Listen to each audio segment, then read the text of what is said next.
That is right, viewers. Back to web is coming in right now, viewers, on Republic TV. The Karnataka government, remember, had filed a plea seeking cancellation of bail granted to Darshan and other accused in this case. And we're getting some more updates coming in right now, viewers, on Republic TV. And as we keep getting you more updates, we see that the Supreme Court had frowned upon High Court granting bail to Kannada actor Darshan. And post that the arguments were being held, top court has reserved the order in actor Darshan's case. This is the actor Darshan case, viewers, and very soon the order has been reserved, and soon we'll exactly come to know what that order would be, because Supreme Court has been questioning Karnataka High Court bail to Darshan in a case. And Darshan, remember, was a Kannada actor. He was the Supreme Court has said and expressed reservation over the Karnataka High Court granting bail to Kannada actor in the murder case. And the bench of Justices J.B. Pardiwala R. Mahadevan said it was not at all convinced by the manner in which the High Court exercised its discretion. Now let's move ahead to some other stories we're tracking right now. We're coming to know that AN-24 aircraft has disappeared from radars in Russia's Far East. And now, after that, we're coming to know that the Udaipur region governor has confirmed that the plane, thought to have 43 people on board, including 5 children, lost contact just a few kilometers from the airport near the city towards the destination. Now, the wreckage has been found of that plane. Still getting some more updates coming in right now, viewers on Republic TV. This was a AN-24 aircraft. It had children on board, and the wreckage has now been formed. The investigation is right now continuing as to what really led to this plane disappearing. And now we're getting these pictures coming in of the plane wreckage, which now has been found. The burning fuselage has also been found, viewers. That is right. Remember that the air traffic control operators lost communication with this passenger plane, and this helicopter that you see is flying. This helicopter has located the burning fuselage of a Russian passenger plane that went missing in Amur region after air traffic control operators lost communication.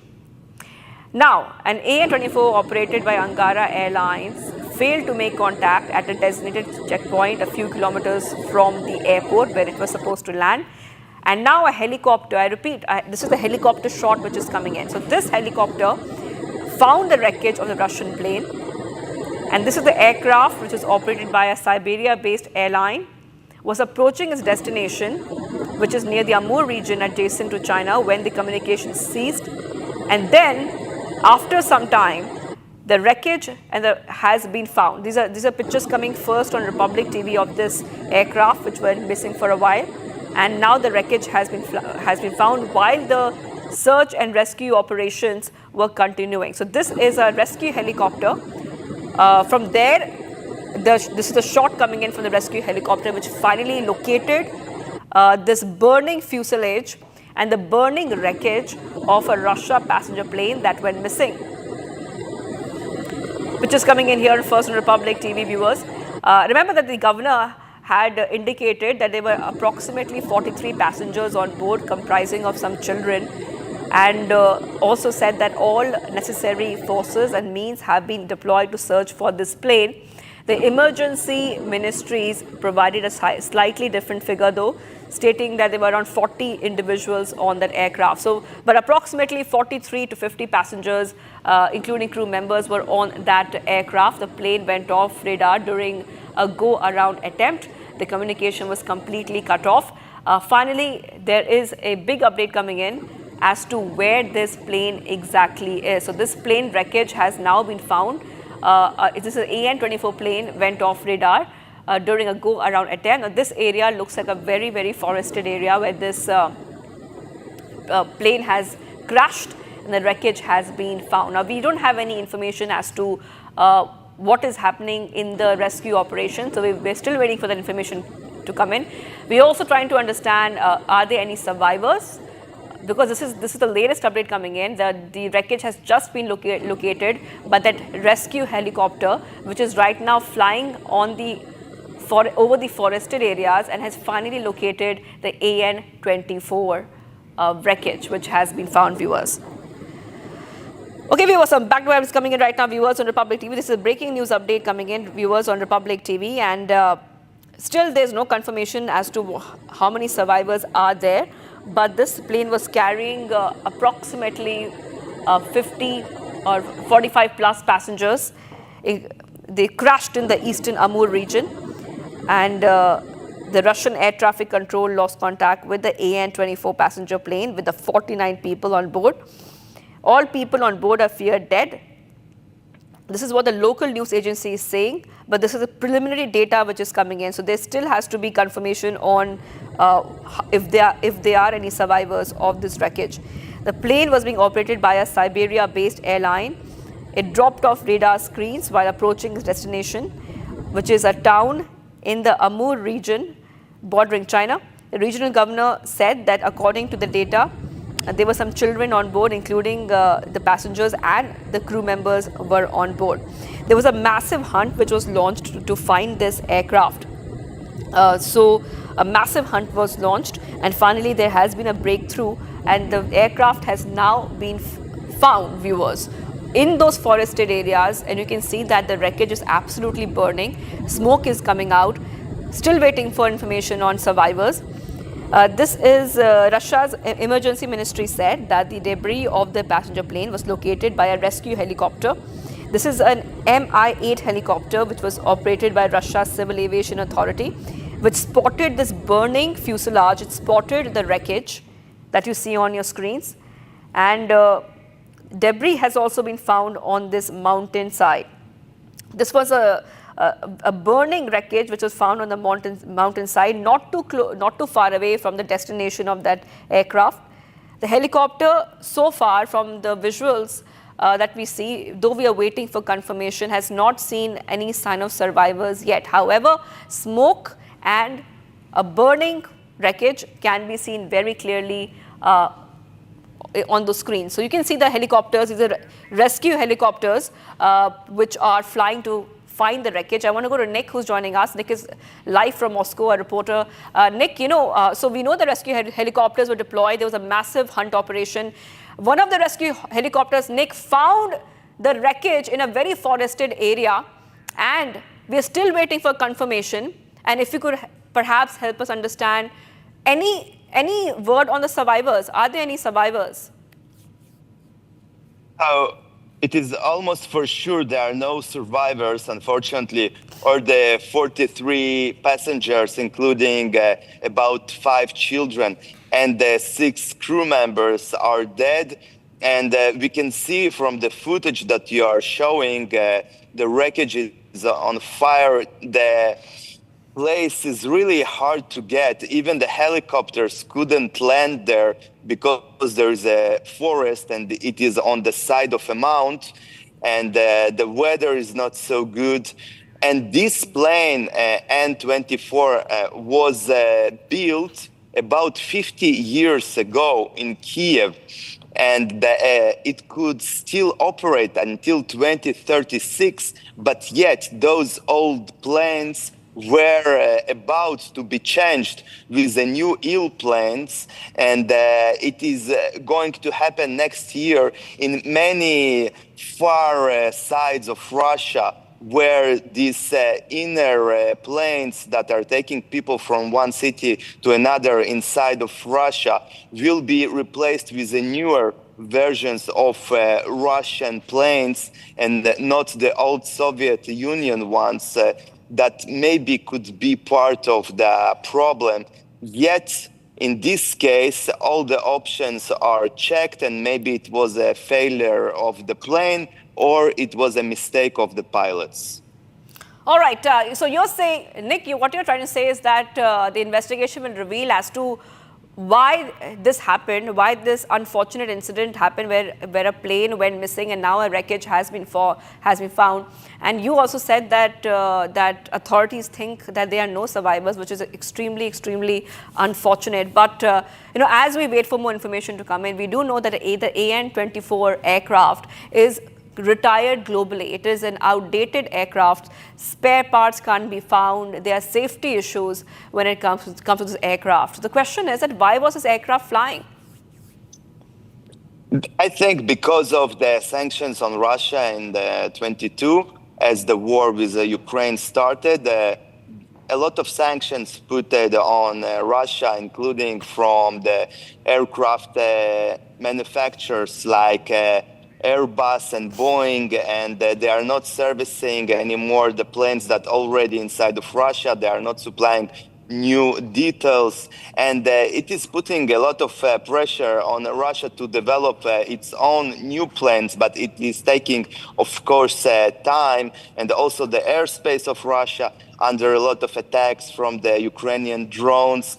And also, Russia is a huge country, and in those far regions, they still don't have enough budgets to change all the old planes because in those places the salaries, the budgets, there is less money, and that's why it takes for them more time to switch to a newer planes. That is right. This is a big update coming in right now, on Republic TV. And like we were telling our viewers that this was a plane, AN-24 plane, which is globally retired. So it is an older plane. And now investigation will reveal what happened. It's a technical issue, or it was the fault of the pilot, or there was any other problem, like Nick is saying, that we don't know so far yet. But Nick, I want you to help our viewers understand how was this rescue operation launched, because it took a while to find this aircraft. Is this a mountainous region which is difficult to access? Or was there weather which is involved? Yeah, definitely. It is a really hard area to get because there are a lot of forests there, a lot of trees, and it is a mountain. It was really close to the place where the plane was supposed to land, and actually it was the second attempt of the plane to land when it crashed just 15 kilometers from the place where it's supposed to land. And the plane can make it in 1-2 minutes. It's really close. And unfortunately, this is the most critical time of any plane.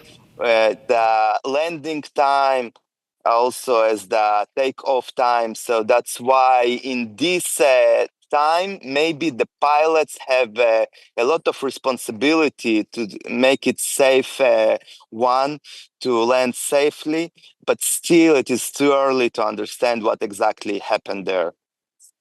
Right, okay. Now joining us there, Nick, with all those details. I'll be coming back to you for more. Wreckage has been found on the Russian plane, viewers, and still the investigation will reveal what really happened. Let's move ahead right now, viewers, because Prime Minister Modi has started his two-nation visit with the UK at the invitation of British Prime Minister. Now, this marks his fourth official visit to the UK. It's his fourth official visit, reaffirming the growing depth and breadth of India-UK ties, particularly in defense, in innovation, healthcare, education, and the diaspora engagement. Here's a highlight of the initial hours of the Prime Minister's visit in the UK.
Bharat 1 Minute brought to you by Canara Bank. Together we can. Jammu and Kashmir Chief Minister Omar Abdullah reviewed major hydro and solar power projects across region. He has directed for accelerating execution timelines and resolving bottlenecks. This meeting also deliberated on the hydropower police draft, which aims to replace 2011 policy and open new avenues for private investment. Operation Langara continues in Uttar Pradesh. Another notorious miscreant named Kuldeep was injured during a police encounter in Lucknow. Injured is shifted to a hospital while a number plate on the motorcycle, 2 cartridges, 1 pistol and rupees 25,000 were cash was recovered from his possession. A big meeting of All India Imam Organization will be held today in Haryana Bhavan in Delhi. Several prominent imams across the country have been invited. Meanwhile, RSS chief Mohan Bhagwat may also attend the meeting.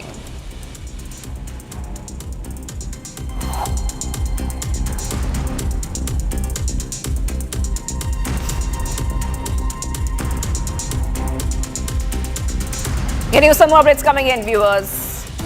Let's go ahead. Supreme Court stays Bombay High Court judgment on acquittal of 12 accused persons in connection with the 2006 Mumbai train blast. No rearrest to be done. In connection with the betting app case, ED issues fresh notice to actor Vijay Deverakonda. Stay tuned, viewers. We are live in breaking.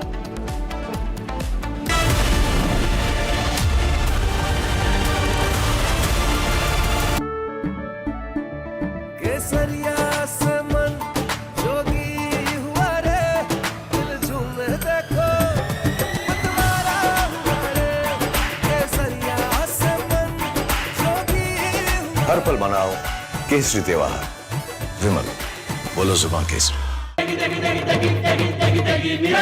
MDH की देगी मिर्च, देगी मिर्च का तड़का, अंग अंग फड़का। MDH की देगी मिर्च।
Hello and welcome. You're watching Live and Breaking at 1:30 p.m. I am Tanisha Awasthi. The spotlight remains on the Supreme Court's order on the 2006 Mumbai blast case, where they have stayed the acquittal that was granted by the Bombay High Court. However, the accused will not be rearrested.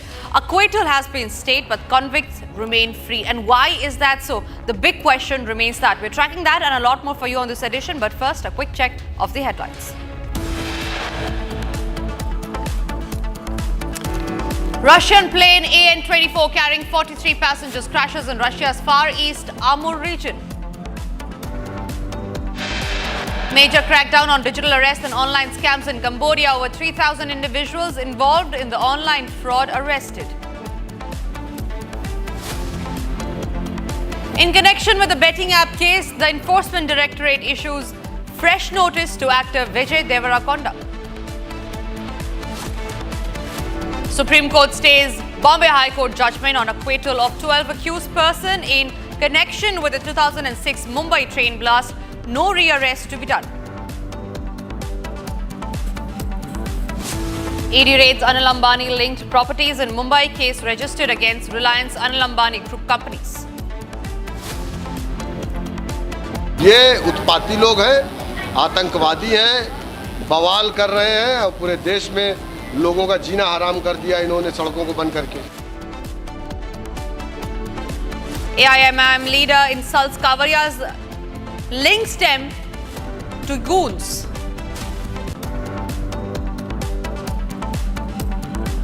All eyes on India-United Kingdom landmark free trade agreement deal. Starmer hails FTA deal with India, calls it major win for Britain. Thai and Cambodian soldiers fired at each other in multiple contested border areas. 3 civilians have been injured.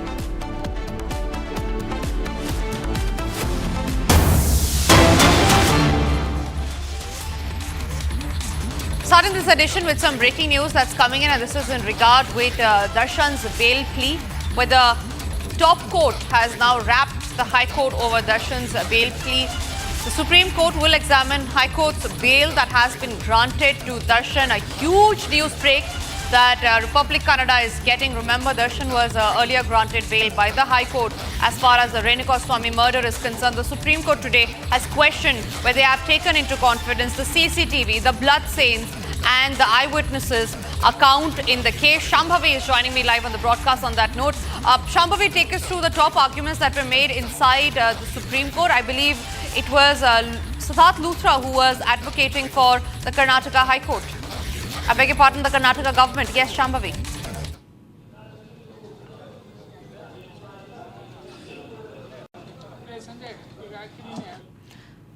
Shambhavi, if you can hear me, can you please take us through the top arguments that were made inside the Supreme Court as far as Darshan's bail plea is concerned?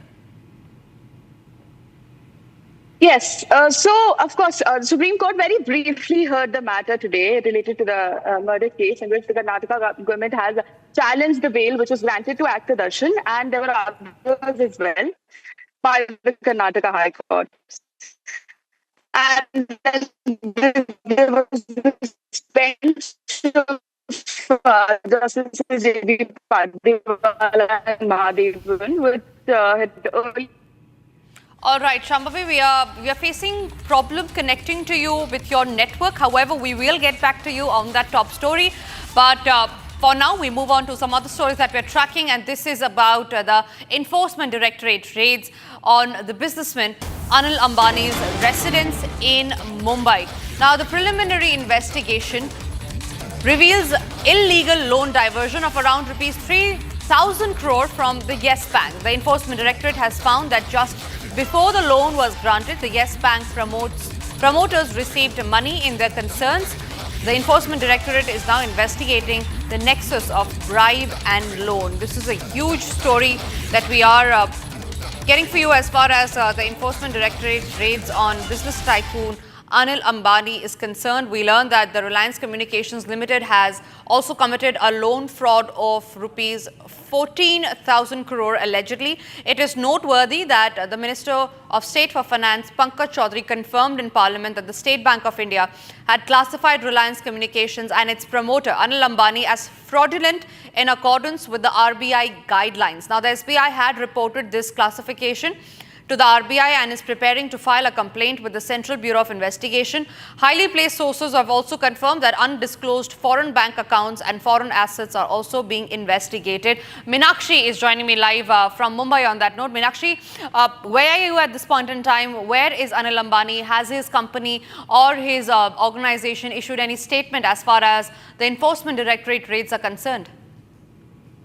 Not yet. Anil Ambani didn't give any the statement or his company. Now, as you told, you got to know that the ED conducted search operation at several locations linked to industrialist Anil Ambani's companies in Mumbai, and 3 and more locations are on a radar of ED. 2 locations are in South Mumbai. One is in Port area where the Anil Ambani's Reliance Center is situated, and the another is near to ED office. It's also in South Mumbai, and it's in Balad state where the Anil Ambani's Reliance company is situated. Now, total the operation covered 35 locations and involved 50 companies, and targeted over 25 individuals connected to this case. And as you told, we got to know that that a preliminary investigation reveals the illegal loan diversion of around. Right, Meenakshi. All right, we seem to have a problem connecting with Meenakshi as well, but we will get back to that top story. For now, it's time for us to move on and focus on some international news. Thailand apparently has launched airstrikes on Cambodian military targets as Cambodia fired rockets and artillery, killing a civilian in a dramatic escalation of a long-running border row between the two neighbors. The neighbors are locked in a bitter spat over an area known as the Emerald Triangle, where the borders of both countries and Laos meet, and which is home to several ancient temples. The visuals of the clashes are on your screen. The clashes have got extremely unruly. We are getting reports of few people being injured and few being dead in the clashes as well. Remember, Thailand, this is the airstrike that Thailand has launched on the Cambodian military targets, as Cambodia had also fired rockets and artillery, killing a civilian in the dramatic escalation of a long-standing border row between the two neighbors. Joining me on the broadcast is Manish Pandey live from Bangkok. Manish, talk to us about what is it that happened today that triggered these clashes. It is a long-standing border row, as we understand, but what is it that we saw a huge escalation today? I am living in Bangkok, in Patna area, so we don't know what happened in the border area is going to clash there. So that's why we are seeing like this. Hello. Yes, Manish, please go on. We can hear you. We are seeing like this. Maybe they are going to solve very soon. All right, Manish, and how is the situation like right now? If you talk about, we saw visuals on our screen where there were airstrikes and artillery that was being fired at the other side from Thailand specifically to Cambodia. This is all going on happening in the border areas because I am living in the capital, Bangkok. So there is no effect in here because we are living on and we are not facing any kind of problems here. Right. Manish, thank you very much for getting us those details. Quickly moving across to the other stories that we're tracking in Bharat in 1 minute.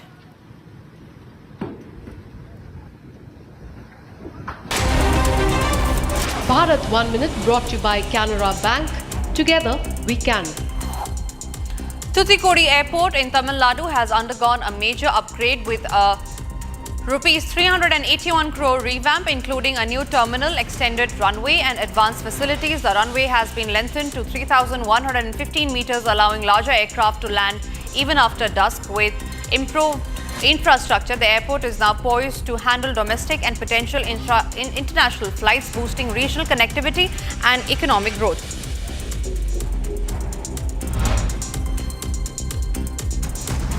India and China held the 33rd WMCC meeting in Delhi to review the LAC situation and prepare for upcoming special representatives talks. Both sides agreed to maintain peace, improve communication and resume cross-border cooperation, including river data sharing and Kailash Mansarovar pilgrimage.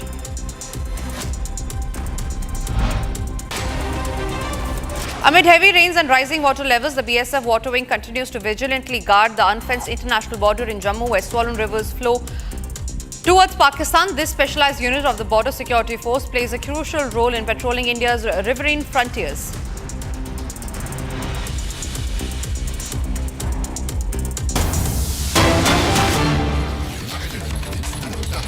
Cutting across to some breaking news that's coming in, and this is in regard with the Udaipur Files row. The Jamaat has filed A petition yet again, and this is in the Supreme Court, against the centre approving Udaipur Files movie with 6 cuts. The petition says that Muslim community has been demonized in the film.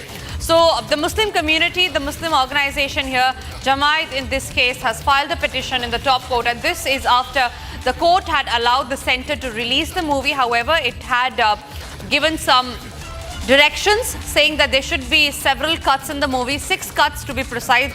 Precise had been given to the film director, saying that once these 6 cuts have been done in the movie, only then can the film be eligible to be released. For the same, the Jamaat has now filed a petition in the Supreme Court against the centre approving Udaipur Files movie with 6 cuts. Now, the petition says that the Muslim community in the movie has been demonized. Udaipur Files controversy has been continuing for weeks now. Remember, this is a movie about the Udaipur tailor Kanhaiya Lal, who was brutally murdered. The murder was recorded on a cam, and just because he was murdered because he decided to support the then BJP leader Nupur Sharma over her controversial statements.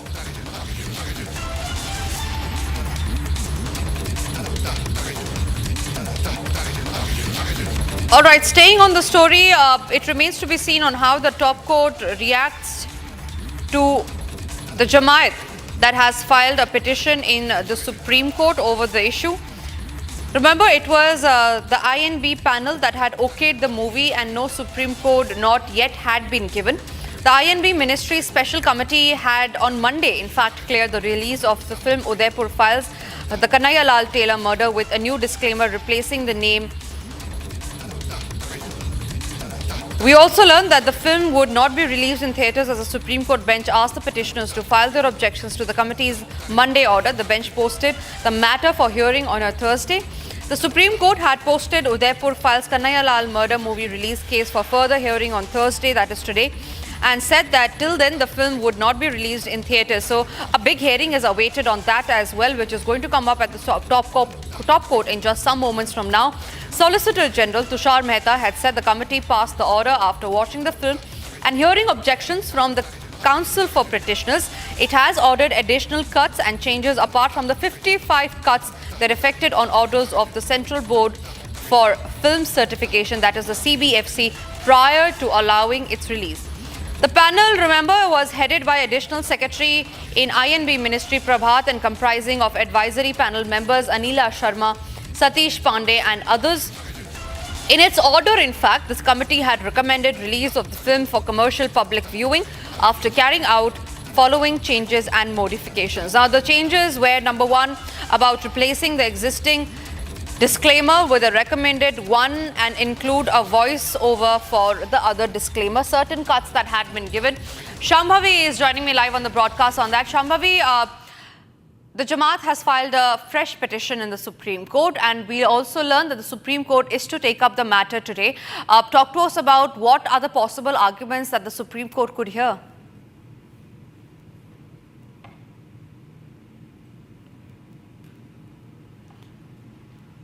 I believe we are still not in touch with Shambhavi, but Shambhavi, if you can hear me and you can take us through about when is the crucial petition regarding the Udaipur Files slated to come up in the Supreme Court today? Well, yes, there was actually also an objection filed by Maulana Ashraf Madani, which was against the release of the Udaipur Files. There were certain main objections. I'll take you through the main objections of the same. The point was the film's overall theme is vilifying the Muslim community. It is depicting them as inherently violent or deceitful. It also pointed out that how this movie is actually promoting a binary narrative, that is Muslim is bad, that non-Muslim is good. And then it also talks about various violations, legal violations of certification guidelines, like with the 55 CBSC cuts, which was earlier suggested by the CBSC, and then there were 6 minor cuts, which were suggested by the government, the committee, the screening committee. Now, the film still, according to the objections which was raised, the film still violates 5B of the Cinematograph Act. This section basically deals with how if a movie promotes communal disharmony, if it disrupts public order, these are the points which is banned under Section 5B. So this objection is talking that the film still violates Section 5B of the Cinematograph Act and also 1991 guidelines. The 1991 guidelines, a quick recap, is this: these guidelines also bars any kind of movie which brings which brings any kind of communal problems, communal causes, communal disharmony and all. The third point is, in the objections, they have pointed out the producer's past actions. The producer, Amit Jani, the producer of the movie Udaipur Files, they pointed out its past actions and the bias. They said that Amit Jani has a history of communal and inflammatory conduct, like hate threats and all. They also point out that in an ANI interview, he linked the Muslims with supporters of murderers. So they said that this, in turn, is exposing the film's malified communal intent. So they also pointed out about the key scenes which were cited as very problematic about, there were certain scenes shown as Muslims were calling for sacrifice of Hindu leaders, or there were repeated references to Pakistan. And they also point out that how every Muslim character in the movie is portrayed negatively while non-Muslims is shown virtuously.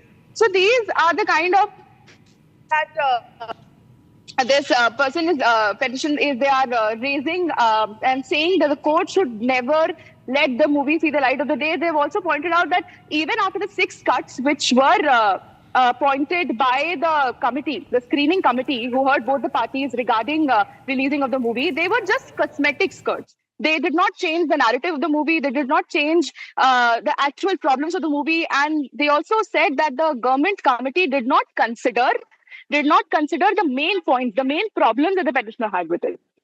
So, yes, definitely we're looking forward to see what the Supreme Court is going to, what is going to be Supreme Court stands in all these matters. Back to you. Very much for getting a detailed note on that story.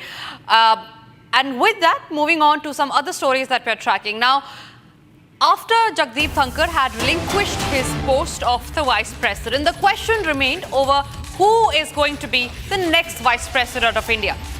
We learned that the JDU Rajya Sabha MP Ramnath Thakur has met the BJP President JP Nadda.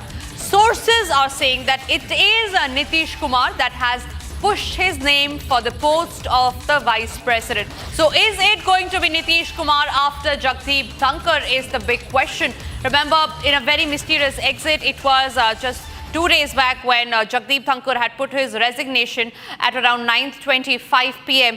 to the President of India, saying that he wants to resign on the basis of his health. However, there were speculations and speculations and speculation that grew over his mysterious exit and his sudden exit, many of them saying that it could be because he was turning into a Congress magnet, because of which he was told to resign from his post.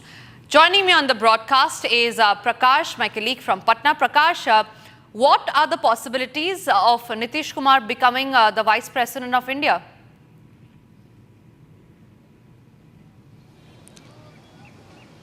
Given the political situation as of now and given the situation that Nitish Kumar's fragile health is concerned, I don't see any possibility of Nitish Kumar becoming the next Vice President. Just as a matter of fact that it's not just a ceremonial post like the President of India you have to sign, but it is a post where you have to address businesses in the house, specifically the Rajya Sabha.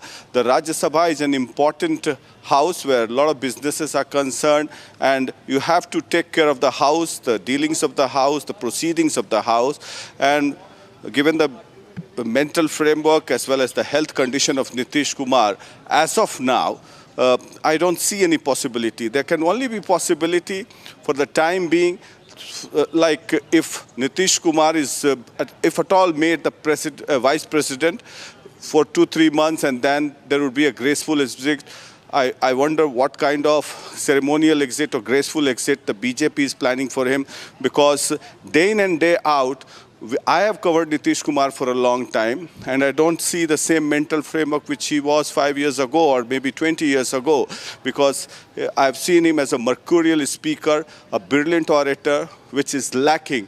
Yesterday's speech also, there's no sync with what he speaks and what he feels. So I rule out that possibility. Even maybe Ramnath Thakur can be one of the candidates, because for the Bihar Vidhan Sabha elections, he's the son of Bharat Ratna Karpuri Thakur, who is seen as the leader of the EBC vote bank, and that is how it can pan out. But I feel that still the BJP would want its man at the helm of affair in the Rajya Sabha to conduct the business and the proceedings of the House in a smooth way, because the kind of embarrassment Jagdeep Dhankar has given them, it looks a distant possibility that someone from outside can be made the Vice President of India, because it is not just the Vice President, but also the chairman of the Rajya Sabha, and Right, which Prakash. conducts a lot of businesses and proceedings in the House.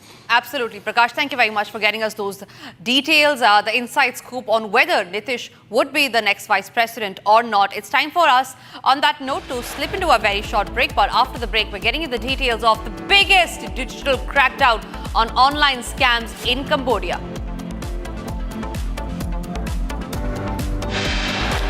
Also coming up after the break is the details about the betting scam case, where the Enforcement Directorate has now issued fresh summons to actor Vijay Deverakonda. Don't go anywhere. Republic is live and breaking.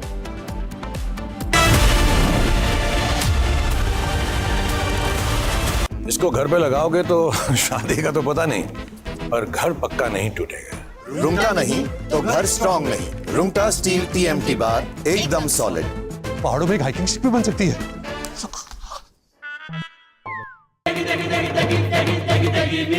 MDH की देगी मिर्च, देगी मिर्च का तड़का, अंग अंग फड़का। MDH की देगी मिर्च।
All right, we begin with this breaking news that's just coming in, and this is about the Enforcement Directorate heat on Anil Ambani, where the Reliance infrastructure has now issued a statement, and it's a detailed statement that says, and I quote, Reliance Infrastructure Limited wishes to clarify regarding the media reports by recent action by the enforcement agency. The said actions have absolutely no impact on the business operations, financial performance, shareholders, employees, or any other stakeholders of the Reliance infrastructure. The media reports appear to pertain to allegations concerning transactions of Reliance Communication Limited, RCOM, or Reliance Home Finance Limited, the RHFL, which are over 10 years old. This is the latest and the first statement that the Reliance Industries, the Reliance Power has issued. And this comes just hours after we got that breaking news where we learned that the Enforcement Directorate has raided residences and business entities of the business tycoon Anil Ambani. Pranav is joining us on the phone line on that note. Pranav, take us through the detailed statement that the Reliance group has issued. Well, Tanisha, actually, in fact, all the Anil Ambani Group companies, in fact, most of the Anil Ambani Group companies that have been listed on BSE, on the stock exchanges, have issued a statement, distancing themselves from the ongoing action by the Enforcement Directorate. And this actually comes after most of the stocks of these companies, that is, Arcom, Power, actually hit a lower circuit on the stock exchanges today. So the stock has taken a dip because of the ED action today, and it's only after that that the statement has been issued. Right, Pranav, thank you for getting those details. Shravan joins me from the newsroom on that. Shravan, what is this case all about? What is it pertaining to, and how far has the probe reached? We can just put out the breaking news now coming in. We're getting in more details of the investigation that has been carried out by the Enforcement Directorate. So the Anil Ambani Group, multiple companies that have basically come under the scanner. We are now given to understand a 14,000 crore rupees loan has come under the scanner of the Enforcement Directorate. There is a direct allegation that has been leveled by the Enforcement Directorate against Anil Ambani's company with regards to defrauding the Canara Bank of about 1,050 crore rupees. Now, these are two other additional information that we are getting in right now. As we speak, 35 locations where these searches are being carried out. 50 companies are already under the scanner of the Enforcement Directorate. This perhaps is the biggest crackdown that you're essentially looking at as far as companies of Anil Ambani is concerned. The preliminary investigation was carried out by the Central Bureau of Investigation. The FIR was first registered by the Central Bureau of Investigation. The SEBI has also provided further information to the Enforcement Directorate, providing details about how one particular bank has been completely defrauded, and the fact that there was a nexus that was going on between the Anil Ambani companies and Yes Bank officials. So much so, they're making a direct allegation that Yes Bank officials were bribed by Anil Ambani's companies for procuring these loans, which we are given to understand has been siphoned off. Not just that, the Enforcement Directorate is also indicating the fact that there are multiple shell companies through which the money has also been diverted. These are exclusive details that have been obtained by Republic TV from top sources within the Enforcement Directorate about the crackdown that we are essentially looking at right now.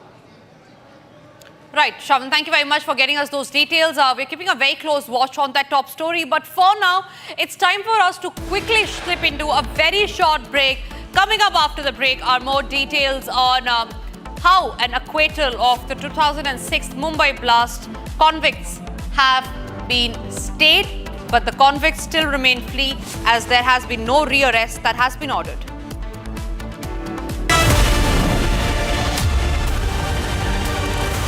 Secret recipe MDH का जीरा SIP जल जीरा मसाला SIP जीरा SIP MDH का जल जीरा SIP MDH का जल जीरा SIP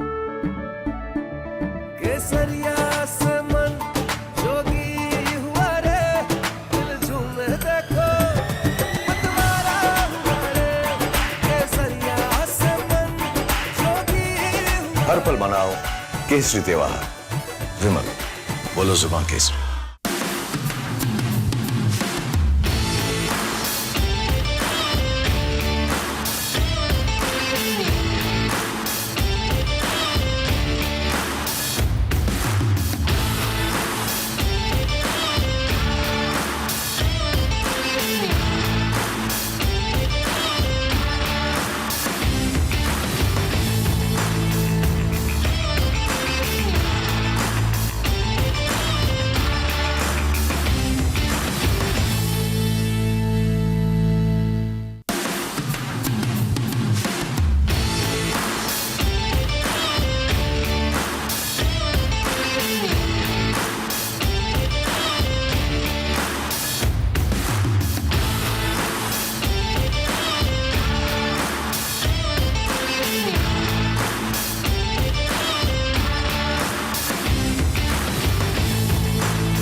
from Asia's largest news headquarters. Setting the agenda for Bharat.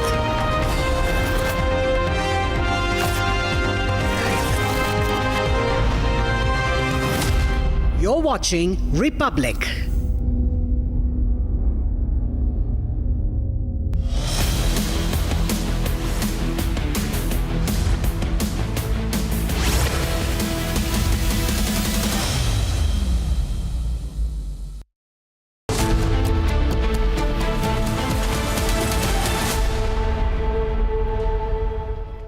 Hello and welcome. You're watching Republic TV with me, Akansha Khajuria. Get up for all things AI, the breakthroughs, the impact, and what's next for the country, India. Join us tomorrow, July 25th, for the flagship Republic AI Pre-Summit from the Republic Media Network headquarters. We bring together the country's top innovators, policymakers, tech giants as they decode India's AI leap.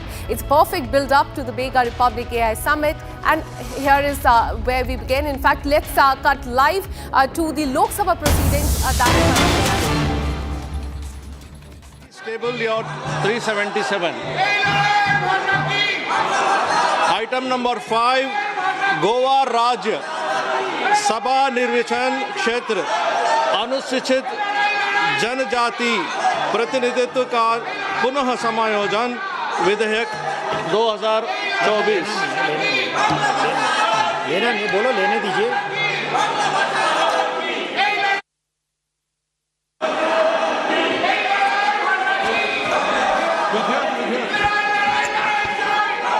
सभापति जी, मैं आप देखिए अनुरोध करता हूं सदस्यों कि ये कल भी ये बिल आया था, एक मिनट ये the readjustment of representation of scheduled tribe in assembly constituencies of the state of Goa bill 2024 है ये. तो ये चर्चा में ऑलरेडी है. मैं चाहता हूं कि ये एसटी के हितों से संबंधित बिल है. गोवा विधानसभा में एसटी को रिप्रेजेंटेशन मिले, इसके लिए अपोजिशन साथ नहीं दे रहा है, हल्ला कर रहा है. तो इसका मतलब एसटी के हित में भी ये बात नहीं करना चाहते. अनुसूचित जनजाति के हित में इनको बात करनी चाहिए. इतना महत्वपूर्ण बिल पेंडिंग है, लगा हुआ मैं खड़ा हूं. इनको बात करनी चाहिए, चर्चा में भाग लेना चाहिए. एसटी के हितों का भी ये ध्यान नहीं रख रहे हैं. जी सर, एसटी के हितों का भी ये ध्यान नहीं रख रहे हैं. सभापति जी, मैं आपके माध्यम से ये कहना चाहता हूं, इतना महत्वपूर्ण ये विधेयक है. गोवा विधानसभा में पहली बार एसटी का रिप्रेजेंटेशन हो, इसके लिए बिल है. जी सर, आप बैठिएगा. मैं अनुरोध करता हूं कि चर्चा में भाग लें. जी सर. सदस्यों, कल भी जो है गोवा के एसटी बिल के लिए गोवा के एसटी बिल के लिए कल भी जो है अनुसूचित जाति के बारे में चर्चा करने के लिए कल भी गोवा का बिल लिया गया था. लेकिन आपने इस बिल पे चर्चा के लिए कोई आगे बढ़ने नहीं दिया. ये बहुत गलत बात है. ये देखिए, आप अभी सदन और सभा के गरिमा और मर्यादा को रखते हुए ये पंक्ति को आप हटा दीजिए. जब तक ये तख्त आएगा, जब तक आप तख्त दिखाएंगे, सभा नहीं चलेगी. सभा के विरुद्ध में है. तख्त ऐसे दिखाना सभा के विरुद्ध में है. तब तक आप ऐसे तख्त दिखाते जाएंगे, सभा नहीं चलेगी.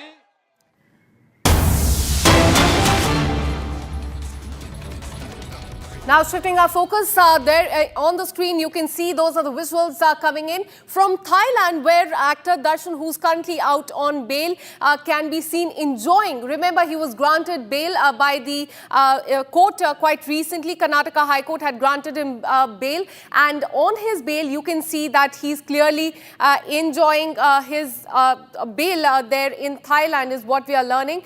Those are the photos of actor Darshan. That clearly shows him enjoying. There's a photo shoot that is happening in Thailand that we can see. In fact, as far as his hearing is concerned, it took place in Supreme Court today against a bail that has been granted to him by the Karnataka High Court, and the Supreme Court also made some scathing remarks on his bail as well. But there on the screen you can see that is actor Darshan. and he's in fact shooting for a film in Thailand. They're enjoying his bail that has been granted to him by the Karnataka High Court quite recently.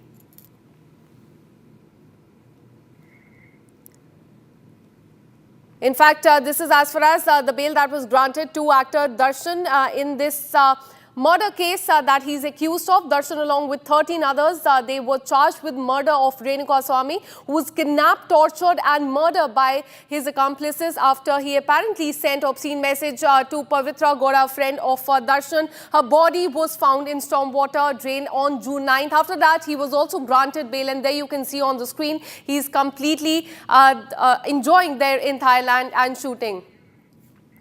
Let me go across to my colleague Deepak, who joins us from the newsroom. Deepak, we are showing the viewers the visuals of actor Darshan enjoying. On the day, the Supreme Court made some scathing remark as to why he was granted bail by the Karnataka High Court. Give us more details about this video. That's right, Akanksha. Now, even as the legal cloud continues to hover above his case and also above his fate as far as his jail stay is concerned, Darshan here, you can see clearly chasing sunsets in Thailand. And this is clear mockery of the justice system because he was given bail on medical grounds. He said he has to get a surgery done to his back. There were problems in his spine. But here, clearly in this video that we are playing on our screens, it clearly shows that Darshan is enjoying his Thailand trip. And this is not the first time, Akanksha. Even while he was at jail, you could see how he had turned the jail premises into nothing but a resort. He was seen chilling with his inmates inside that particular jail as well. And after that particular photo surfaced, all the inmates who were seen with him were transferred to different jails across Karnataka. And now, even as he is continuing to fight his legal battle, look at what Darshan has gone out and done. 2 days back, this particular video surfaced online, and this is Darshan enjoying his ferry ride in Thailand even as his legal battle continues. So the questions that must be asked, was Darshan really seeking medical help? Was it really the legitimate grounds that he cited before the court for his bail? And also, as far as his passports are concerned, why hasn't the High Court seized his passport or in fact, instructed those concerned with the case seize his passports, because he is a murder accused. He is accused number 1 and accused number 2, Pavitra Gowda. All of them are named in the Goswami murder case with such a heinous crime, standing him in the court even till this date. Why is he let out of the country? His passport must be seized, and that's a demand that the opposition must be asking as far as this case is concerned. But what we see on our screens is complete mockery of justice, because this is not why Darshan was granted bail in the first place. Absolutely, Deepak, and it is very important to also mention here that his bail plea came up in the Supreme Court. In fact, he was granted bail by the Karnataka High Court, and that was challenged in the Supreme Court. And today, Supreme Court categorically mentioned that High Court made such a mistake. It also went on to say that, in fact, High Court was criticized for perverse exercise of judicial power. It was granted for the spinal surgery, as you also mentioned, Deepak, but there on the screen we can clearly see that he's enjoying the ferry ride there in Thailand. Akanksha, now Darshan, he is implicated in the murder case. He is among the first 3 accused. Accused number 1, 2 and 3, Pavitra Gowda and Darshan are the top faces in this particular murder case. And what we really have to understand is who let Darshan leave the country in the first place? Why wasn't his passport seized? And why didn't he personally appear even as his case is going on? Because the Supreme Court, his case has reached the Supreme Court, the topmost court of our country. And look at what Darshan is doing. Darshan is partying in Thailand. He's enjoying the ferry ride, chasing sunsets, having a very gala time, even as his case is being heard. So this clearly shows how serious Darshan is about his case, and he doesn't really care about what's happening because he has a battery of lawyers to take care of it. And what really needs to be understood here is when Darshan was caught for the first time in jail partying, turning that jail premises into a resort, and despite knowing about his checkered past, why did they let him leave the country? On what grounds was he allowed to leave the country? This is something that needs to be questioned and that needs to be brought before the court. Absolutely, and he along with 13 others are charged with the murder allegations. Deepak, for better clarity of our viewers, take us through what the case is really about, and when he applied for the bail, what clearly he had stated in that petition. That's right. Now, Akanksha, as far as the background of the case is concerned, it all started with those messages that Renuka Swami sent to Pavitra Gowda. And after that, Darshan and his gang kidnapped Renuka Swami from Chitradurga. They brought him to Bengaluru. They tortured him in a shed that belonged to Darshan's friends. And you could also see, we had videos of the kind of brutality that Renuka Swami was also subjected to. And ever since these videos also surfaced, and after that, Renuka Swami was also found dead in a ditch. And it was only after the onlookers spotted this particular body did the case come to light. But it's really shocking to see Darshan, who's implicated in such a big murder case, such a heinous crime, partying in Thailand right now. Absolutely. And now look at the visuals. We are showing two visuals to our viewers. First is of Darshan enjoying the ferry ride. And this one that you can see on the screen is of him enjoying with his friends at a restaurant. It seems they are laughing, smiling. And this is, in fact, also that has come in from Thailand. So, Deepak, clearly it shows that on one hand, he's enjoying. On the other, he's telling the court that he has spinal issues. He wants to undergo surgery. Clearly a lie to the court as well. That's right, Akanksha. That is exactly what the case is here. Because Renuka Swami, who was an innocent, he was indeed an ardent fan. And the reason why he texted, Pavitra Gowda those kind of messages that we've seen on social media is because Pavitra Gowda was trying to break Darshan's family, and Renuka Swami, being an ardent fan of Darshan, sent out those messages to Pavitra Gowda, which were again, not permitted by the law. You can't make personal remarks against anybody, but a murder is not the solution for that, Akanksha. He could have taken the legal route. He could have done 100 different things, but what he did was he got his own fan murdered. And this is a very, very serious murder case that Darshan has been implicated in. It all started in 2024 on June 8th when Renuka Swami, who's a resident of Chitradurga, like I was mentioning, was kidnapped and tortured, allegedly beaten in a shed in Bengaluru. His corpse was found the very next day in a stormwater drain, and the autopsy revealed death due to shock, hemorrhage, severe blunt injuries, ruptured testicles and other grievous trauma as well. So Renuka Swami had reportedly sent these obscene messages, and what Darshan did later after coming across these messages was indeed brutal and shocking to say the least. And as far as the legal proceedings are concerned, October 2024, the Karnataka High Court granted bail, interim bail on medical grounds. In December 2024, the court granted regular bail to Darshan and Pavitra, lifting most restrictions, though travel was to be regulated. So this is something that the prosecutors, the public prosecutor must look into. And in July 2025, the Supreme Court has also raised concerns, stating that it is not convinced by the High Court's bail order, suggesting further judicial review likely. And they have also issued a 10-day deadline to submit their arguments in as far as granting bail for Darshan is concerned. And the big question is, why was his travel plans and was travel freedom not regulated? Because a criminal who's out on bail shouldn't be allowed to go to Thailand and have a holiday of a time. And look at him, just look at him on the left side of your screens. You can see innocent Renuka Swami there, brutally murdered, hacked to death, tortured, beaten, blunt injuries were seen, and he had suffered grievous injuries to his private parts as well. And on the other hand, you see Darshan having a gala time, partying with friends, turning jail into a resort, and his bail period into a vacation, period for himself. And clearly, this is nothing but mockery of justice. And High Court's, decision of granting bail has also been pulled up by the Supreme Court. The Supreme Court has questioned why wasn't his travel regulated. This is the question, Akanksha. Absolutely. Darshan, along with 13 others, they were sent to prison. They were charged with murder of Renuka Swami. Just a while back, we were showing you visuals of the murder scene there. And she was kidnapped, tortured and murdered by the actor and, in fact, his kin as well. And these are the charges that have come to the fore as far as this case is concerned. The Supreme Court, in fact, Deepak also made some scathing remarks today, asking the High Court in fact, telling the High Court that it made a grave mistake while giving bail to him. Could you tell us and take us through what happened in this case in the Supreme Court today?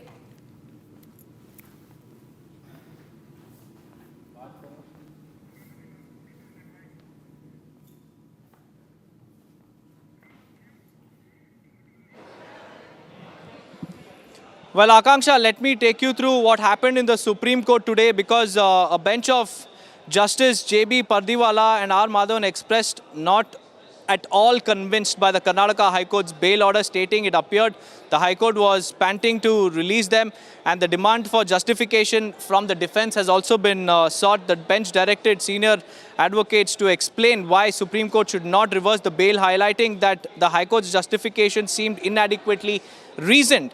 And now the focus is on witness evidence. The court also flagged concerns over reliance on 2 eyewitnesses and asked the defense to explain the weight of the statements recorded. And post-bail behavior, this is also under scrutiny, because the bench also questioned the state's counsel on Darshan's conduct after being granted bail, particularly on an incident where he has also allegedly shared a stage with a key prosecution witness, raising concerns about influencing the trial. And now, as far as today's judgment is concerned, it has been reserved. The Supreme Court has reserved its decision and is now weighing on 2 main issues: whether the state has sufficient evidence tied to the eyewitnesses' testimonies, and the second is that whether High Court misused its discretion, essentially issuing a bail order resembling an acquittal. Now, the sharp observations basically came from Justice Pardiwala, as he noted the High Court's reasoning basically handed over a judgment of acquittal, which is not acceptable during bail proceedings. And what comes next? The final hearing is pending. The defense and prosecution have presented their arguments. The bench has also given 10 days relief for Darshan, and if the Supreme Court sets aside the bail, Darshan could be ordered back into custody immediately. If not, the bail remains, but the Supreme Court added that judicial scrutiny on the trial space, witness protection and Darshan's conduct while out on bail will continue, Akanksha. Absolutely. Now, we are showing you 3 visuals there on the screen. One is from inside the jail, where he was clearly enjoying. Those are the visuals from 2024. You can see there holding a coffee mug in hand and smoking. The next is of Thailand, where he's enjoying the ferry ride. And another one from Thailand, where he's smiling, laughing around with his friends, having a gala time in Thailand. And not just that, he was also having a gala time in jail as well. And probe was ordered in that specific case as well. Let me go across to my colleague Smita, who joins us from Bengaluru. Smita, tell us about what do you know about the bail that was granted to Darshan so far, because we're learning that the Supreme Court has pulled up the Karnataka High Court as far as that bail plea is concerned. But there on the visuals, we are showing viewers 3 visuals of Darshan enjoying in Thailand. Give us more details. Darshan has taken permission from the lower court for his, shooting, which was scheduled in Thailand, the Devil movie, which was, long pending as he was in jail. So now, as he's out, under a condition bail, so he has taken previous permission from the court to move to foreign country. So with permission, along with his family, he's in Thailand right now. But we are also getting the information that after hearing what all argument have taken place in Supreme Court today, Darshan is all set to come back to Bangalore immediately. Probably tomorrow, Darshan will come back to Bangalore, though he had 3-4 days remaining. The permission which was granted for him to go to a foreign country was of total 15 days. Yet he is coming back, shortening his schedules. So now in the Supreme Court, there was a lengthy argument from the lawyers, even Darshan lawyer and Pavitra Gowda lawyer, and also the lawyer advocate from government side also. The Supreme Court have heard all of them.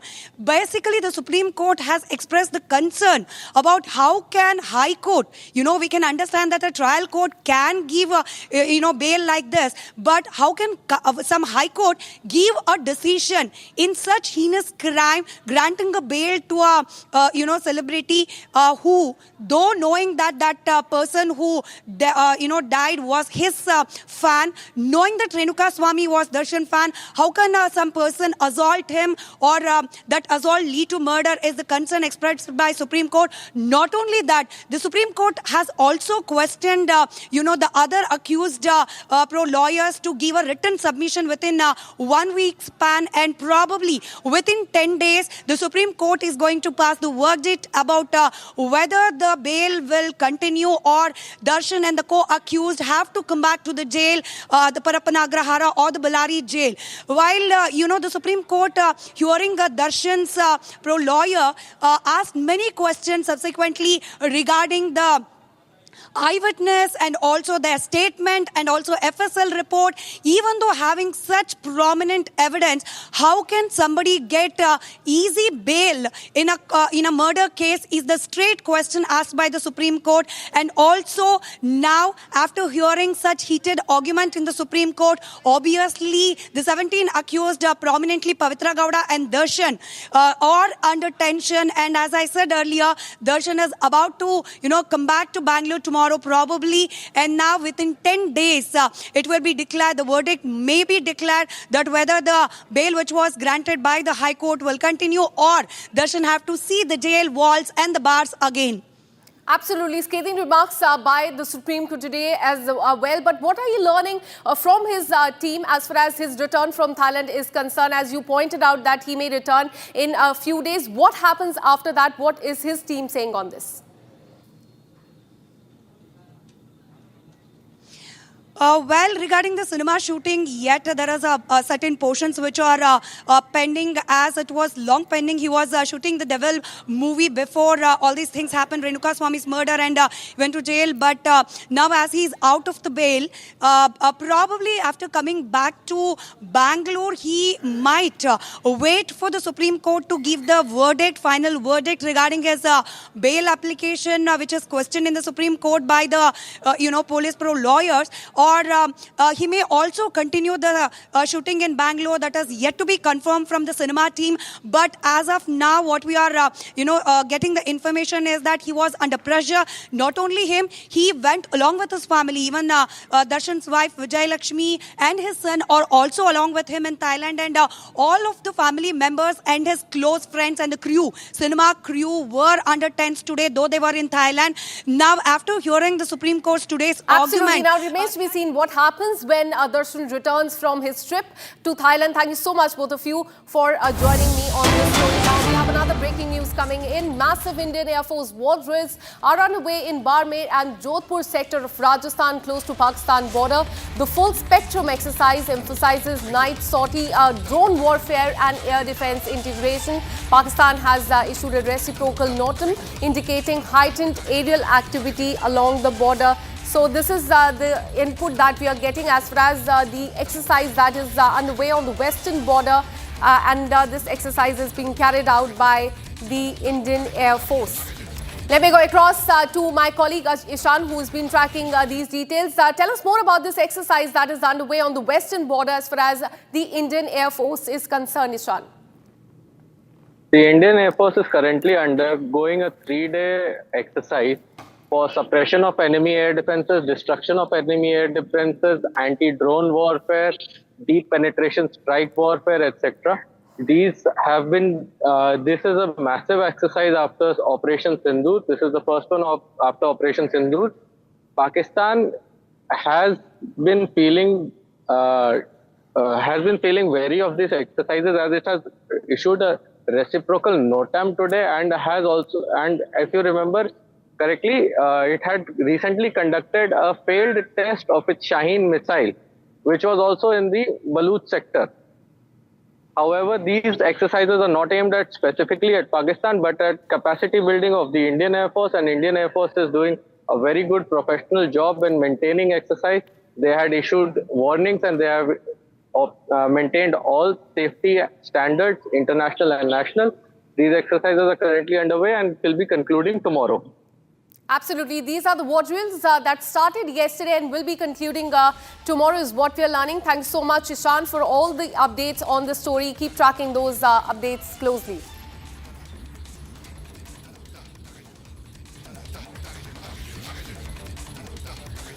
Well, this is as far as the war drill along the western border is concerned. These massive exercises are being carried out by the Indian Air Force.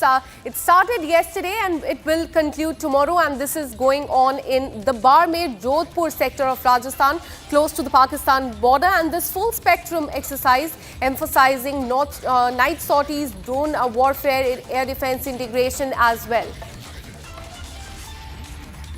And now let's show you the top stories of the day in under 1 minute.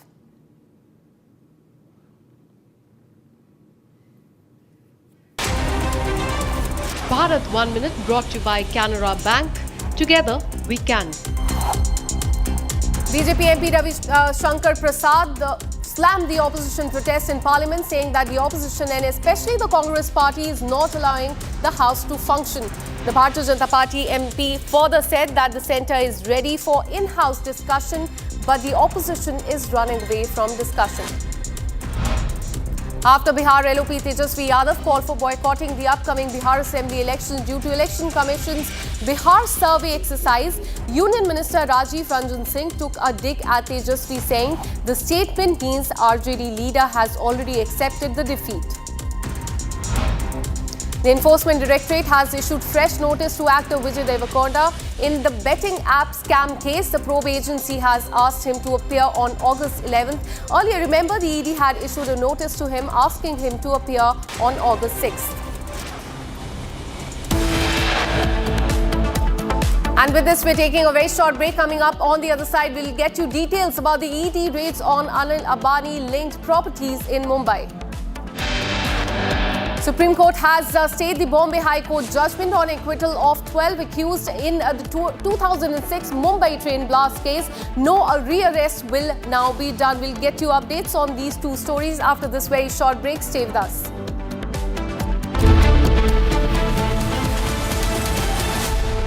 MDH की हल्दी मिर्ची धनिया करे कमाल, ये रंग दे, ये खुशबू दे, ये तीखा, ये कम पड़े, क्या निराला MDH masala.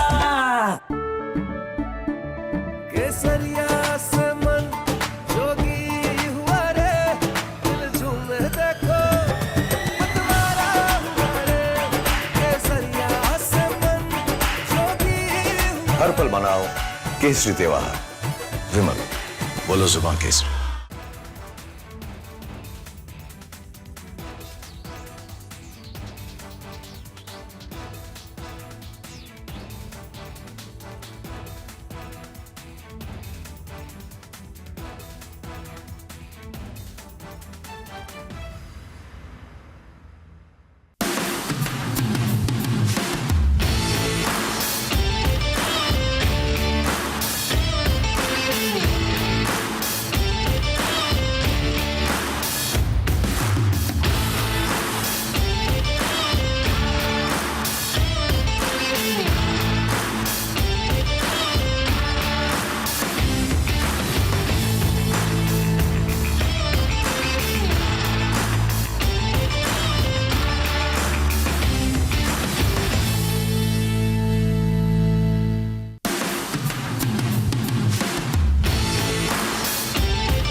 Amity has been ranked amongst the top 3% universities globally, a testimony to Amity's globally benchmarked quality.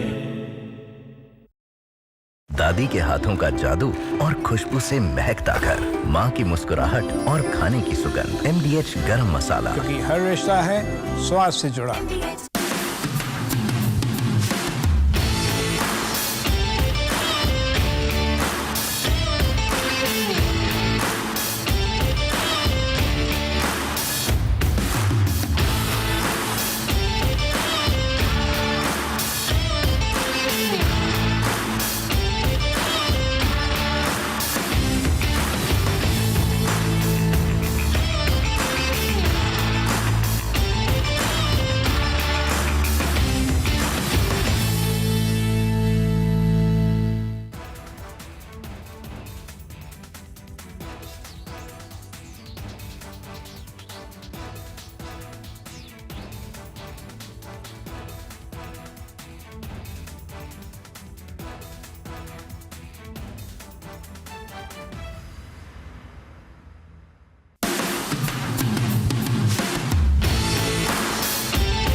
Russian plane AN-24 carrying 49 passengers crashed in Russia Far East Amur region, burning fuselage of the plane found.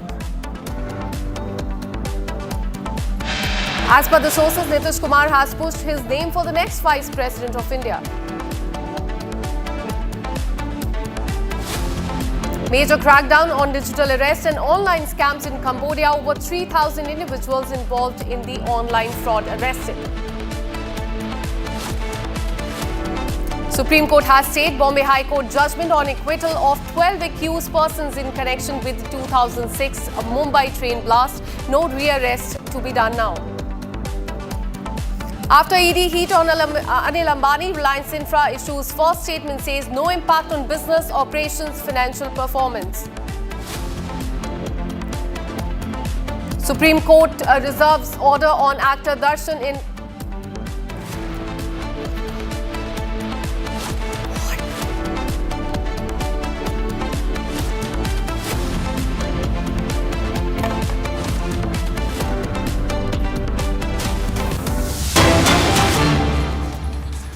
We have a breaking news coming in. Supreme Court has started hearing the Udaipur Files case. Senior advocate Kapil Sibal has appeared for Jamaat-e-Ulama Hind president, and senior advocate Pinika Goswami has appeared for the accused Mohammad Javed. In fact, senior advocate Gaurav Bhatia appears for the producer Johnny Firefox. Gaurav Bhatia, senior advocate for the movie makers, has said that the order of the Delhi High Court allowing the stay on Udaipur file. He also argued that the development of the petitioners complying with the order and participated in the order. So this is as far as the Supreme Court hearing in the Udaipur file case is concerned. Remember, the movie was to be released on July 11th, but now there is a stay on the movie. In fact, Jamaat-e-Ulama Hind has also moved the Supreme Court against that stay. Let me go across to my colleague Shambi, who joins us live on the broadcast with more details. Shambi, give us more details about the proceedings that are underway in Supreme Court right now. Well, now as the proceeding has started, it has started on a note that earlier the petitioners have actually said that the committee, the government screening committee, which was formed, which heard both the parties about whether to release this movie or how many cuts needed to be made. Now the petitioners are actually saying that this committee was faulty. They're saying that in this government committee, there were some CBFC members were also part of the panel. Now, why is that a problem? Because CBFC has earlier given a certificate for the Udaipur Files movie to be released. Then later the petition was filed. So that is a problem. As Kapil Sibal has reiterated time and again that there were some CBFC members who were a part of the panel, which is again a conflict of interest. A. B. There were also members who were linked to BJP, which creates bias. And there were also some undisclosed affiliations with another political parties as well. So they said that this actually created a bias, and this did not give us a chance to have a neutralized version, a neutralized approach from the government committee. And Kapil Sibal also argued that the entire point of making a government panel, a government screening committee, was that both the parties are heard, both the parties are given an equal chance to put their matters across. But Kapil Sibal argued that this meant to be neutral government panel was not so neutral. They had CBFC members, they had members who were affiliated with BJP, and this was actually a CBFC extension. That is what. To which Justice Kant has responded that the appointment of the members in this government panel is not under challenge because they must have been nominated by the government. The members of the screening committee were nominated by the government, to which Sibal has retort that that is exactly the issue. He said that these people, the members of the screening committee, shouldn't have been nominated in the first place itself. They said that this has raised serious concerns about bias, about how CBSE members are advisors. They are not neutral adjudicators. So we'll see where this goes now. Right, Aditya, we have more details coming in as far as the arguments are concerned. Justice Kant is saying that suppose a Tamil movie comes, they will require a member who knows that language. Sybil says we have to see what is this panel, whose part in the revision. They suggested some other cuts. Our basic objections were not dealt with. Kindly see my objections. What are the basic objections that Sybil is talking about?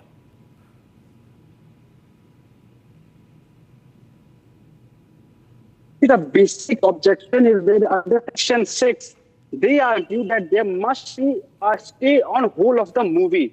The movie in toto should be stayed in any or all the parts in India. Now, they raise the point that under Section 6, there should not have been an order recommending just mere cut. Now, this is a difference of argument which has been raised in the petition of objection. Now, in that petition, the challenger has argued that under Section 6, the argument should have been made regarding that if there is a petition challenging a movie, that whether the movie is complying by the guideline under the Section 6, the movie should have been stayed in toto or passed in toto. There should not have been a recommendation of a cut. Now, this is what the Supreme Court will decide it under Section. The government committee is employed, or whether they have the power to recommend cuts and not to put a stay on the movie in whole or pass the movie in whole. So basically the argument is that the committee was not empowered by the law. That's right, Aditya. Now there are intense arguments happening at the Supreme Court, and we'll have to wait and watch whether or not this movie will even see the light of the day. But thank you, Aditya and Shambhavi, for joining us on this broadcast. Now moving on, viewers, after the Enforcement Directorate's heat on Anil Ambani, Reliance Infrastructure Limited and Reliance Power issues its first statements, and the statement says no impact on Reliance Infrastructure, its business operations, financial performance, shareholders, employees or any other stakeholder. However, in the stock market, shares of Reliance Infrastructure has dropped by almost 5%. Now, the Enforcement Directorate has its lens on the illegal loan transfers. Now, the company has issued the first statement, and the company has said that this will not impact its financial operations, its financial performance, business operations, its infrastructure. But the effect of this particular case has, however, reached the stock market, because as far as the latest information is concerned, the shares of Reliance Infrastructure has dropped by almost 5%. And to give us details and help us understand what this means, we have Pranav joining us live from the digital newsroom.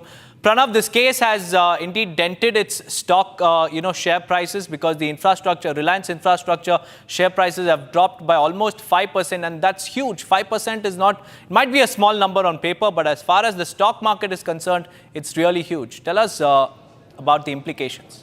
Yeah, basically, when we're talking about a 5% drop, the shares of Reliance Infra and Reliance Power today dropped and hit a 5% low circuit. What this necessarily means is that there was so much sell-off after ED's 3,000 crore allegations that the BSE and the NSE temporarily halted trading. So when it's actually hit a 5% low circuit, that necessarily means that trading was halted. So it was a massive fall in these shares, after which the company has issued statements that Mr. Ambani is not on any of the board of directors of these companies, and that financial operations of these organizations will not be hampered.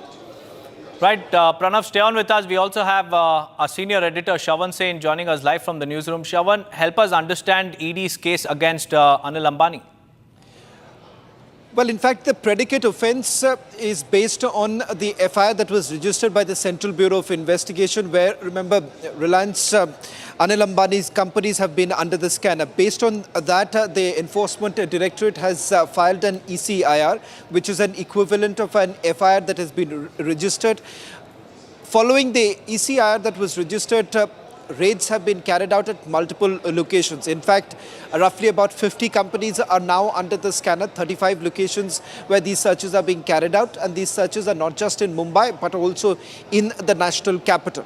Now, as far as the charges that have been leveled against Anil Ambani and his companies, it is to do with loans that were provided by Yes Bank. You're looking at a period between 2017 and 2019 when his companies actually received about 3,000 crore rupees as loans.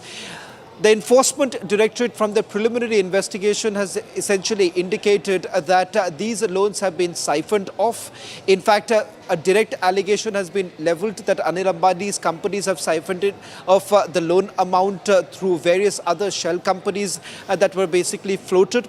And not just that, there was also an exchange of a bribe with the Yes Bank officials. Now, it does not only limit this entire investigation to this much, but we are now given to understand that there are two other loans that have basically come under the scanner. One is with regards to about 1,050 crore rupees loan that was provided by Canada Bank, and the other is roughly about 14,000 crore rupees loan that once again it turns out that Anil Ambani's companies have actually defrauded.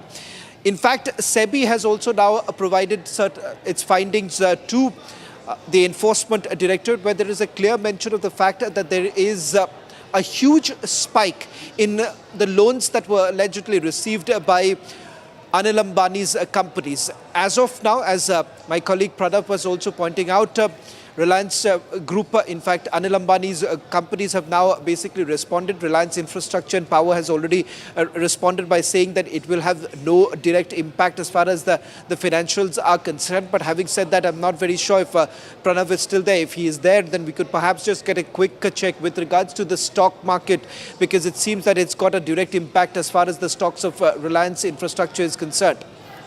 Right, Shravan, before I get in a word from Pranav, let me also go across to my colleague Meenakshi joining us live from the Reliance Center. Meenakshi, help us understand what time the raid started and what's the situation now. Yes, as we know, ED conducted search operation in 35 locations, 50 companies linked to Reliance Communication and promoter director Anil D. Ambani, as day after SBI claimed that these companies and Anil Ambani as fraud. Now, over the 35 location, 2 or 3 location is in Mumbai, and I am now outside of that Reliance Center. 2 hours ago, the 3 or 4 ED officials entered this Reliance Center, which is the main office of Reliance Communication in Mumbai, and they are searching now. Search operation is going on, as we got the information that before 2 hours ago, the security in charge came here and told the security to lock the main gate of Reliance Center, and security came and locked the main gate of Reliance Center. Now we are waiting outside for officials when they will come out and give an information as to or not, because now all ED officials and the companies' workers are inside this Reliance Center, which is, as I told, situated in South Mumbai, and it's in Ballard Street, as we know, is 4th area, and is the main office of Reliance Communication. Back to studio. You can see that this is the Reliance Center, and it's a big office of Reliance, and the ED officials are inside in this Reliance Center. Back to studio. Right, Meenakshi, thank you for getting us that quick update from Ground Zero. Pranav, coming back to you, 45 minutes for the stock markets to close today. What is happening as far as Reliance Infrastructure shares are concerned? Well, Reliance Infrastructure and Reliance Power shares have been on a free fall. In fact, if you remember, on June 13, the State Bank of India had also said that Anil Ambani was a fraud under the RBI's fraud risk guidelines. So ever since this statement came, even a minister mentioned it in the parliament. This mention was made in the parliament also. So ever since the Anil Ambani group stocks have been falling, and today 5% low circuit, which necessarily means that trading was halted for some time, is yet another low in the recent past.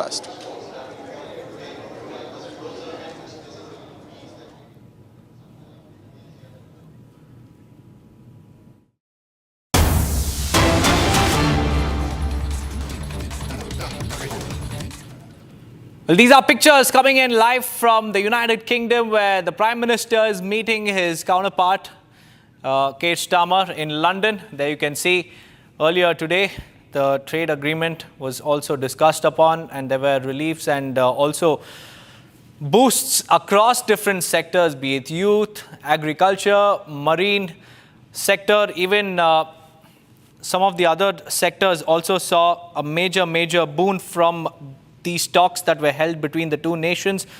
And UK and India together have put youth first because they've announced a lot of boost in service sector jobs. They've announced new roles in IT, finance, consulting, investment chances in the UK markets.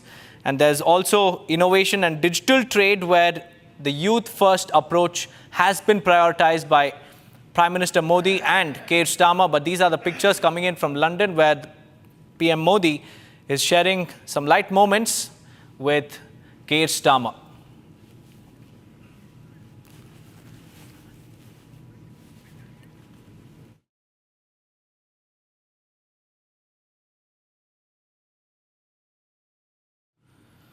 Okay, these are the pictures coming in from London where Prime Minister Narendra Modi is meeting Keir Starmer, and this after some fruitful talks that were held across different sectors. And the Prime Minister is on a two-nation visit, and United Kingdom was his first stop. And the bilateral ties are also under focus because India and UK are also eyeing a free trade, and they've also signed a $6 billion trade deal. Indian Prime Minister Narendra Modi signed a free trade deal expected, and he's also expected to lead a multi-billion pound boost in exports as well. UK cars and other imports will also be very cheaper to the export, and also Indian textiles and jewelry will be cheaper to export to the United Kingdom under the agreement, which also commits to a new India-UK plan to tackle illegal migration as well. But what we need to understand is that this means that the staff from Indian companies, as far as the migration issues are concerned, the staff from Indian companies who are temporarily transferred to the UK and staff from UK firms who are temporarily working in India will only pay social security contributions in their home country rather than in both places. When the deal was agreed in May, the Indian government called it an unprecedented achievement, and further talks are expected on this front as well. We also have Abhishek Kapoor, our senior executive editor, joining us on the phone line. Abhishek, we have pictures of Keir Starmer and PM Modi sharing some light moments in London. Help us understand this bonhomie.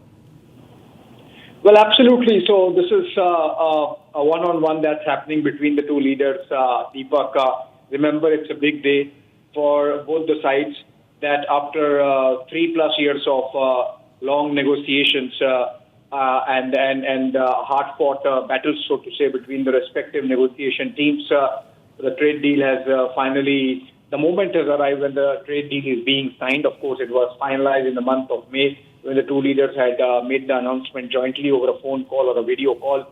And now, about 15 minutes of a personal tie-to-tie between the two leaders, following which there would be press statements where the announcements are going to be made, essentially about the trade deal. And then there would be delegation-level talks. So it's not like that the talks have happened and then the announcement is being made, because the deal is already decided.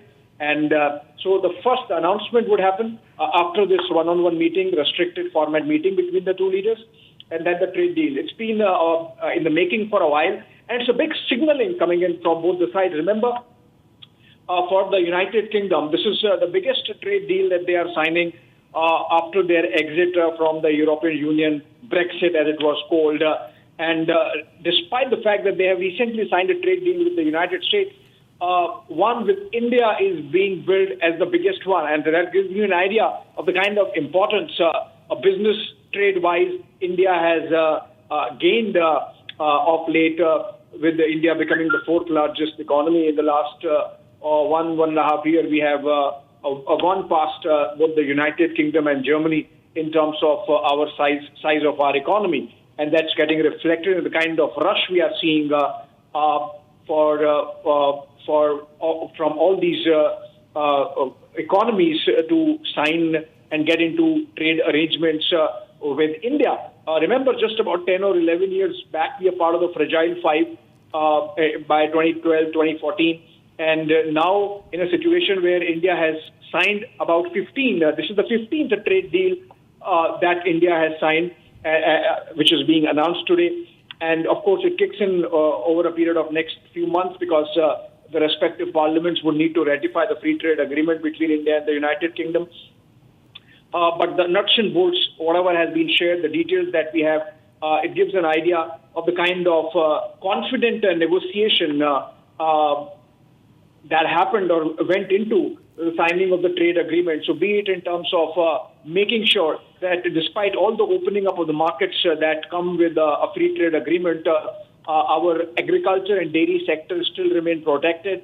The fact that India made it a point to impress the British side that while trade on goods and services is fantastic and all the tariff barriers being knocked down as part of the agreement is great. The fact of the matter is that there has to be free flow of human capital also. So there are a lot of concessions, we are told, on the freedom of people front in terms of exchange of people, in terms of free movement of talent.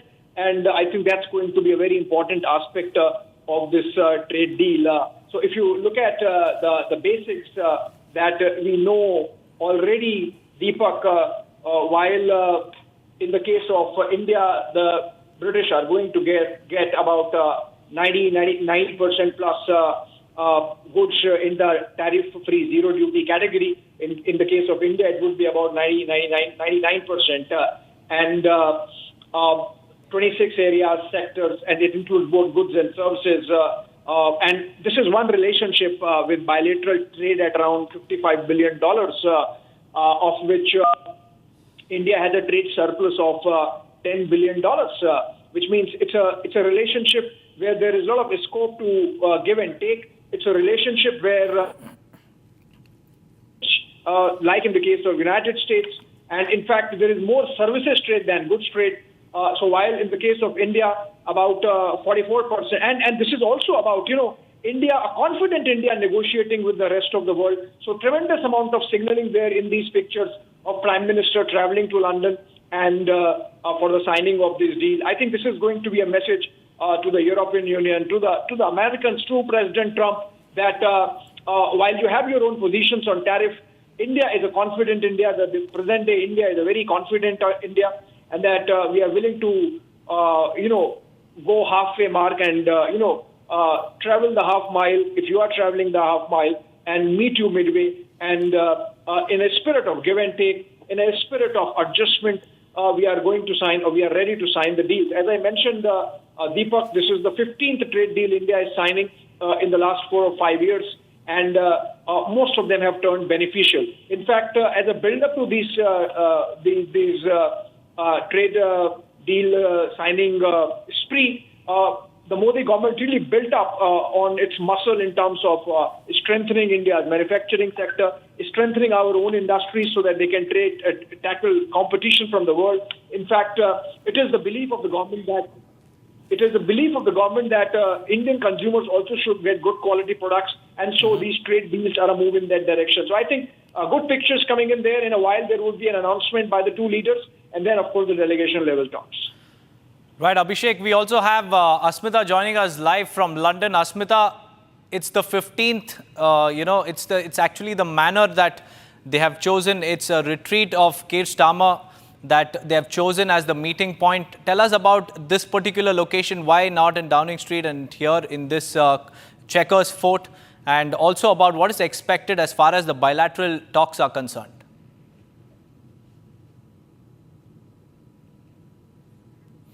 Well, Asmita, I guess your mic is muted. If you could unmute yourself and help us understand the bilateral talks that are set to take place.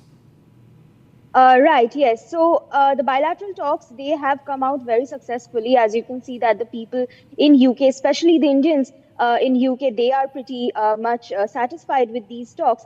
When we talk about the FTA agreement, well, that has come out pretty successfully as well. So you see that there was educational and there were other there were many British Indians who were enthusiastically supporting this particular FTA, which includes other aspects as well, like business and education. So I will quickly let you know the key takeaways that we have. That is, there were warm receptions that were held for Prime Minister Narendra Modi, and this is indeed a landmark India-UK free trade agreement. So 99% of the Indian exports to the UK now, they are tariff-free. So 90% of the UK exports to India, tariff reductions. So, like Scotch whiskey, the tariffs have dropped. That's down right, from Asmita. Thank you for joining us with those details. It's the 16th century manner that Keir Starmer has chosen to meet Prime Minister and hold strategic talks. It's a big message being sent out from the United Kingdom. We'll get you all the latest from London after a short break. Stay tuned.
I'm looking forward to being part of the Republic AI Pre-Summit on July 25th. We will be diving into the latest breakthroughs in artificial intelligence, its growing impact across different sectors, and what the future holds for India. It's a powerful lead-up to the Mega AI Summit. I am delighted to be part of this important conversation. See you there.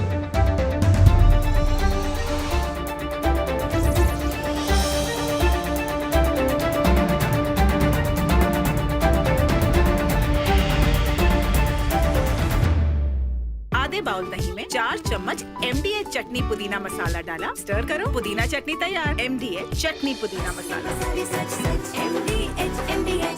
इसको घर पे लगाओगे तो शादी का तो पता नहीं, पर घर पक्का नहीं टूटेगा। रुंगटा नहीं तो घर स्ट्रॉन्ग नहीं। रुंगटा स्टील TMT बार एकदम सॉलिड। पहाड़ों में एक हाइकिंग स्टिक भी बन सकती है। MDH की हल्दी मिर्ची धनिया करे कमाल, ये रंग दे, ये खुशबू दे, ये तीखा, ये कम पड़े, क्या निराला MDH masala.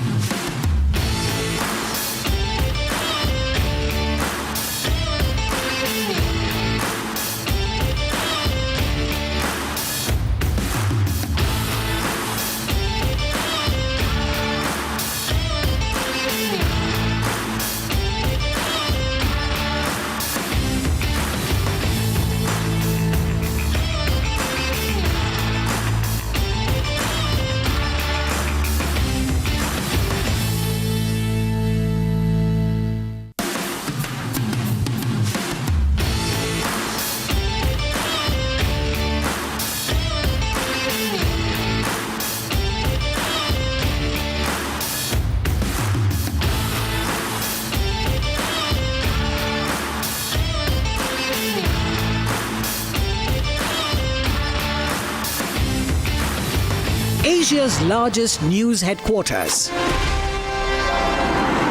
Setting the agenda for Bharat.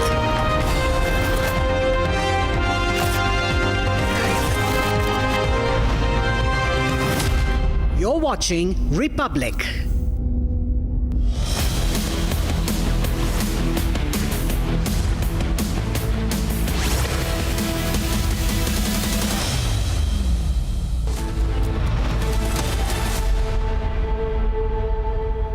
A very good afternoon, viewers. It's 3 p.m. and you're watching Republic TV. Gear up for all things AI, the breakthroughs, the impact, and what's next for India. Join us tomorrow, July 25th, for the flagship Republic AI Pre-Summit. From the Republic Media Network headquarters, we bring together the country's top innovators, policymakers, and tech giants as they decode India's AI leap It's the perfect build-up to the Mega Republic AI Summit, and it all begins right here. Let's get started with the headlines.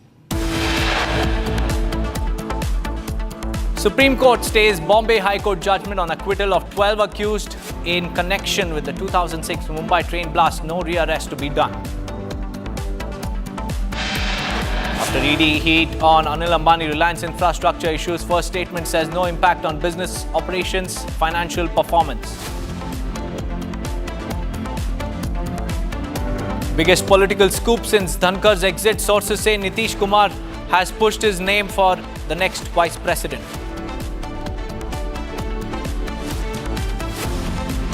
Supreme Court reserves order on actor Darshan in fan murder case. However, Darshan seen enjoying his vacation in Thailand from 2 days ago.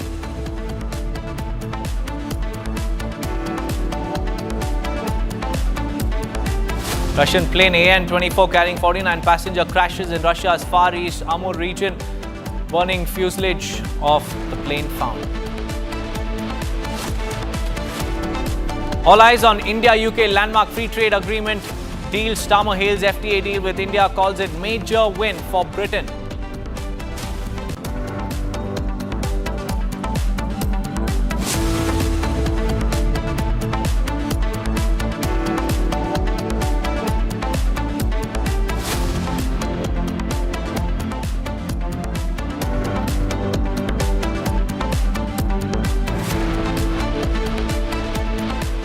First up, viewers, India and the United Kingdom are all set to sign a free trade agreement today. British Prime Minister Keir Starmer is hosting his Indian counterpart PM Modi in London, and the two will hold discussions on wide-ranging topics. The signing of the FTA is a key part of Prime Minister Modi's UK visit. New Delhi and London concluded talks in May to reach a bilateral free trade agreement, discussions for which began in January 2022. And these are the pictures that we have accessed, and it's coming live from Chequers, which is the official country residence of British Prime Minister. It is located about 50 kilometers northwest of London. It's a 16th century manor gifted to United Kingdom government in 1917 by Sir Arthur Lee. And this is the place that is used to host state guests, confidential discussions and high-level strategy meetings away from the usual Downing Street residence. And this particular meeting at Chequers signals personal warmth and priority.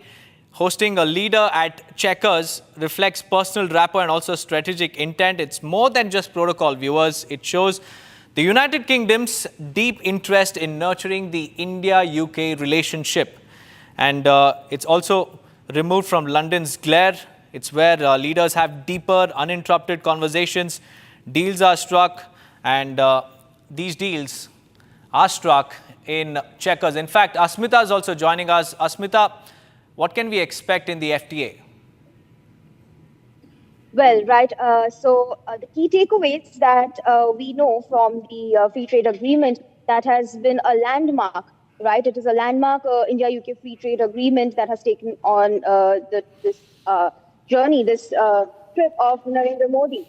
So you see that 99% of the Indian exports to the UK are now tariff-free. So 90% of UK exports to India are granted tariff reductions.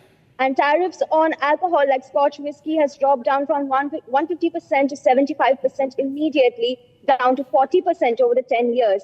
And Indian tariffs on UK cars have also reduced to 10% under a quota. Now, in other news, we know that the labor, education, professional mobility, it includes work visa concessions, recognition of qualifications and exemption from national insurance contributions, which are pretty stringent in the UK, but now they will be slightly less stringent for India as we mark this significant FTA. And deals on access to UK procurement markets, but agricultural services and carbon tax mechanisms, they remain excluded.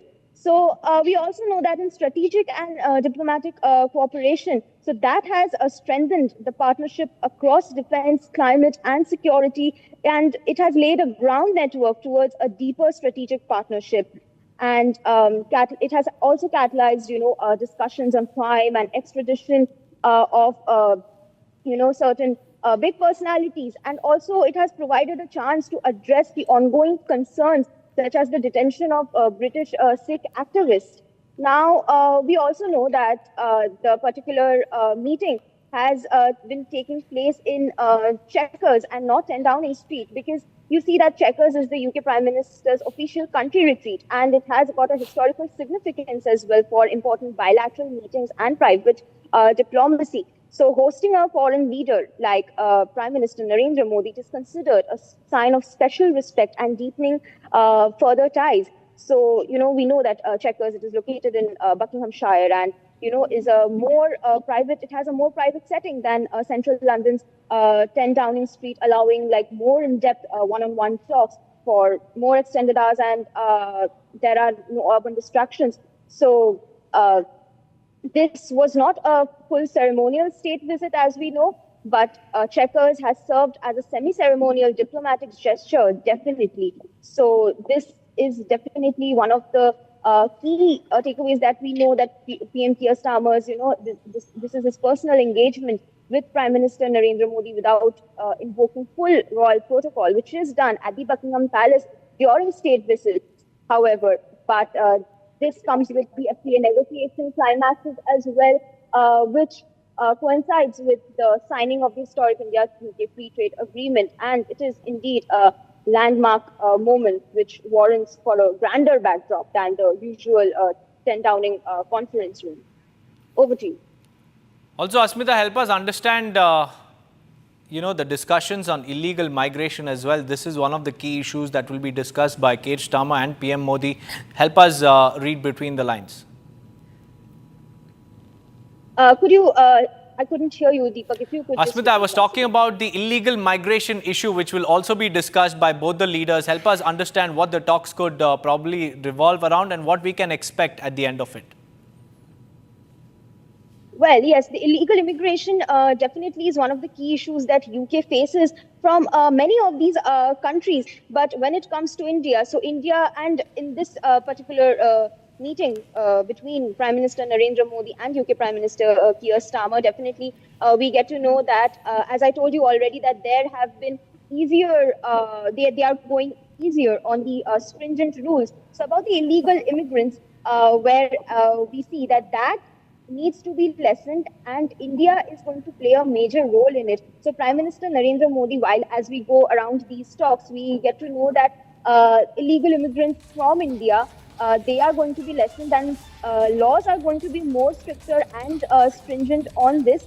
However, this will not affect on the upcoming visa policies, and it will also not affect on the non-stringent new laws on, the new rules that PM Modi is going to talk about to UK PM Keir Starmer about when it comes to work visas or educational visas. So they are going to be more easier on that when it comes to Indians. So this is again one of the key takeaways that we know from this meeting between PM Keir Starmer and PM Modi.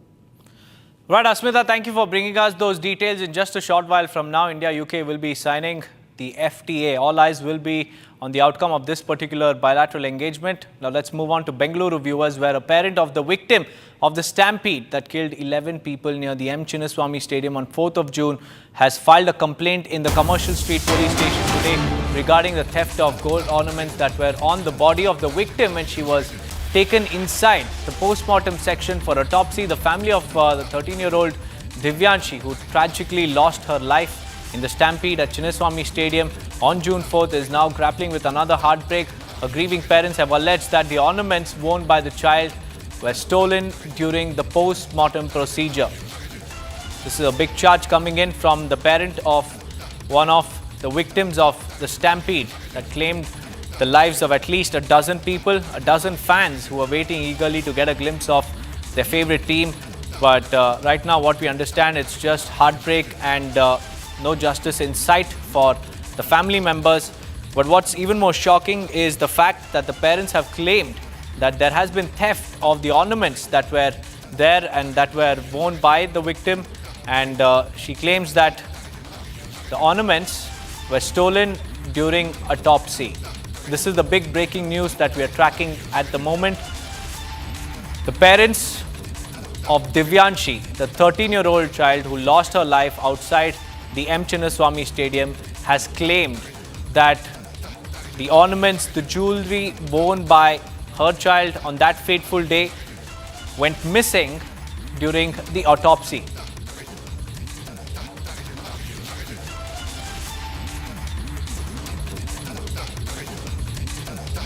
Well, the parents claim it was during the postmortem procedure that the jewels that were worn by her child were stolen, and this is a serious allegation made by the parents of the victim, and a complaint has been filed with respect to this in the Commercial Street Police Station, which is in the jurisdiction of the M. Chinnaswamy Stadium. And the Commercial Street Police Station is also very, very close to the M. Chinnaswamy Stadium, and that's why the complaint has been filed there. It falls under its jurisdiction. A case of theft has been filed against the hospital authorities, claiming that the jewelry went missing during autopsy. This is the latest flashpoint as far as the Stampede case is concerned, the Bengaluru Stampede case, where 11 people lost their lives on June 4th, a day after RCB's historic victory, and they were there in Bengaluru for the victory parade, the celebrations, and it was during the unannounced victory celebrations that 11 individuals lost their lives, and one of them was Divyanshi.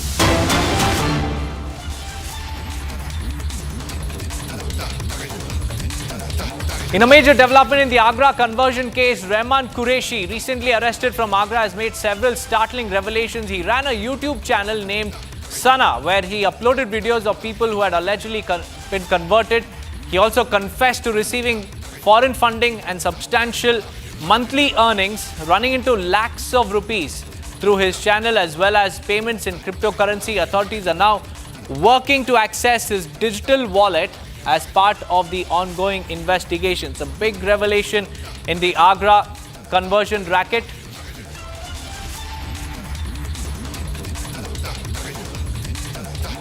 And now they have revealed that the YouTube channel that was being operated by Rahman had been earning a lot of money, and now the lens is on the digital wallets of the accused.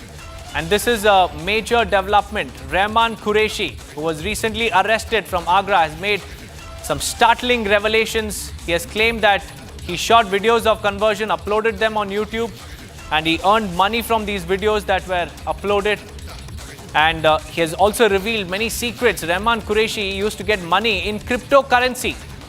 And he also used to run a YouTube channel named Sana, which we just told you about. And Rahman has low educational qualifications. He has only studied till 12th. Rahman knows 12 computer languages. Rahman Qureshi used to upload videos of converted people on his YouTube channel. And he also has confessed before the investigating officials that he used to get funds from abroad, similar to the Changur Baba conversion model. The police is now trying to access his digital wallet because Rahman used to deal in cryptocurrency, and he used to get up to several lakhs of rupees per month from the YouTube channel, on which he was uploading videos of conversion of converted individuals. And Rahman is now an important character in this conversion racket. He is said to be a very, very close aide of Abdul Rahman, the mastermind. Now moving on, viewers, to more updates coming in as far as Thailand-Cambodia border clash is concerned. At least 9 Thai civilians were killed and over 14 have suffered injuries in a series of Cambodian rocket attacks along the Thai-Cambodia border. Thailand launched airstrikes on Cambodian military targets as Cambodia fired rockets and artillery, killing a civilian in a dramatic escalation of a long-running border face-off between Thailand and Cambodia. And the two neighbors are now locked in a bitter spat over an area known as Emerald Triangle, where the borders of both countries and Laos meet, and it is also home to several ancient temples. And the fight is over this particular region.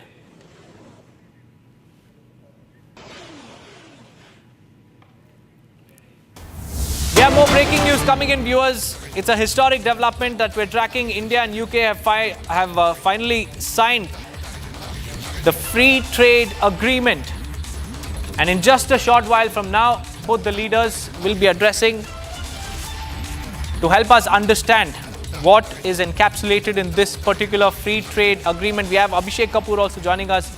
Abhishek, India and UK have signed the historic trade deal, and this amidst negotiations with the United States as well. How important is this moment for India?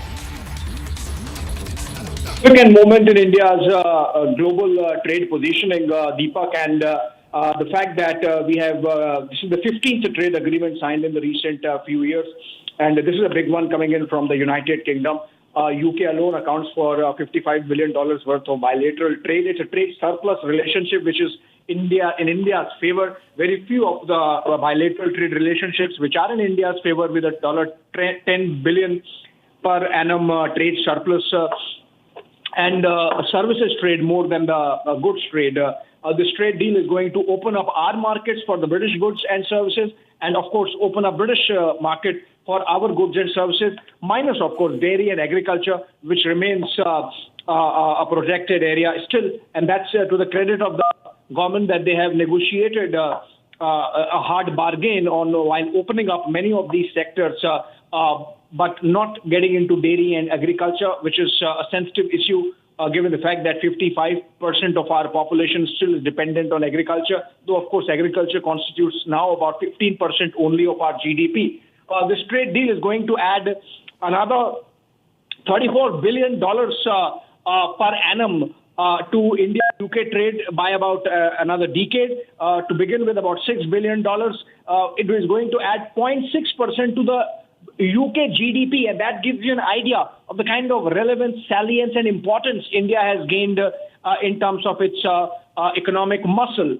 In fact, in the last 1 year alone, we have pushed United Kingdom and Germany to become the fourth largest global economy, and that really gets reflected in the number of countries that are queuing up to sign a trade deal. This is also a significant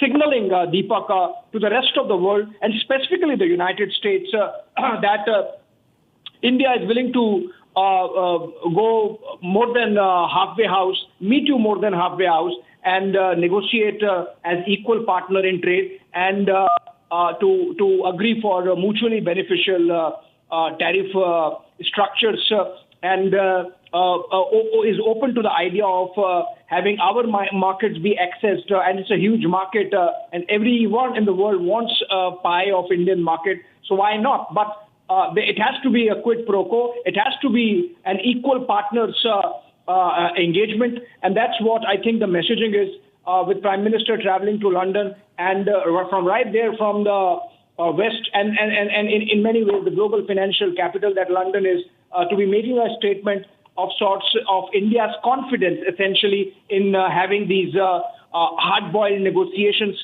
and they go on for years together.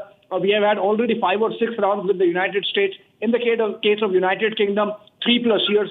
Things began in January of 2022, when Boris Johnson was the Prime Minister, and then since then Liz Truss and Rishi Sunak, and now Keir Starmer, and the deal getting signed has been signed, and we are looking up to a joint statement by the two leaders any moment now. And so while the nitty-gritties of the deal are going to kick in only about a few months from now, maybe 8 or 10 months, because remember, we are two good, vibrant, strong democracies. So obviously, when the government sign these kind of agreements, they have to be ratified by respective parliaments. So in the case of India, our parliament; in the case of United Kingdom, their parliament, they would need to ratify this trade deal, and then of course it kicks in. So these aspects taken together, the fact that just a decade or so ago, nobody wanted to have a trade deal with India, and at least as equal partners, and we were part of the Fragile Five, to the time when now we are confidently signing one trade deal after another. Remember, as a build-up to this, we have had a trade deal with EFTA, which is a small grouping within Europe, not part of the European Union, which includes Switzerland and Norway and Liechtenstein and the Netherlands. And then we have signed a separate trade deal with Australia. We have signed a separate trade deal with the UAE. And all these trade deals are already giving momentum to India's goods and services trade worldwide, and it is expected that, like in the case of earlier trade deals, this is also going to bring in more resilience to Indian economy, bring in more openness to our markets, make consumers in India benefit from better products and more competition, and it's going to ultimately strengthen our own industrial muscle. Some people have raised concerns about Make in India, because if goods get cheaper and it's cheaper to import, then why would these corporations have incentives to really come set up shop in India? So, for example, in the case of automobile sector, we have made a big concession in this India-UK FTA from about 100% duties for import of cars to progressively reduce them to just 10%. So obviously, if cheaper imports are coming in of those fancy British cars, why would those British corporations want to set up manufacturing shop floor in India? That's a question that has been raised, and hopefully we would have some answers when the details of the trade deal come out. But essentially what we are seeing is that with the signing of this agreement, this is a lot of symbolism. There is a lot of messaging. There is a lot of signaling that is coming in from India's side, and for the United Kingdom to really acknowledge that despite having signed a trade deal with the United States just last month, and there was a photo of in Canada, I believe, on the sidelines of the G7 summit where President Trump and Keir Starmer of the UK showed up that a mini deal or part of the larger deal that the two sides are negotiating. For Keir Starmer to say that this is the biggest trade agreement that the United Kingdom has signed or is signing after coming out of the European Union, which was a few years ago, after Brexit. And so obviously, this gives you an idea of the kind of importance that's getting attached to Indian market, Indian economy, the size of the Indian market, and that's getting reflected in the kind of trade deal that has got signed. We are looking forward, as I said, Deepak, for the joint statement there, and to listen to the two leaders as to the vision that has guided the two sides to sign this agreement despite those protracted negotiations. The nitty-gritties, of course, we have put on air by way of graphics as to the areas where we are going to benefit, the areas where the British are going to benefit. And these are the times of tariff wars, and unleashed in good measure by President Trump of the United States. And while negotiating those choppy waters, for India to be signing these kind of agreements sends a message of stability, sends a message of bringing calm to the markets. And I think in that sense, the world would be watching those pictures coming in from London in a while from now when the two leaders make that joint address. That's right, Abhishek. We also have Asmita and Aman joining us live from London. Let me go across to Asmita first. Asmita, the FTA has been signed by India and the United Kingdom. What are the sectors that are clear winners in this particular free trade agreement? Right. So, you know that on July 24, 2025, Prime Minister Narendra Modi and UK Prime Minister Keir Starmer, they, in a high-level bilateral engagement, they have concluded the landmark free trade agreement. So let me take you through some of the key features again, as there have been tariff reductions and mostly the most important, the mobility and labor part, where there has been easier visa access for Indian professionals, students and IT workers, which we know UK provides a very stringent rule for, but now there have been easier visa access. So UK agreed to recognize Indian qualifications in sectors like law, architecture and accountancy, and exemptions from UK national insurance for Indian workers posted temporarily. So the political significance, let me take you through the political significance of this meeting that for the United Kingdom, this was Keir Starmer's first big international economic win post-election, where he represented it as a proof that Britain can strike meaningful deals post-Brexit. And for India, this agreement was showcased that Modi-led strategic and economic breakthrough, which positions India as a trusted global trade partner. Now, this was also a big geopolitical message, which sent a strong signal of UK-India alignment and particular global shifts in the Indo-Pacific and the WTO trade reform and multilateral digital governance. we can also see this, and this can also be seen as as a counter to the EU-India slow trade progress and That's right. Brexit, That's right, UK Asmita. It's a counter on various fronts. Let me also go across to Aman. Aman, help us understand the key takeaways from the free trade agreement. Sure. I mean, look, this is a good day for global Britain and New India. We have this historic landmark deal, which was kicked off by Prime Minister Boris Johnson under Roadmap 2030, when he was Prime Minister. This is a real significant development in the sense that, look, this is exactly what Britain voted for in the EU referendum with Brexit, to take back control of our economic policy, of our trade policy, and of our geopolitical policy. And it really showcases where Britain is heading in terms of the Indo-Pacific tilt. India is a natural partner of choice for the UK. I mean, let's break this down. The world's fourth biggest economy in India and the world's fifth biggest economy. This is a real win for free trade. Both these economies are powered by free enterprise. The British people are some of the most innovative and inventive people in the world, as the same is true for the Indian nation. And that's why this is a great win. We hope to double the free trade between UK and India every year to £120 billion worth over the course of the next decade. But of course, this is not the only thing that matters in this FTA. Of course, this is trade matters, but so does geopolitics. And this is a real indicator from the UK where British geopolitics is heading. And that is to... That's right, Aman. It's a historic moment for India-UK ties as they have inked yet another free trade agreement. We'll get you all the details on the other side of the short break. Stay tuned.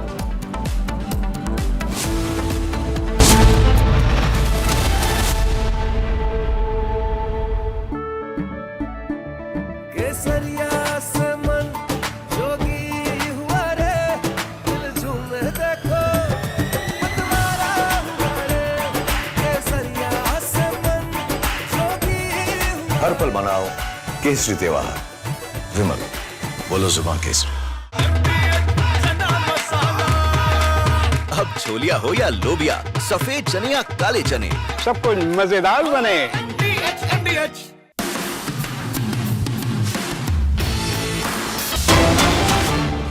आप अभी ये deliver करने के लिए तैयार है इसके साथ दोनों ही देशों को बहुत ही ज़्यादा आशाएं और बेनिफिट होंगी और दो देशों के लोग आपस में काम करके एक दूसरे के सहयोग करेंगे. It is a deal that will bring huge benefits to both of our countries, boosting wages, raising living standards, and putting more money in the pockets of working people. It is good for jobs, it is good for business, cutting tariffs and making trade cheaper, quicker and easier.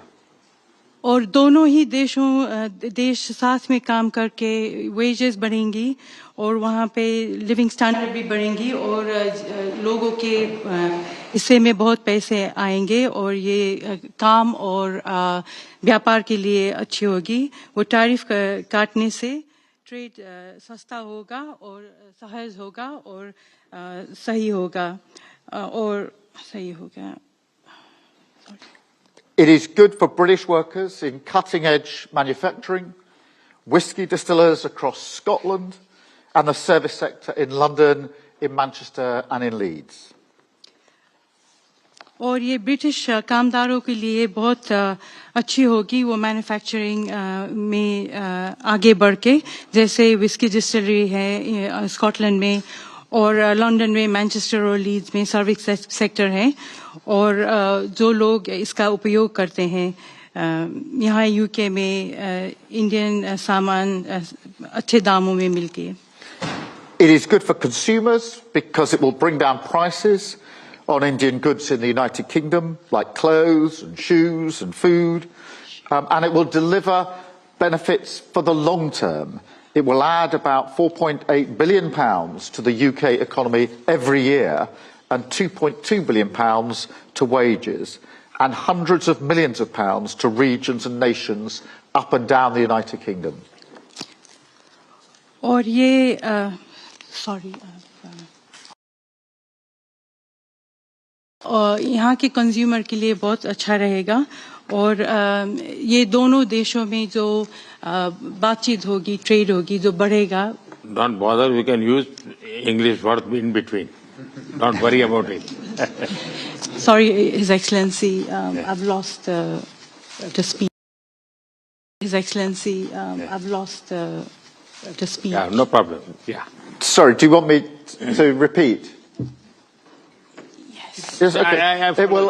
I think we understand each other well. I mean, look, and we both know this is the biggest and most economically significant trade deal that the UK has made since leaving the EU. And I think I can say that it's one of the most comprehensive deals that India has ever done. So thank you, Prime Minister, for your leadership and for your pragmatism. And I'd like to thank everybody who's worked so hard to get this deal over the line. और आज ये जो बहुत बड़ी comprehensive deal तैयार की है और कामयाब की है, उसके लिए मैं आपको बहुत बहुत शुक्रिया कहना चाहता हूं, प्राइम मिनिस्टर साहब. और ये दोनों टीम जहां काम करके ये जो काम पूरा किया है, इसके लिए मैं बहुत खुशी हूं. And, you know, as I've said before, and as we were just discussing in our tête-à-tête, we've entered a new global era, and that is one that requires us to step up, not to stand aside, to deliver for the British people by building deeper partnerships and alliances. And today is very much confirmation of that approach. और अभी वहाँ पे बात सब कर रहे थे आपके साथ बैठ के, हमने बातें की कि नई ग्लोबल एरा पैदा करनी है और इसके लिए हमको सब कुछ करना है जो हम सक्षम है, जिसके बाद ब्रिटिश लोगों को यहाँ पे बहुत ही बड़ी पार्टनरशिप मिलेगी आपके देश से, और यहाँ पे जो हम करने वाले हैं उससे दोनों देशों को फायदा होगा. And the UK has been negotiating a deal like this for many years, but it is this government that got it done. And with it, we're sending a very powerful message that Britain is open for business. And that is already generating huge confidence. Today we're announcing nearly £6 billion in investment and export wins between India and the United Kingdom, creating over 2,200 jobs for British workers. और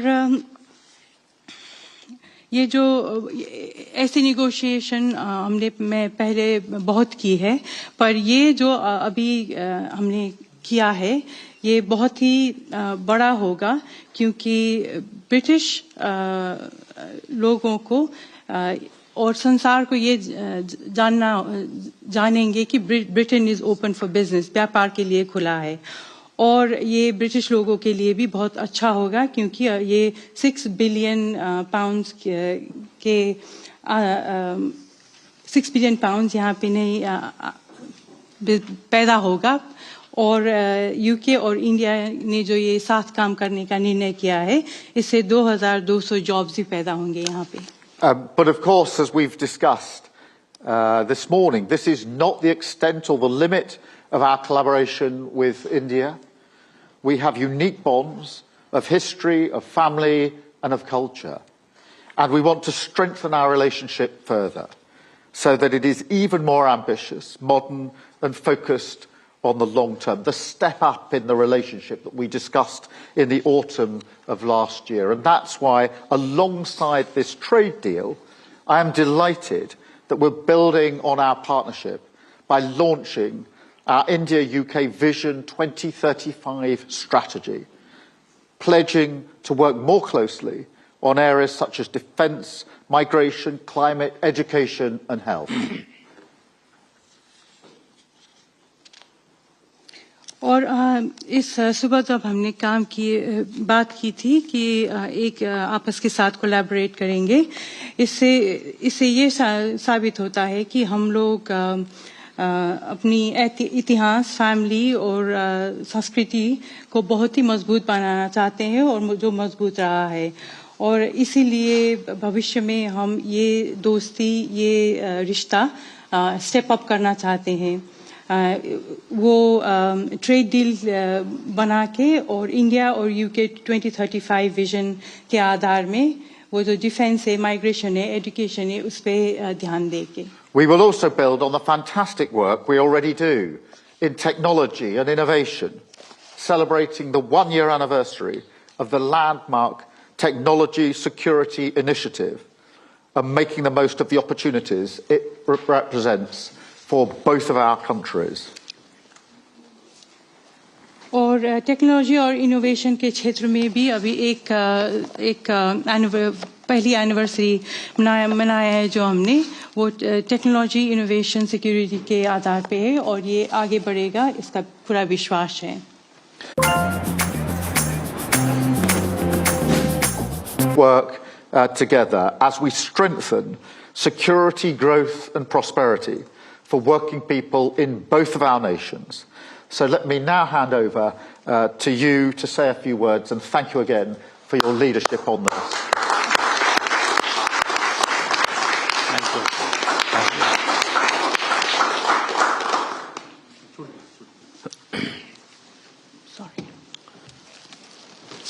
प्रधानमंत्री Starmer, friends, नमस्कार। Prime Minister Starmer, friends, namaskar, good morning. सबसे पहले मैं प्रधानमंत्री Starmer के गर्मजोशी भरे स्वागत सत्कार के लिए हार्दिक आभार व्यक्त करता हूं। आज हमारे संबंधों में एक ऐतिहासिक दिवस है। मुझे प्रसन्नता है कि कई वर्षों की मेहनत के बाद आज दोनों देशों के बीच comprehensive economic and trade agreement संपन्न हुआ है। First of all, let me extend my heartfelt gratitude to Prime Minister Starmer for the warm welcome and gracious hospitality. Today marks a historic day in our bilateral relations. I am pleased to note that after many years of hard work, the comprehensive economic and trade agreement between our two countries has been concluded today. यह समझौता मात्र आर्थिक साझेदारी नहीं, बल्कि साझा समृद्धि की योजना है। एक और भारतीय textile, footwear, gems and jewellery, seafood और इंजीनियरिंग गुड्स को यूके में बेहतर मार्केट एक्सेस मिलेगा। भारत के एग्रीकल्चर, प्रोड्यूस और प्रोसेस्ड फूड इंडस्ट्री के लिए यूके की मार्केट में नए अवसर बनेंगे। भारत के युवाओं, किसानों, मछुआरों और एमएसएमई सेक्टर के लिए यह समझौता विशेष रूप से लाभकारी सिद्ध होगा।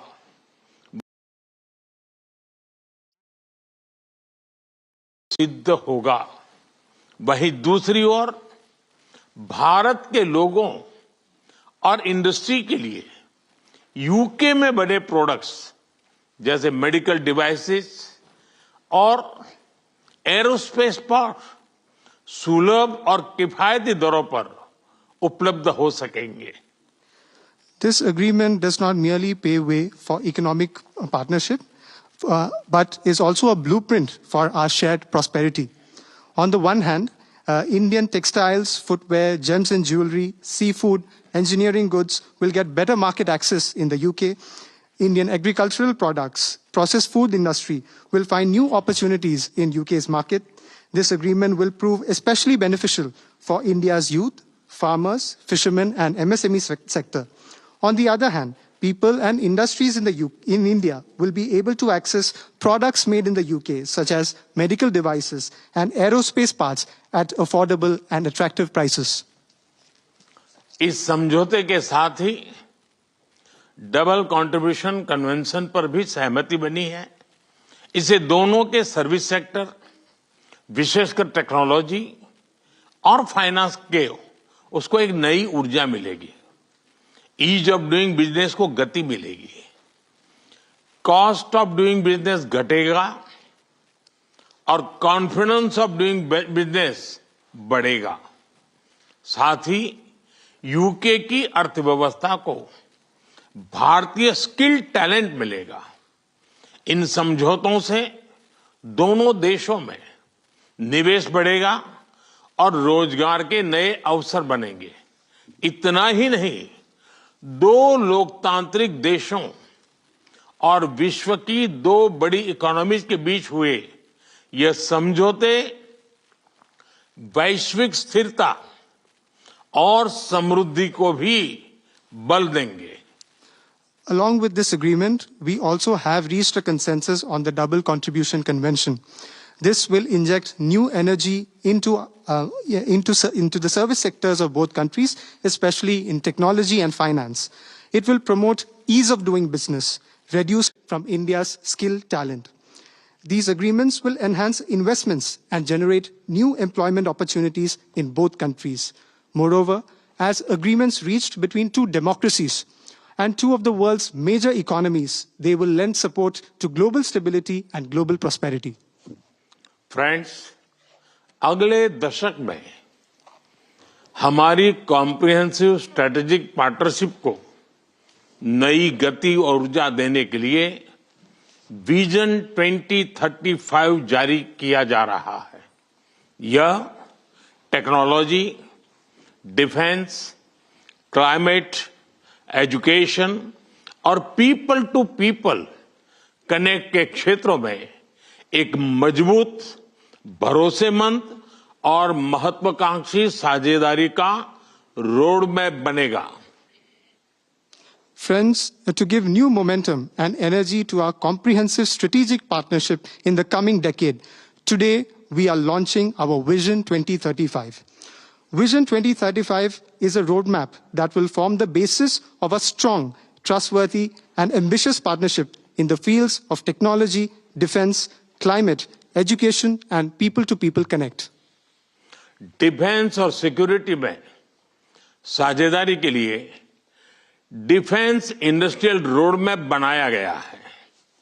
हमारी टेक्नोलॉजी सिक्योरिटी इनिशिएटिव को और मजबूत करने पर काम किया जाएगा। It is our commitment that from AI to critical minerals, semiconductors to cyber security, we shall create the future together. A defense industrial roadmap has also been drawn up for partnership in defense and security. Work will continue on strengthening our technology security initiative. It is our commitment that from AI to critical minerals, from semiconductors to cybersecurity, we shall create the future together. Friends, शिक्षा के क्षेत्र में भी दोनों देश मिलकर एक नया चैप्टर लिख रहे हैं। यूके की 6 यूनिवर्सिटीज भारत में कैंपस खोल रही हैं। पिछले हफ्ते ही भारत के गुरुग्राम शहर में साउथ हैम्पटन यूनिवर्सिटी कैंपस का उद्घाटन हुआ है। Friends, in the field of education too, we are writing a new chapter together. 6 universities of the UK are opening their campuses in India. Just last week, the University of Southampton inaugurated its campus in the city of Gurugram in India. Friends, Pahalgam में हुए आतंकवादी हमले की कठोर निंदा के लिए हम प्रधानमंत्री स्टारमर और उनकी सरकार का आभार व्यक्त करते हैं। हम एक मत हैं कि आतंकवाद के खिलाफ लड़ाई में दोहरे मापदंडों का कोई स्थान नहीं है। हम इस बात पर भी सहमत हैं कि एक्सट्रीमिस्ट विचारधारा वाली शक्तियों को डेमोक्रेटिक फ्रीडम का दुरुपयोग नहीं करने दिया जा सकता। Those who misuse democratic freedoms to undermine democracy itself must be held account. Economic offenders के प्रत्यार्पण के विषय पर भी हमारी एजेंसी सहयोग और समन्वय से काम करती रहेगी। Friends, we thank the Prime Minister and his government for strong condemnation of the terrorist attack in Pahalgam. We are united in the belief that there is no place for double standards in the fight against terrorism. We also agree that the forces which espouse extremist ideologies should not be allowed to misuse democratic freedoms. Those who misuse democratic freedoms to undermine democracy itself must be held to account. Our security agencies will continue to enhance cooperation and coordination on matters such as the extradition of economic offenders. Friends, Indo-Pacific में शांति और स्थिरता, Ukraine में चल रहे संघर्ष और पश्चिम Asia की स्थिति पर हम विचार साझा करते रहे हैं। हम जल्द से जल्द शांति और स्थिरता की बहाली का समर्थन करते हैं। सभी देशों की संप्रभुता और क्षेत्रीय अखंडता का सम्मान अनिवार्य है। आज के युग की मांग विस्तारवाद नहीं, विकासवाद ही है। Friends, we have continued to exchange views on peace and stability in the Indo-Pacific, the ongoing conflict in Ukraine, and the situation in West Asia. We support early restoration of peace and stability. Respect for sovereignty and territorial integrity of all countries is essential. Today's era demands development, not expansionism. Friends, पिछले महीने अहमदाबाद में हुई दुर्घटना में मारे गए लोगों में कई यूके के नागरिक भाई बहन भी थे। उनके परिवार वालों के प्रति हम संवेदनाएं प्रकट करते हैं। यूके में रहने वाले भारतीय मूल के लोग हमारे संबंधों में एक लिविंग ब्रिज का काम करते हैं। They did not just bring curry from India, but also creativity, commitment and character. इनका योगदान सिर्फ यूके की समृद्ध इकोनॉमी तक सीमित नहीं है, बल्कि यूके के कल्चर, स्पोर्ट्स और पब्लिक सर्विस में भी दिखता है। Friends, last month in the unfortunate plane crash in Ahmedabad, our sisters and brothers of the UK were among those who lost their lives. I would like to express my deepest condolences to the families of the victims. The people of Indian origin in the UK form a living bridge that connects our two nations. They did not just bring curry from India, but also creativity, commitment, and character. Their immense contributions are not just limited to UK's prosperous economy, but are also visible in UK's culture, sports, and public service. Friends, जब भारत और UK मिले और वह भी test series के दौरान, तो cricket का उल्लेख तो करना ही पड़ता है। For both of us, cricket is not just a game, but a passion, and also a great metaphor for our partnership. There may be a swing and a miss at times, but we always play with a straight bat. We are committed to building high-scoring solid partnership. आज संपन्न हुए समझौते और vision 2035 इसी spirit को आगे बढ़ाने वाले माइलस्टोन है।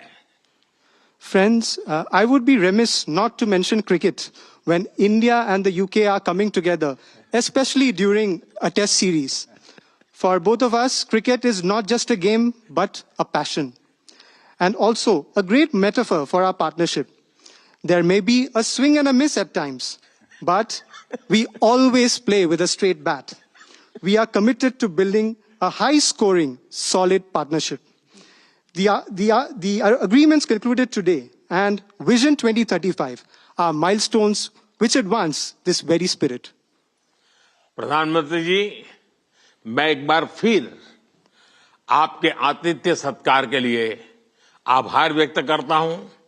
मैं आपको भारत यात्रा करने का निमंत्रण भी देता हूं और आशा करता हूं कि हमें शीघ्र ही भारत में आपका स्वागत करने का अवसर मिलेगा। बहुत बहुत धन्यवाद। Prime Minister, I thank you once again for your warm hospitality. I would also like to take this opportunity to extend an equally warm invitation to you to visit India. I am eagerly looking forward to hosting you in India very, very soon. Thank you very much. Thank you. Thank you.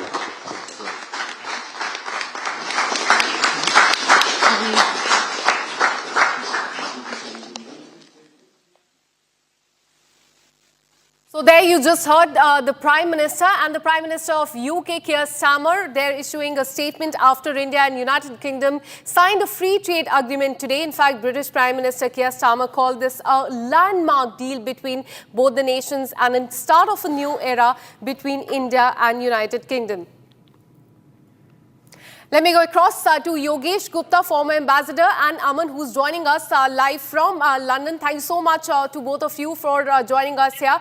Just a while back, coming to you, Mr. Yogesh, first, just a while back, Prime Minister and Keir Starmer, as both of them spoke, and both of them called this a landmark free trade agreement. Your first reaction to this? I think it's a very important agreement, both for India as well as the United Kingdom, that has been reached today, because these are India and the United Kingdom are two major economies.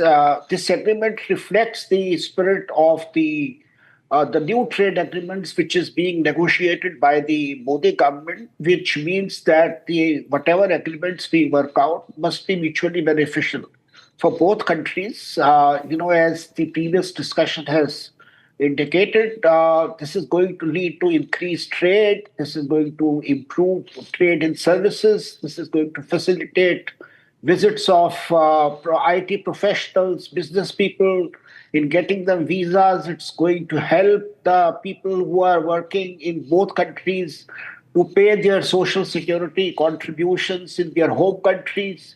And in numerous ways, this is going to help both these countries in terms of signaling. I think this is going to be extremely important, because while some countries like the US, they are talking in terms of protectionism, high tariffs, and so on. China is talking in terms of weaponizing some of its trade items. Here is an example of these two economies, two big countries, trying to work out a trade deal which takes care of their mutual interest, which benefits both these countries, which is not exploitative and so on. So I think on the whole, this is a very important agreement, and the visit of the Prime Minister to UK is extremely important, because besides trade, there are so many other areas, the issue of Khalistanis in UK, the issue of, visas for the workers who are visas for the students who are studying in UK, all those issues, and a number of other issues like defense, collaboration in defense, high-tech collaboration in new emerging technologies.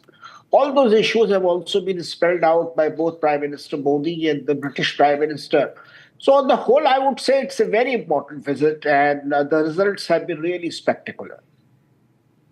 Absolutely. So stay on with us. In fact, I'm also joined by Aman, my colleague, who's joining us live from London. In fact, coming to you, Aman, now this is a free trade agreement that has been signed between India and the United Kingdom that will boost the bilateral trade by $34 billion annually. Give us more details about this agreement. This is a good day for global Britain and New India, the world's fourth and fifth largest economies. Look, we are two great civilizational nations that are tied together through the bonds of not just heritage and history, but also through shared values of democracy, of freedom, and the rule of law, of pluralism. And free trade is a big part of it. Yes, you're right. This is going to boost trade by $34 billion a year.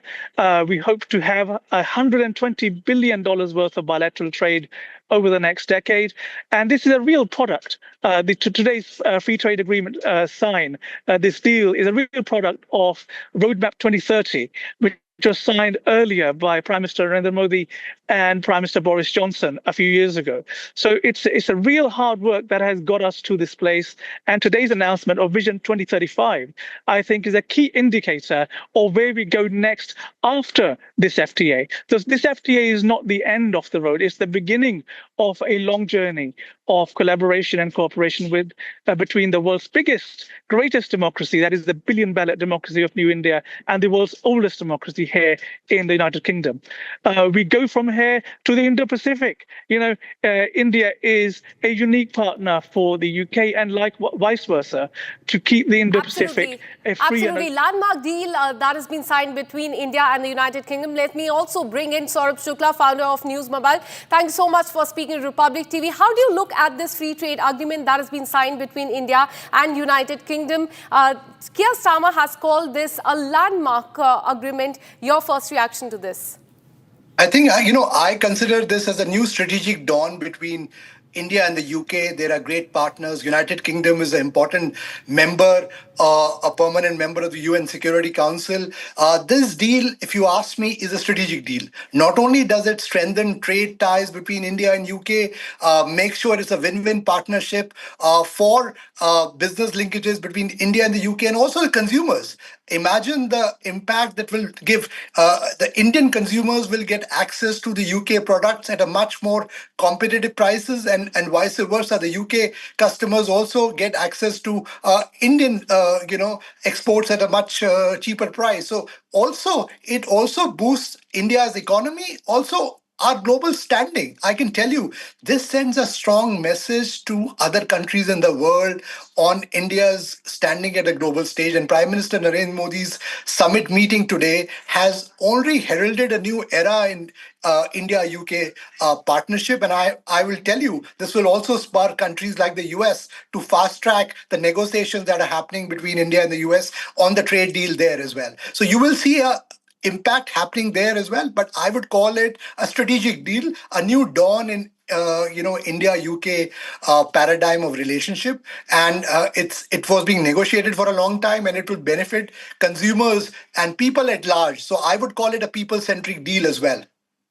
Absolutely. This key deal has been inked between India and United Kingdom. Thanks so much for speaking to Republic TV. We'll continue to get you these updates and the visuals that are coming in from the United Kingdom. The deal that has been signed between India and United Kingdom. There on the screen is Commerce Minister Piyush Goyal and his British counterpart. More on this on the other side. Stay with us.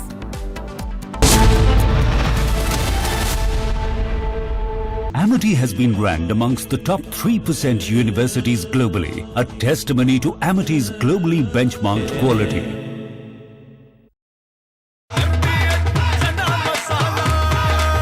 अब छोलिया हो या लोबिया, सफेद चने या काले चने, सब कुछ मजेदार बने।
हर पल मनाओ केसरी त्योहार। विमल, बोलो जुबान केसरी। आधे बाउल दही में 4 चम्मच MDH चटनी पुदीना मसाला डाला, स्टर करो, पुदीना चटनी तैयार। MDH चटनी पुदीना मसाला। MDH।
Look, and we both know this is the biggest and most economically significant trade deal that the UK has made since leaving the EU.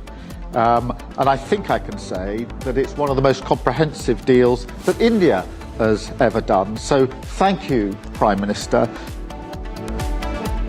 India-UK signed the landmark free trade agreement deal. Starmer hails FTA with India, calls it major win for Britain.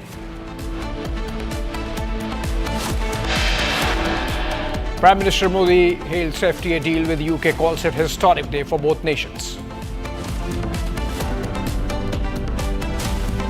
Supreme Court stays Bombay High Court judgment on acquittal of 12 accused persons in connection with the 2006 Mumbai train blast. No arrests or re-arrests to be done. After ED heat on Anil Ambani, Reliance infrastructure issues first statement, says no impact on business operations, financial performance. The biggest political scoop since Dhankar's exit. Sources say Nitish Kumar has pushed his name for the next vice president.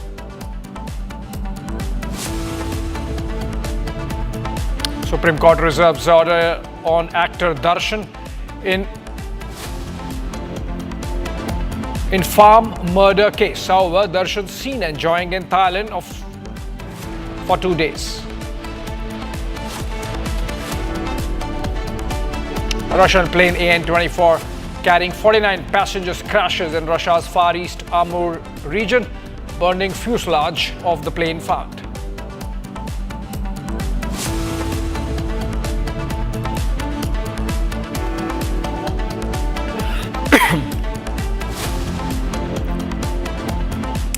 All right, welcome again, friends. India and the United Kingdom signed a free trade agreement just a while back.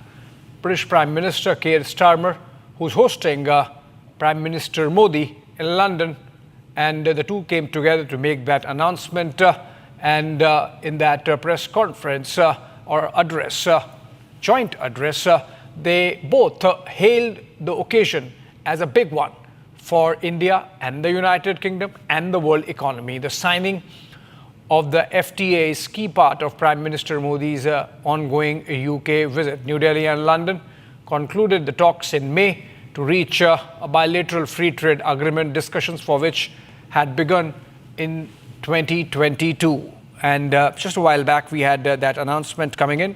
Both leaders absolutely confident that the trade deal would go miles in upping the India-UK trade relationship, not just trade relationship, but in fact, the larger bilateral relationship. Prime Minister there, in fact, spoke about new opportunities in the UK market for Indian products and vice versa. And the signing ceremony there with the Commerce Minister Piyush Goyal there with his British counterpart, and then, of course, the Indian delegation, which also includes External Affairs Minister S. Shankar and National Security Advisor Ajit Doval. We have Aman Bogle joining us live from London, outside the Parliament there in London. And Aman,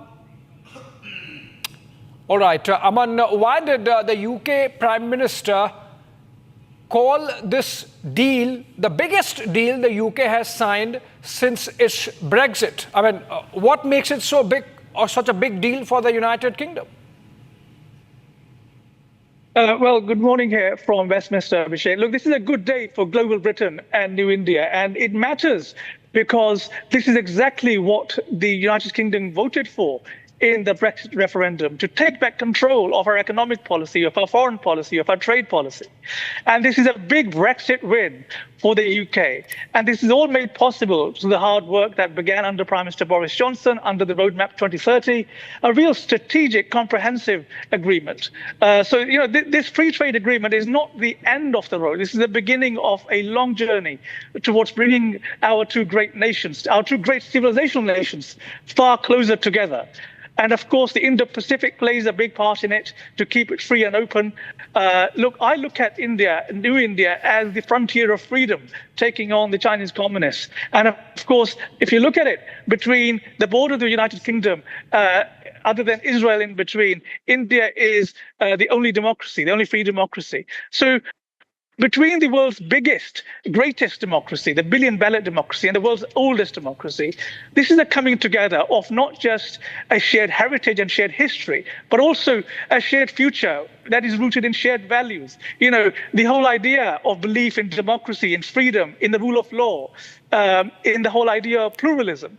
So it's a natural match, and it's a real blueprint, I would argue. It's a template for the EU to finally get its trade deal done with India, and dare I say, even for the US. Oh, you make a very valid point, Aman, there, because remember, this comes in the midst of talks that are going on between India and the United States, and the tariff war that has been unleashed by President Trump. I believe this is going to be a template for the rest of the world, and that's why Prime Minister Modi traveling there and signing the agreement there for the world to see.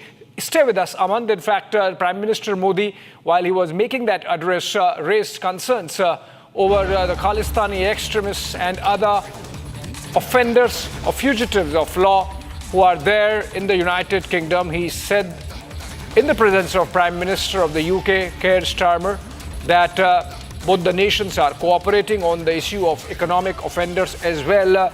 Aman, coming back to this conversation we were having. All right, Aman, I'm just coming to you. Let's listen to what the Prime Minister exactly said, his words, and then we have this, we take this forward.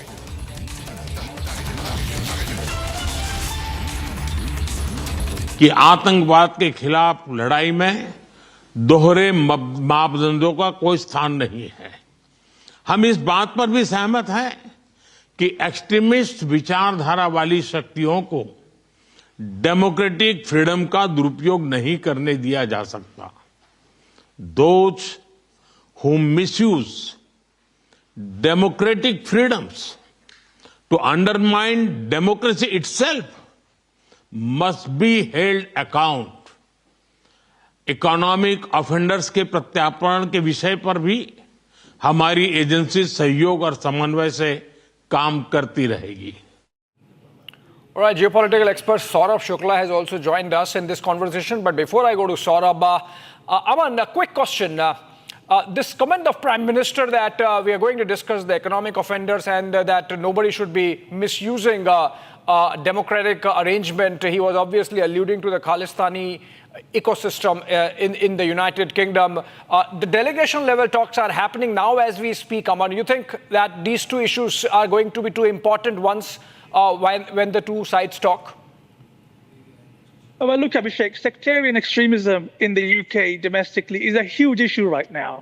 Ever since the 7th October attacks in Israel, we've seen day in, day out, week in, week out, sectarian marches happening up and down the country, anti-Semitism rearing its ugly head again, Islamist extremism rearing its ugly head. And you know what? It's a real domestic issue and not just a geopolitical one. I've long argued that our sectarian domestic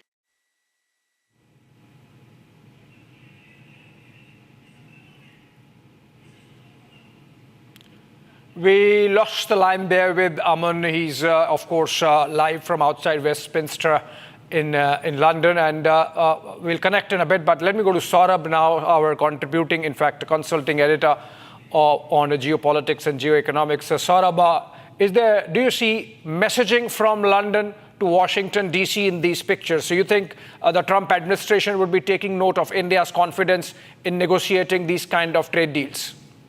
Well, absolutely, Abhishek. Not only Trump administration, I would say this is a message to the world. A message to the world that India has concluded a landmark trade deal, and that's the reason why I call it a strategic deal. Not only does this deal make sure that the trade benefits will accrue, it will also make sure there are strategic benefits. UK is a permanent member of the UN Security Council, plays a key role in global affairs, and India and the UK coming together sends a message to every country in the world on India's growing diplomatic prowess under Prime Minister Narendra Modi's leadership. So that's clear messaging there. Second thing, certainly, it creates an impetus for some of the other trade deals that India is negotiating. Certainly, India and the US, I can tell you, are in the final stages of their trade deal. And certainly, it puts a bit of a pressure on the negotiators because there is a sense of internal competition, if you may say, because they want to conclude the trade deal as well. And India certainly has made it very clear that India will do these deals at its own terms. Prime Minister today clearly is talking about India's security concerns on certain groups, whether in the UK or on other parts of the world, posing threat to India's national security, is also a clear messaging that India will continue to defend its national interests. While it will continue to partner with these countries, the national interests of India will stay supreme. And there is a clear message, also the message on economic fugitives, so that no country is safe for these economic fugitives, and India will bring back every economic fugitive who's running from law. And if you've seen in the past, there are a lot of countries who've extradited these, criminals to India, and you will see more coming back to India, and they cannot take safe refuge in any country. Abhishek. All right. Thank you so much, Saurabh, for joining us. So we'll keep coming back to you. Also, thank you so much, Aman Bogle there joining us from London. We'll come back to this story, but for now, a breaking news development coming in from the Supreme Court, where hearing on the Udaipur Files row has now been slotted for tomorrow. The SC bench said that the matter will be heard for about 15 minutes tomorrow. Senior advocate Kapil Sibal appeared for Jamiyat-e-Ulema-e-Hind and senior advocate Menaka Goswami appeared for the accused Mohammad Javed. Senior advocate Gaurav Bhatia appeared for the producers of the film. Let's go to Shambhavi. She's going to join us live from outside the Supreme Court, as also Aditya. But essentially, a final hearing to take place before the Supreme Court gives its mind. Remember, in the last hearing, we had the government come back with a suggestion of 6 cuts or changes in the movie, after which it could be released. But now we hear that the Jamiyat-e-Ulema-e-Hind is not ready to accept that also. So the Supreme Court is going to adjudicate on this fresh plea of the Jamiyat. Shambhavi is now live with us from outside the Supreme Court. Shambhavi, what remains of the hearing in the Supreme Court? We get an impression that we're given to believe rather that the Jamiyat has come back with a fresh petition that they are not going to accept the 6 changes or they are not going to accept the movie, including with the 6 changes that have been suggested by the government. So how things are stacked up in the court before the hearing? Well, in the objections that was filed from the Jamiyat ends after the government committee's 6 cuts, it was very clearly mentioned they were not satisfied with the cuts made. They said that the cuts were they were cosmetic, and they did not actually consider the main problem, the main issues that were raised by the Jamiyat. And they pointed out various things with the constitution of the committee itself, which was a huge issue today, because they said that in the constitution of the government committee that was responsible for hearing both the parties, that was the screening committee, they said that the constitution of the committee was faulty in its own self. Why? Because there were members from CBFC, and CBFC have political nominees, they have political ties, they have political inclinations. So that did not help to have a non-biased hearing. Apart from this, they also said that in the committee, because the committee should be neutral for them to decide, for them to actually suggest cuts. That is why the cuts that they made were very cosmetic in nature. They did not actually consider. So tomorrow, what we can expect is the Supreme Court has definitely given the petitioner the liberty to move to the High Court if they want with a fresh petition. And what the Supreme Court is going to hear, they very clearly stated today that from tomorrow they are going to hear the case for 10 to 15 minutes. And in that 10 to 15 minutes, they're going to decide that whether the stay on the movie should continue till the petitioner goes to the High Court with a fresh petition, because they are not ready to accept the 6 cuts. Back to you. All right, so the final hearing in the Udaipur Files row to take place tomorrow in the Supreme Court. The Jamiyat has objected to the suggestions coming in from the government, and that's what the top court would look into before pronouncing its verdict. Thank you so much, Shambhavi, for joining us with those details from outside the Supreme Court. Moving on, we are getting a breaking news development, which is that the Asia Cup 2025 is to be held in Dubai and Abu Dhabi in the United Arab Emirates. The event would be played between September 5 and September 21. And according to reports, the BCCI would be sending their team for the event. However, the BCCI and the ICC and the ACC are yet to make an official statement on this. And that is awaited now. A total of 8 teams are all set to participate, which includes India and Pakistan, apart from, of course, Bangladesh, Sri Lanka, Afghanistan, Oman, UAE, and Hong Kong, which means that this move to shift the cup to UAE takes care of the India-Pakistan fixture, which is not cancelled, but is now going to take place at a neutral venue.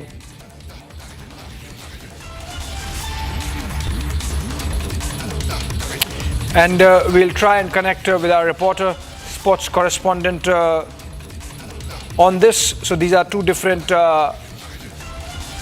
sports.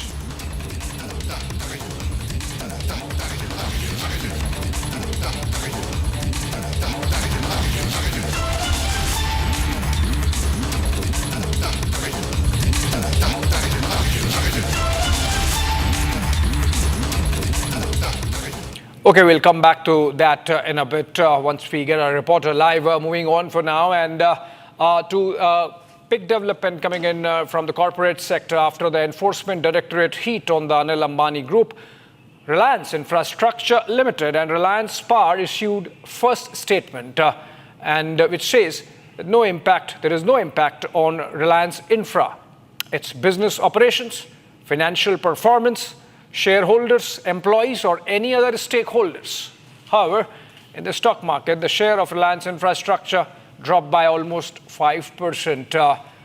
The embattled Anil Dhirubhai Ambani Group, which was seen to be coming out of the woods of late, facing another round of action from agencies. And in fact, if you look at what has happened over the last few hours. The agency, the Enforcement Directorate, has carried out multiple raids in connection with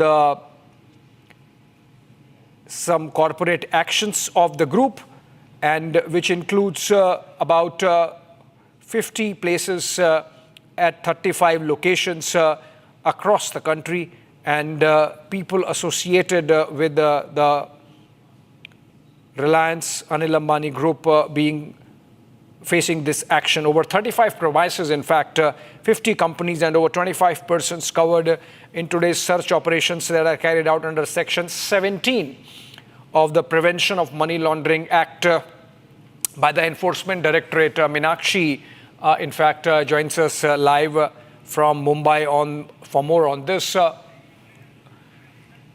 Okay, Meenakshi, there is a statement that has already come in from the Reliance Infra Group that they are not affected, but obviously some group companies are affected, and that's why the market's reacting on the Reliance Infra stock also. But this is about the larger group companies.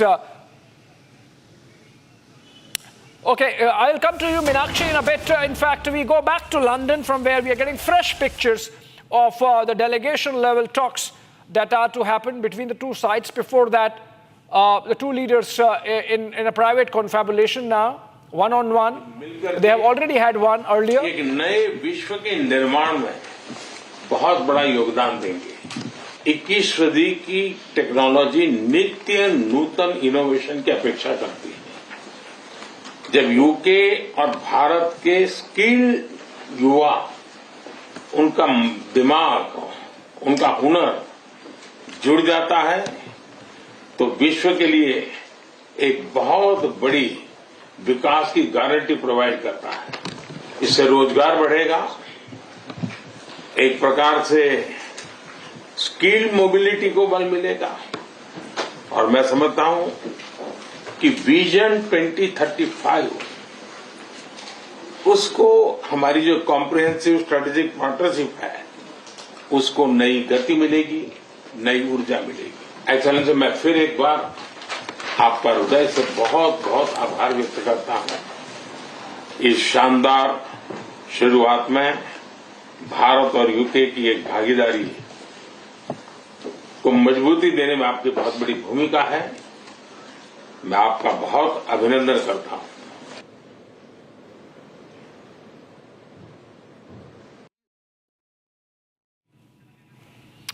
All right, those are opening statements before the delegation level talks. So we heard Prime Minister there commending the role played by the government of Keir Starmer in shepherding this deal from the British side, as the two have announced just a while back the India-UK Free Trade Agreement, the signing ceremony of which happened at the Chequers House an hour back. And after this, there would be delegation level talks, following which Prime Minister meets King Charles III, and then, of course, emplanes for his return journey via Maldives, where he's the state guest tomorrow on the National Day celebration of the archipelago. All right, we are, in fact, let's cut back again to what the Prime Minister is saying. बार मिलने का मौका मिला है, ये अपने आप में मैं इसे बहुत महत्वपूर्ण मानता हूं। और यूके और भारत, हम एक प्रकार से नेचुरल पार्टनर हैं। आज हमारे संबंधों का एक ऐतिहासिक दिन है। आज हम दोनों देश मिलकर के पारस्परिक लाभकारी एफटीए और डबल कंट्रीब्यूशन कन्वेंशन इसको संपन्न करने जा रहे हैं। ये अपने आप में भारत और यूके भावी पीढ़ी के लिए एक बहुत मजबूत रास्ता तैयार कर रहा है। व्यापार और उद्योग के क्षेत्र में एक नया अध्याय जुड़ रहा है। हमारे किसान, हमारे एमएसएमई, हमारे युवा, मैं समझता हूं उनके लिए अनेक नए अवसर पैदा हुए। इतना ही नहीं, 21वीं सदी ये टेक्नोलॉजी ड्रिवन सदी है।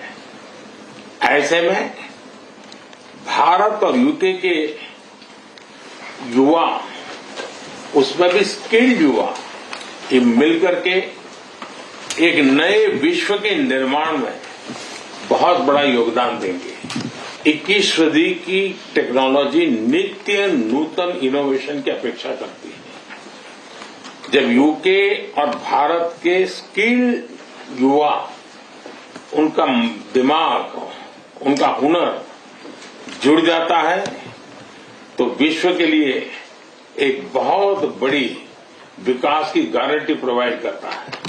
इससे रोजगार बढ़ेगा, एक प्रकार से स्किल मोबिलिटी को बल मिलेगा, और मैं समझता हूं कि विजन 2035 उसको हमारी जो कॉम्प्रिहेंसिव स्ट्रेटेजिक पार्टनरशिप है उसको नई गति मिलेगी, नई ऊर्जा मिलेगी। एक्सेलेंस, मैं फिर एक बार आपका हृदय से बहुत बहुत आभार व्यक्त करता हूं। इस शानदार शुरुआत में भारत और यूके की एक भागीदारी को मजबूती देने में आपकी बहुत बड़ी भूमिका है। मैं आपका बहुत अभिनंदन करता हूं। That was Prime Minister Modi sharing more details from the trade deal that has been signed between India and the United Kingdom. Prime Minister thanking Keir Starmer for shepherding from the British side the tough negotiations that went on for 3 years and more.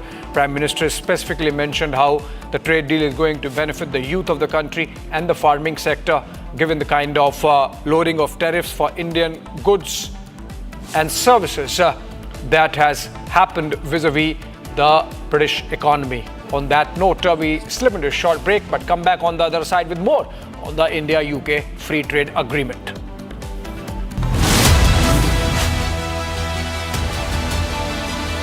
मैं तेनू किया सी कि अब हमें second income build कर लेनी चाहिए और तुमने वापस म्यूचुअल फंड में पैसे डाल दिए। ये फिक्स्ड इनकम म्यूचुअल फंड्स है। मतलब फिक्स्ड इनकम म्यूचुअल फंड्स मतलब चुने हुए interest bearing company bonds, government bonds और मनी मार्केट विच इन्वेस्टमेंट, मतलब regular income which we can withdraw from time to time. मतलब म्यूचुअल फंड में फिक्स्ड इनकम वाली बात सही है।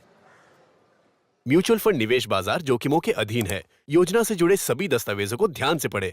दादी के हाथों का जादू और खुशबू से महकता घर, माँ की मुस्कुराहट और खाने की सुगंध। MDH गरम मसाला, क्योंकि हर रिश्ता है स्वाद से जुड़ा।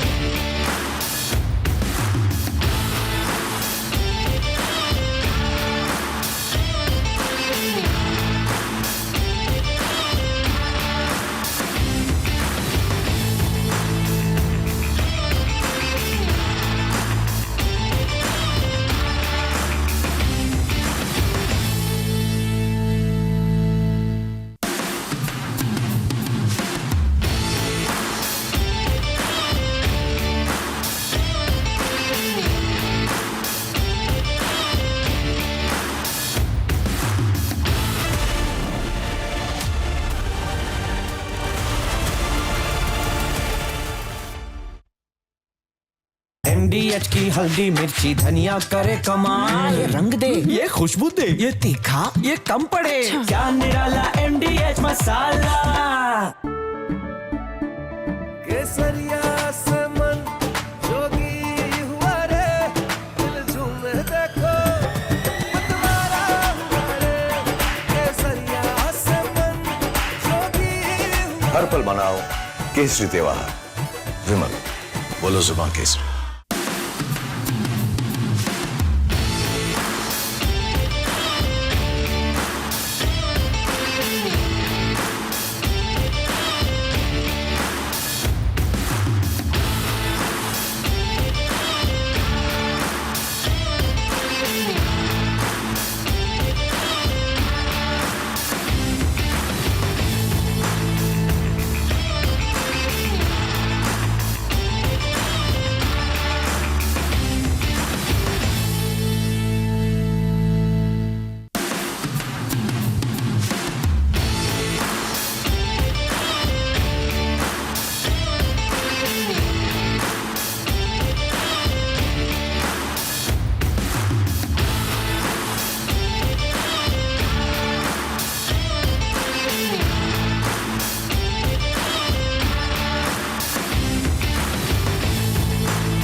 Get up for all things AI, the breakthroughs, the impact, and what's next for India. Join us tomorrow, July 25, for the flagship Republic AI Pre-Summit from the Republic Media Network headquarters. So we bring together the country's top innovators, policymakers, and tech giants as they decode India's AI leap. It's the perfect build-up to the mega Republic AI Summit later this year, and it all begins here. And we both know this is the biggest and most economically significant trade deal that the UK has made since leaving the EU. And I think I can say that it's one of the most comprehensive deals that India has ever done. So thank you, Prime Minister. India-UK signed the landmark free trade agreement deal. Starmer hails the FTA, calls it major win for Britain.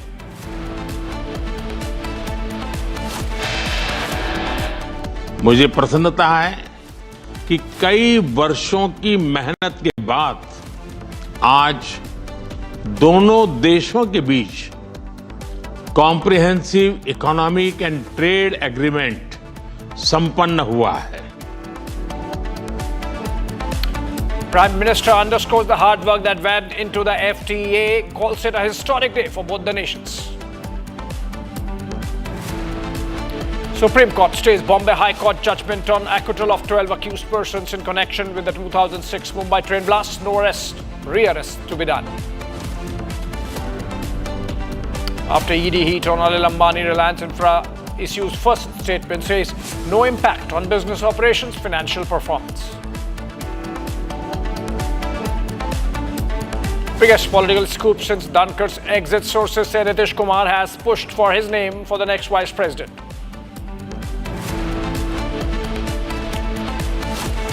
Supreme Court reserves order on actor Darshan in fan murder case. However, Darshan seen enjoying in Thailand for the last 2 days.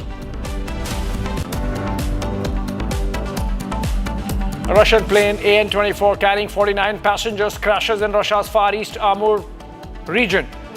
Burning fuselage of the plane spotted.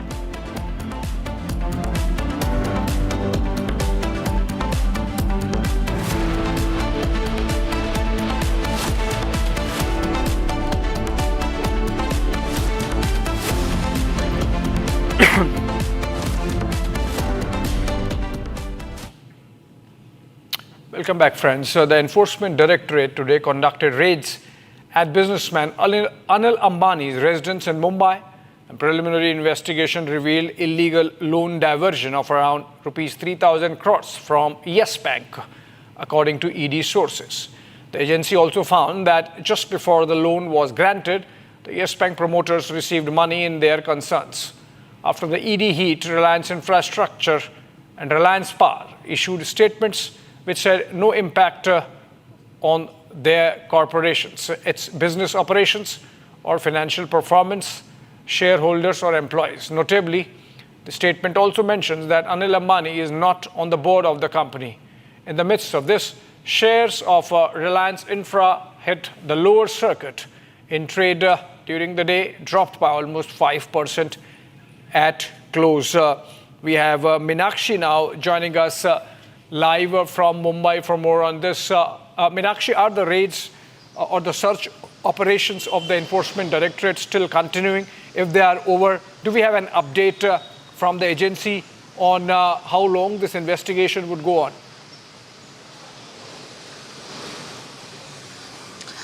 Well, Abhishek, it's almost 5 hours have passed, but ED is still conducting search operation in 35 locations, which one of the main location is in this South Mumbai's Reliance main office is Reliance Center. You know, it's situated in Ballard Estate, and I'm outside in this Reliance Center.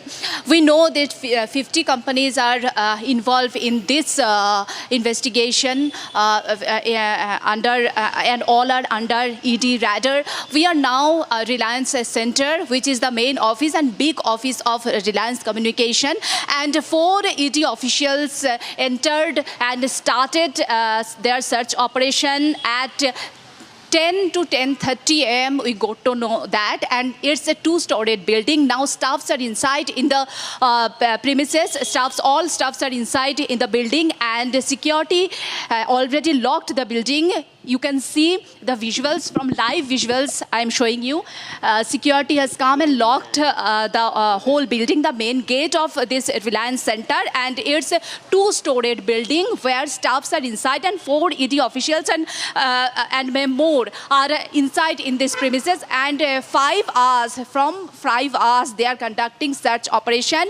Nobody allowed to enter and exit from these premises, and it's a big office. You know, it's South Mumbai's big office of Reliance Communication is Reliance Center. Right. Thank you so much, Meenakshi, with those updates. So clearly the ED is still continuing with its search operations at Anil Ambani Group companies. Though, of course, in a statement, they have clarified that Anil Ambani himself is not on the board of these corporates or corporate bodies under his Canon. Moving on for now. And to the breaking news development on cricket. The BCCI is all set to host Asia Cup in the UAE in the month of September. Discussions about the tournament were held in today's Asian Cricket Council meeting. India and Pakistan are likely to be in the same group for the Asia Cup, and BCCI has agreed to host the T20 tournament at a neutral venue because obviously neither India is comfortable inviting Pakistan to play in India, and the Pakistanis also did not want. So that's why instead of India hosting Asia Cup in India, it's going to be hosted in the UAE. Not the first time that this is happening, but BCCI clearly coming to an understanding at the Asia Cricket Council meeting. So the India-Pakistan clash is all set to take place, but at a neutral venue, Dubai or Sharjah or Abu Dhabi, but not in India.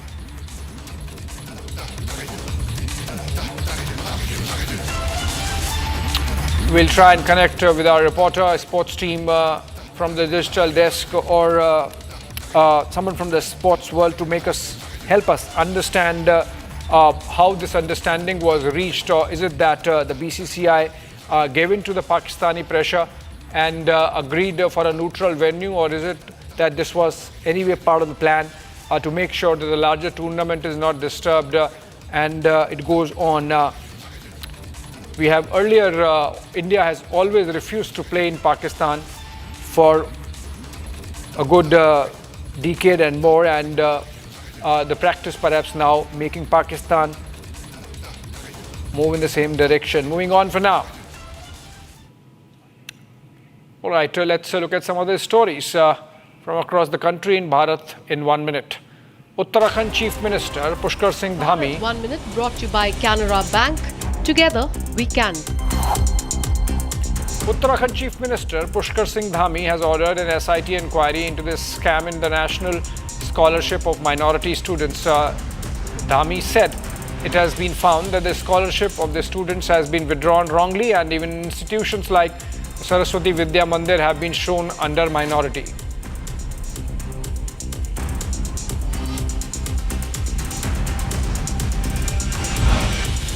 Delhi's Rouse Avenue court lists the Enforcement Directorate's complaint on the point of issuance of a notice to businessman Robert Vadra and other accused persons in a money laundering case. This case is linked to the land deal in Gurugram's Shikorpur village.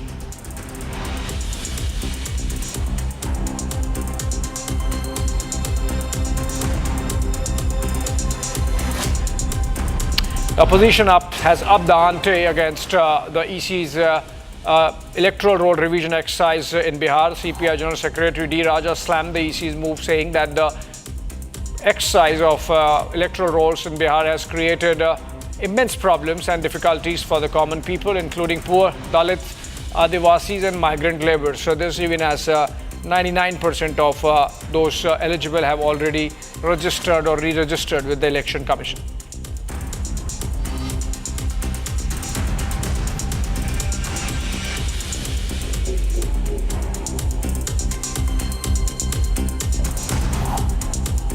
All right, moving on. The Bombay High Court judgment on 7/11 serial bomb blast case that acquitted 12 accused in the case The accused, however, won't be rearrested. The Supreme Court essentially staying that verdict of the Bombay High Court.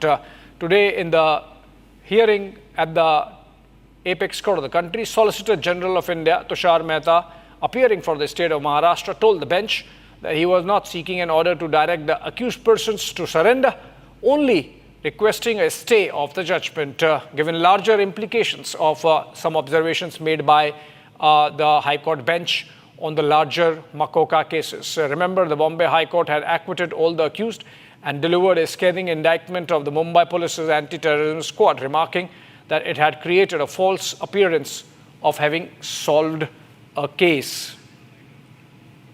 We in fact have a soundbite of Rajya Sabha MP and former prosecutor Ujjwal Nikam on this. Let's listen to him. इसके बारे में merit पे मैं आज कुछ बात नहीं करूंगा, लेकिन बड़ी ये चौंकाने वाली बात है कि जिस सेशन कोर्ट ने 5 अभियुक्तों को फांसी की सजा दी थी, 7 अभियुक्तों को आजीवन कारावास की सजा दी थी, वो सभी सबूत मुंबई हाई कोर्ट ने ठुकरा दिए हैं। इसका मतलब कुछ तो कमियां थी क्या नहीं, इसका संशोधन राज्य सरकार जरूर करेगी, लेकिन राज्य सरकार की अपील जो थी सुप्रीम कोर्ट में, वो एडमिट होने के कारण इस फैसले को रोक लगाई गई है। इसलिए इसके मेरिट के बारे में बात करना गलत है, लेकिन जरूर मुझे उम्मीद है कि जो आज रेल ब्लास्ट में जिन लोगों की जान चली गई, उन्हें बहुत दुख होना बिल्कुल स्वाभाविक है, लेकिन आगे चल के देखते हैं कि क्या होता है। देखिए, बॉम्बे हाई कोर्ट ने 2006 में जो बॉम्ब ब्लास्ट, ट्रेन ब्लास्ट हुए थे बॉम्बे में, उसमें जो 11 आरोपी थे उनकी निर्दोष मुक्तता की थी, उनको टोटली बाइज्जत बरी किया था। तो वो जजमेंट के खिलाफ इमीडिएटली महाराष्ट्र सरकार सुप्रीम कोर्ट आई, उन्होंने अर्जेंट लिस्टिंग की मांग की। परसों जस्टिस गवई ने इसकी अर्जेंट लिस्टिंग की मांग मान्य की और आज वो मैटर जस्टिस सुंदरेश इनके सामने था। इसमें राज्य सरकार, महाराष्ट्र सरकार को सफलता मिली है। इस आदेश को सुप्रीम कोर्ट ने स्थगित किया है। ये क्यों स्थगित किया है? महाराष्ट्र सरकार का कहना था ये आदेश दूसरे मकोका आरोपी और कथित आतंकवादी इस्तेमाल कर सकते हैं। तो सुप्रीम कोर्ट ने कहा कि जो 11 लोग अब बाहर है जेल से, वो बाहर ही रहेंगे, उनको नोटिस इश्यू की जाएगी, उनका रिप्लाई, रिजॉइंडर वगैरह सब होगा और बाद में सुप्रीम कोर्ट इसमें एक तो बॉम्बे हाई कोर्ट का जो डिसीजन है वो अपहोल्ड कर सकती है या फिर उसको पलटा सकती है। लेकिन अभी की इम्पोर्टेंट खबर यही है कि महाराष्ट्र गवर्नमेंट को स्थगिति मिली है। लार्जर पिक्चर देखते हुए ये बहुत इम्पोर्टेंट है। हालांकि वो 11 लोग बाहर रहेंगे, वो मुद्दा इतना बड़ा नहीं है, लेकिन दूसरे आरोपी इसका इस्तेमाल ना करे इस जजमेंट का, इसलिए ये स्थगिति मिलना बहुत जरूरी था। और महाराष्ट्र सरकार को बॉम्बे हाईकोर्ट ने जो ट्रेन ब्लास्ट में जो डिसीजन दिया था अभी कुछ दिन पहले, उसके ऊपर स्थगिति मिली है। बीजेपी से और केंद्र सरकार से पूछना चाह रहे कि कल अगर मालेगांव ब्लास्ट में और महाराष्ट्र सरकार से, मालेगांव ब्लास्ट में अगर कल वो भी रिजर्व फॉर जजमेंट है, मिसाल के तौर पर मान लिया जाए, जो नहीं होना चाहिए, अगर कोर्ट डिसाइड करेगा कि वो एक्यूज एक्विट हो गए तो अपील करेंगे आप। दूसरी बात ये कि मक्का मस्जिद में ब्लास्ट हुआ था 2008 में, उसमें 8-10 लोगों की मौत हुई, अपील ही नहीं की उसमें। क्यों नहीं की अपील? आप ही की सरकार थी ना, बीजेपी से आपने अपील नहीं की। तीसरा, अजमेर ब्लास्ट का आप अपील नहीं करते। तो ये जो पॉलिसी है, टेररिज्म को रोकना चाहिए, टेररिज्म को खत्म करना चाहिए, मगर अगर सरकार अगर एक्यूज का रिलीजन देखकर अगर अपील करेगी तो फिर ये टेररिज्म से फाइट तो कॉम्प्रोमाइज है आपकी, ये हम बोलना चाह रहे हैं। Some political reactions there. In fact, Republic caught up with Prabhakar Mishra, one of the victims of the 7/11 local train bomb blasts in Mumbai. Let's listen to what's going on in his mind. ये तो अच्छी बात है, लेकिन supreme court अगर फिर से जांच करके जो अपराधी हैं उनको पकड़ सके, क्योंकि जो अपराधी हैं तो घूम ही रहे थे, क्योंकि उनके अनुसार ये गलत लोगों को पकड़ा गया, ये निरपराध साबित हुए, तो जो अपराधी हैं वो भी घूम रहे हैं, ये भी छूट गए। वो भी उन्होंने किया था, करते ही रहे हैं, करेंगे भी। अगर वो जब तक पकड़े नहीं गए तब तक सही न्याय नहीं मिलेगा, और जैसा ये तंत्र चलता रहा है चलता रहेगा। सुप्रीम कोर्ट ने जो स्टे दिया उससे खुश हैं? हाँ, उससे खुश हूँ, but at the same time उससे सही न्याय की उम्मीद करता हूँ। बॉम्बे हाई कोर्ट ने जब फैसला दिया था तो कहीं न कहीं बड़ा झटका लगा था आप लोग को, क्योंकि आप लोग विक्टिम हैं। बिल्कुल झटका लगा था, इसलिए कि जो उतना ही झटका लगा था, उतना ही तकलीफ़ हुआ था जितना 11 जुलाई 2006 को बम ब्लास्ट से हुआ था। उससे तमाम समस्याएं आई, अर्निंग इफ़ेक्ट हुई, हमारी कमाई कम हो गई, घर का खर्चा चलाना मुश्किल हो गया था, और अभी उसका आज तक ही भुगतान है।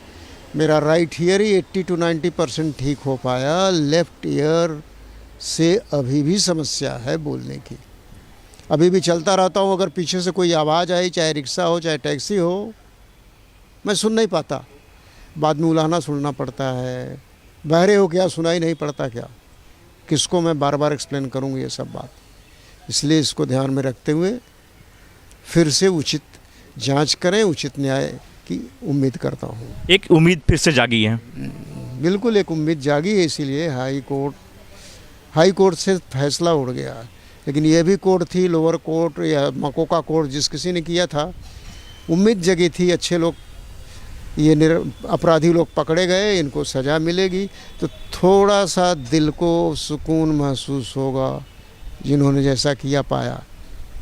लेकिन हाई कोर्ट के जजमेंट से फिर से वही की वही हालात पैदा कर दी।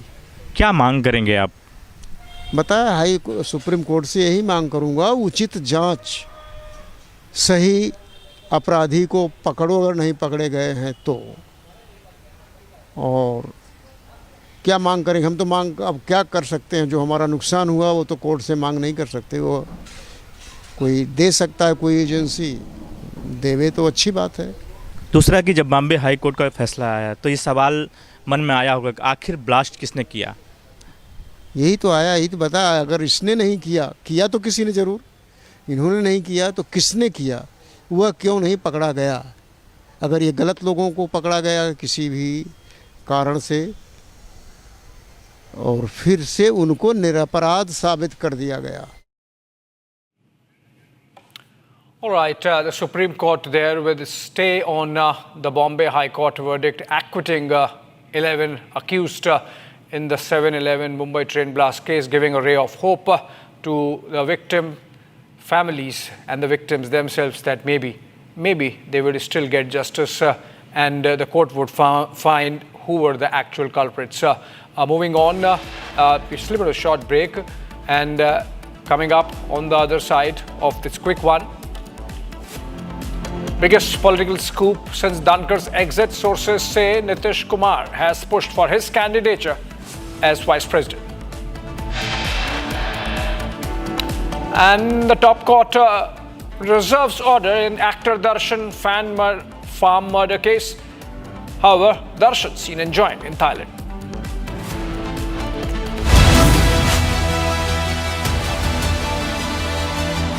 ये है सीक्रेट रेसिपी MDH का जीरा SIP jaljeera masala.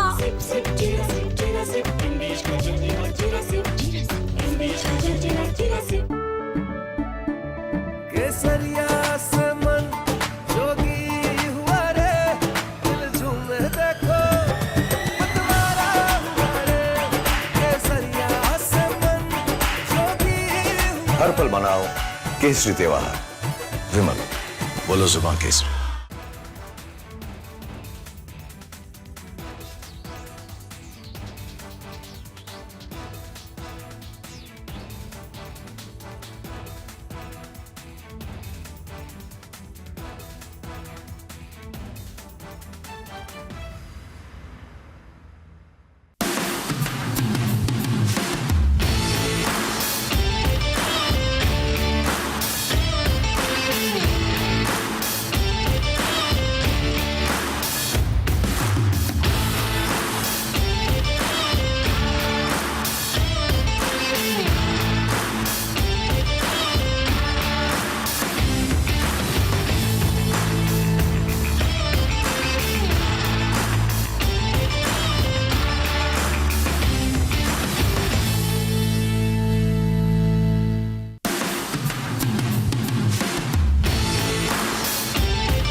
ED begins biggest crackdown on Anil Ambani. 50 companies, 35 premises, 25 people raided by ED. ED lends on rupees 14,000 crore alleged loan fraud. Debating tonight at 8 p.m.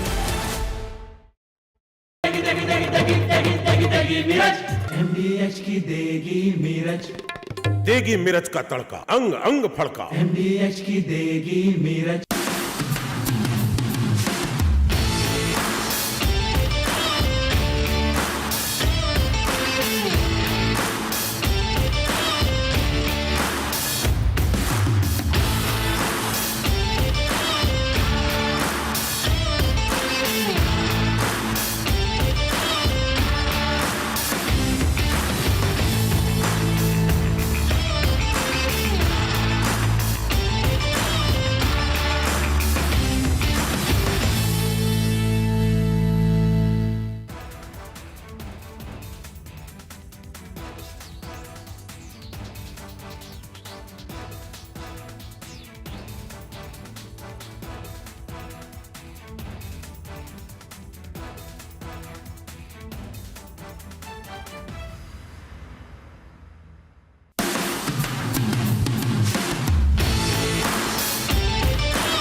Hi, I'm Abhinav Agarwal, co-founder and CEO at Fluid AI. And I'm excited to be a part of the Republic AI pre-summit happening on the 25th of July. We're going to talk all things AI, innovations, the breakthroughs, what's India going to be like in this story. So be there. It's a build-up to the mega event, the Mega AI Summit. And I look forward to seeing you there.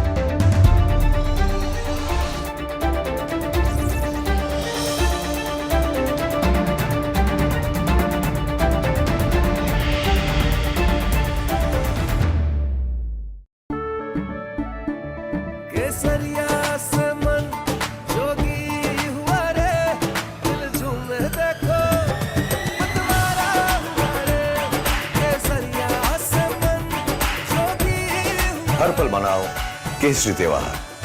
विमल, बोलो जुबान केसरी। ये है secret recipe MDH का जीरा SIP जल जीरा मसाला। SIP SIP जीरा SIP जीरा सिप MDH का जल जीरा सिप जीरा सिप MDH का जल जीरा सिप।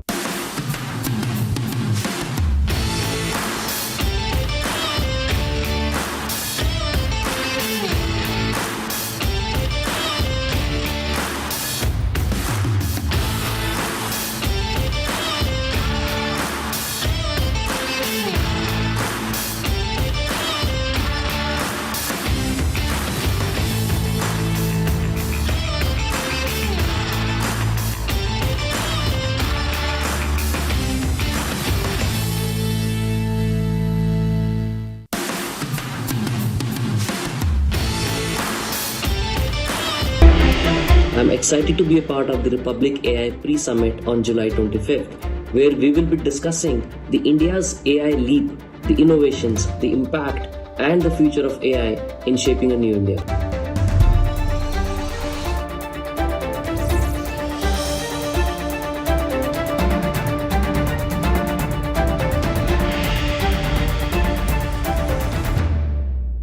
इस साल का जो प्रॉफिट है इंटरेस्ट पे डाल देंगे।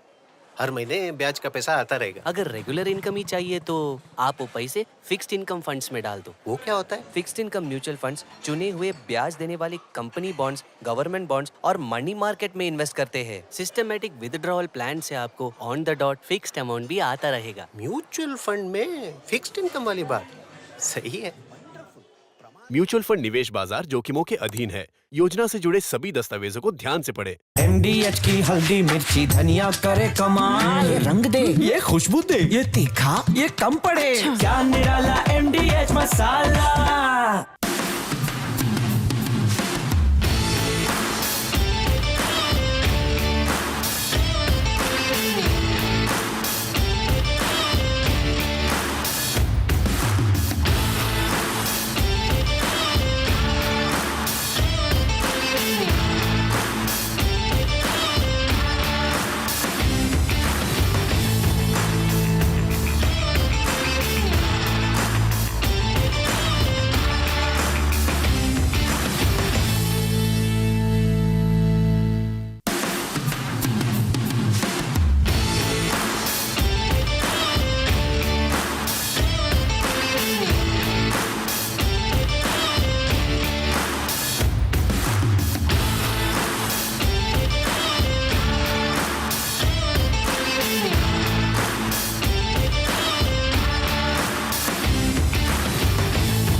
Asia's largest news headquarters, setting the agenda for Bharat.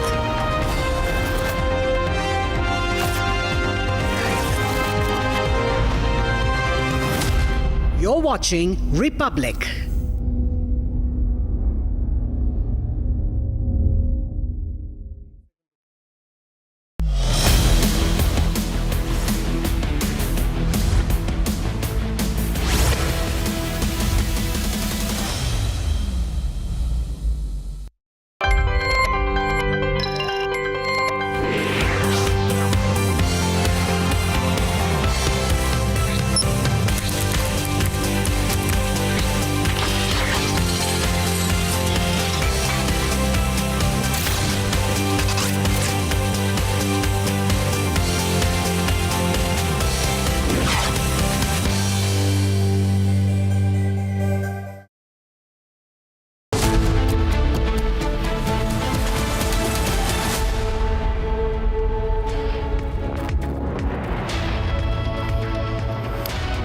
Hello, welcome. You're watching live and breaking at 5 p.m. with me, Shavinson. Our total focus tonight on business tycoon Anil Ambani, who's now under the lens of the Enforcement Directorate. In a short while from now, we're going to get you more details of the probe that is basically underway. All this and much more. Up first, these are the headlines we're tracking at this hour.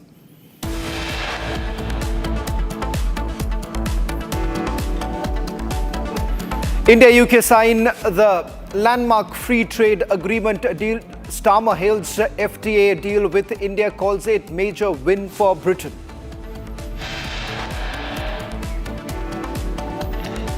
कि कई वर्षों की मेहनत के बाद आज दोनों देशों के बीच comprehensive economic and trade agreement संपन्न हुआ है.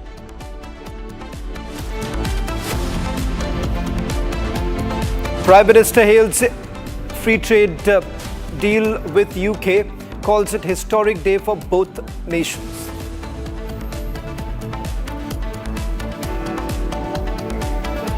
Supreme Court stays Bombay High Court judgment on the acquittal of 12 accused persons in connection with the 2006 Mumbai train blasts.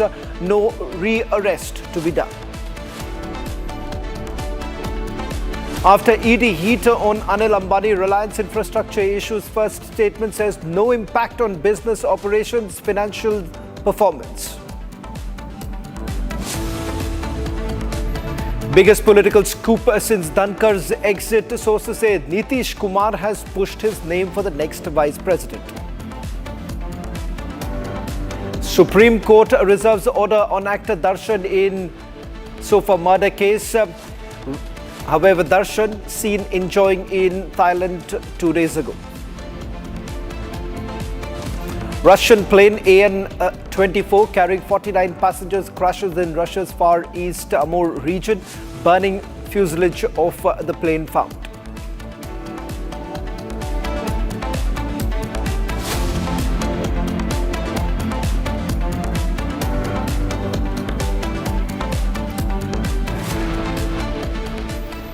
Gear up for all things AI, the breakthroughs, the impact and what's next for India. Join us tomorrow on 25th of July for a flagship Republic AI pre-summit from the Republic Media Network headquarters. We bring together the country's top innovators, policymakers and tech giants as they decode India's AI leap. It's the perfect build-up to the mega Republic AI Summit, and to top it all, it begins all here.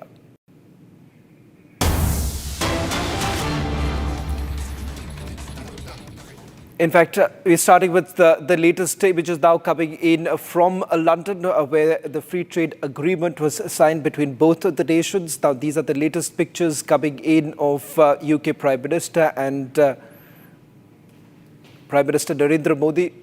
We're going to take you through the latest details with regards to the free trade agreement that has been signed. That's the highlight of the Prime Minister's visit right now.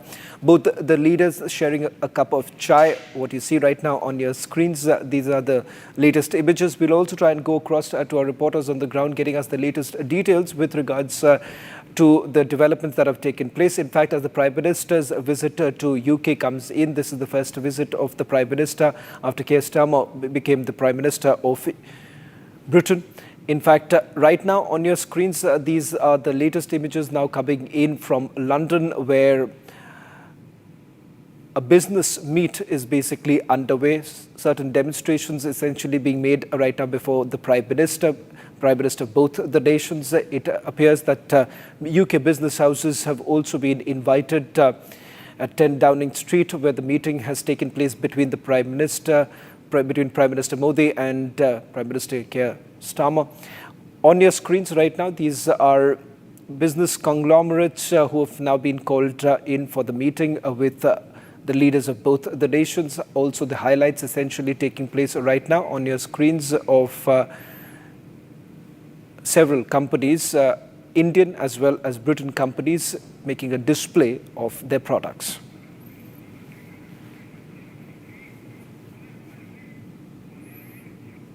Earlier today, the Enforcement Directorate carried out raids at multiple locations. 35 locations where these searches have been carried out. They are now linked to Anil Ambani's group of companies.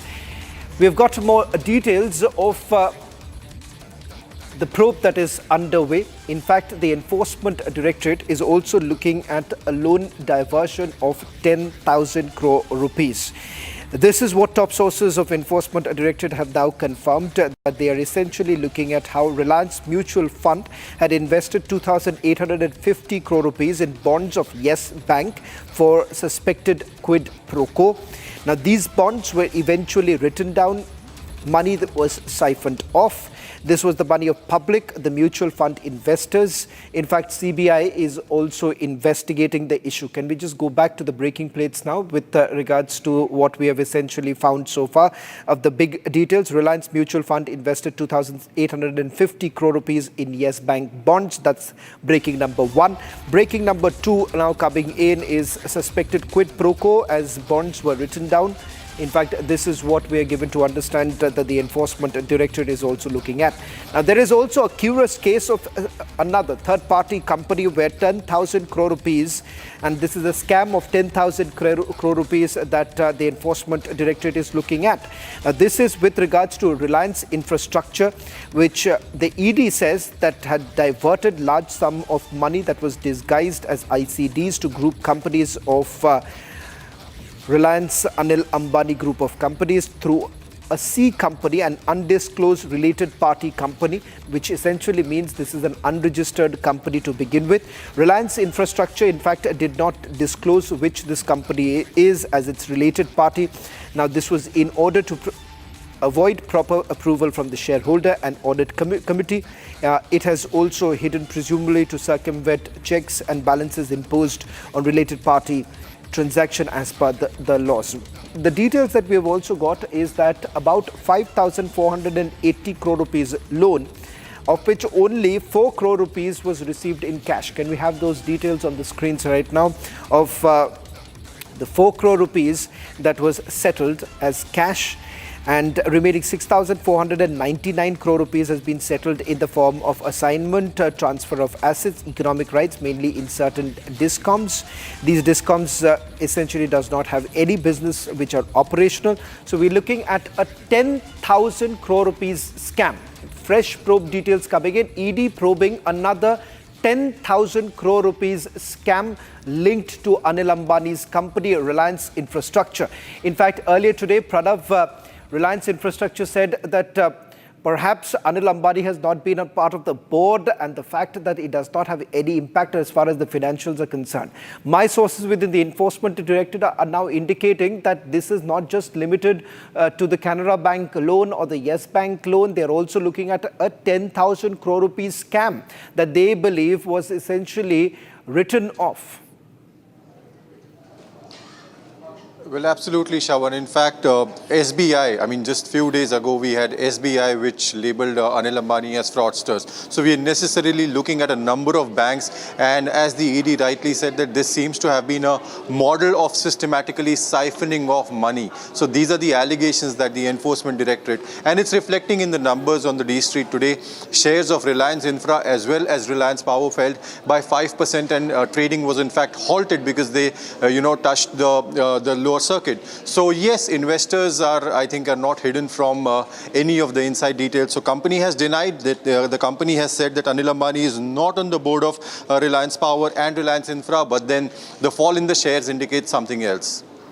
Pranav, with regards to Reliance now essentially maintaining that Anil Ambani was not part of the board, is that the case? Because the probe is also looking at a period between 2017 and 2019. Was Anil Ambani a part of the board at that point in time? That time, in fact, the company has in its statement said that this case pertains to 10-year-old. It's a 10-year-old case which necessarily relates to Reliance Communication and Reliance Home Finance Limited, during which period he was on the boards. Well, let me also quickly go across to my colleague Meenakshi. Pranav, stay with us as we're getting more details, fresh details, only channel with minute-to-minute update of the probe that is being carried out. And remember, 50 companies are now under the scanner. Meenakshi, you're outside Reliance in Mumbai. Are there any details that you're picking up in terms of how the company is basically responding to the searches that are being carried out by the Enforcement Directorate? Well, Shravan, it almost 7 hours have passed, but ED officials still is conducting search operation in Reliance Center. All staffs are inside, and nobody allowed to go inside and exit from this office building. Let me show you the pictures, live picture we are showing here. All officials, ED officials, 4 officials, we got to know that inside in this building now, and all staffs of Reliance Industries, they are also inside in the building, and we are showing live visuals. ED officials are inside, and security in charge has locked the main gate of Reliance Industries, this office which is situated in Mumbai South Fort area and Balad Estate. This is the big office, 2-storied building. Officials are inside in the building, and we got to know that ED officials has entered this office with some boxes, and they have some documents, and they are checking it again and again, but no confirmation when they will come outside from this building. But they are inside, and still searching operation is going on. Live updates from outside Reliance Center now, Shravan. Thank you very much, Meenakshi, for getting us the latest details. A quick recap of what we know so far. This morning, Anil Ambani's linked companies came under the lens of the Enforcement Directorate. This after 2 FIRs were first registered by the Central Bureau of Investigation with regards to loans allegedly received from Yes Bank. The Enforcement Directorate thereafter did actually take cognizance of the FIR and registered an ECIR, which is an equivalent of an FIR that has been registered, in which they've essentially stated that the preliminary investigation suggests that Yes Bank had given loan of roughly about 3,000 crore rupees in exchange of bribes that were allegedly received by their officials. In fact, it turns out that the loan money was also written off. A quick recap of what we know so far. Pranav, in terms of the details that we have had from the Enforcement Directorate through the day, can you help our viewers understand as to what exactly is the Enforcement Directorate really looking at?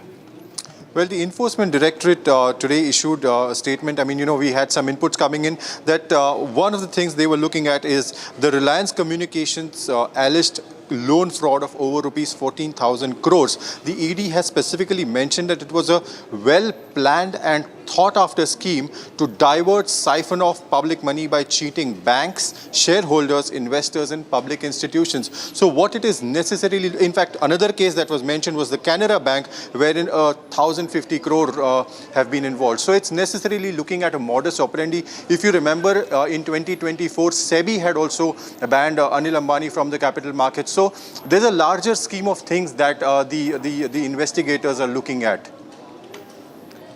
Well, thank you very much, Pranav, for getting us the latest details. Getting at some more breaking news right now. Sources within the Election Commission of India have now confirmed that the preparations over the special intensive revision in West Bengal is expected to begin soon. EC sources have told our reporters that the process is going to happen all across India, but will begin from the poll-bound states. Let me also go across to my colleague Gopi, who's joining us from outside the Election Commission office in the national capital, getting us the latest details. Gopi, you're getting an information about the SIR to take place in West Bengal. Why is it that all of this special intensive revision that is being done, they're only from poll-bound states? Is there any rationale that has been given by the Election Commission?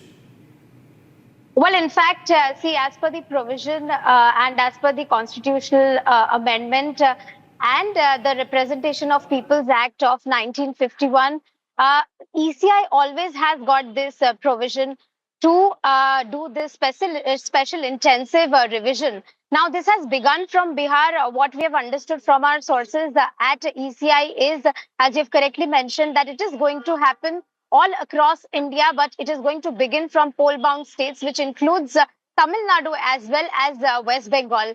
Now, to tell our viewers that on July 21st, it was Chief Minister Mamata Banerjee, while she was addressing in one of the rallies in West Bengal, she had said that she won't be allowing ECI to enter West Bengal for SIR. And in fact, she had threatened the ECI that, rallies and protests will happen all across Bengal from July 27th if SIR if at all ECI takes decision to, perform and exercise SIR in the state of West Bengal. But what we are learning from our sources is this is merely to check the bogus and duplicate voters in particular states wherever the exercise is happening, and it is going to happen all across India. While previously as well, it has happened 9 times, and why were no questions raised back then, and why it is happening now? To tell our viewers that counter affidavit has been filed in the Supreme Court by the Election Commission of India, and Supreme Court is also going to hear this matter on July 28th. Specifically to Bihar SIR. Back to you. In fact, you're essentially indicating that the process is going to begin in West Bengal, and this is part of the constitutional provisions.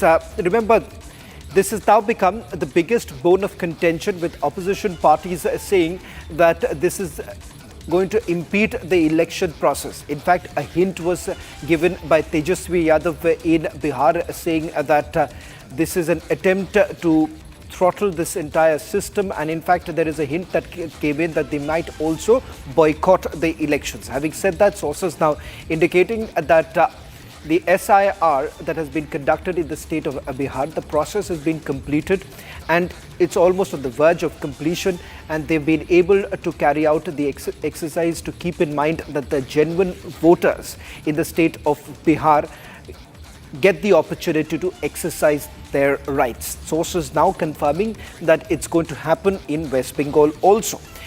Meanwhile, on 16th of July, the West Bengal Chief Minister Mamata Banerjee had warned Election Commission of India over the voter roll revision, and this is what she had said: will oppose tooth and nail if the Election Commission calls for an electoral roll revision in Bengal.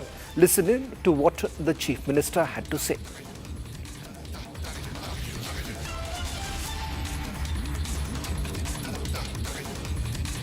हम election commission को chair को respect करते हैं, लेकिन जैसे बिहार में 40 लाखों का ज्यादा आदमी को नाम निकाल दिया और बंगाल में भी करने वाला है, अगर करेगा तो घेराव कर्मसूची करेंगे, पूरा घेराव होगा, पूरा आंदोलन होगा। हम नाम काटने नहीं देंगे, हम नाम डालने नहीं देंगे डिटेंशन कैंप में। हम इलेक्शन कमीशन को चेयर को रेस्पेक्ट करते हैं, लेकिन जैसे बिहार में 40 लाखों का ज्यादा आदमी को नाम निकाल दिया और बंगाल में भी करने वाला है, अगर करेगा तो घेराव कर्मसूची करेंगे, पूरा घेराव होगा, पूरा आंदोलन होगा। हम नाम काटने नहीं देंगे, हम नाम डालने नहीं देंगे डिटेंशन कैंप में। Bharat 1 Minute brought to you by Canara Bank. Together we can. Uttarakhand Chief Minister Pushkar Singh Dhami has ordered an SIT inquiry into the scam in the National Scholarship of Minority Students. Chief Minister Dhami said it has been found that the scholarship of the students has been withdrawn wrongly, and even institutions like the Saraswati Vidya Mandir have been shown under minority category.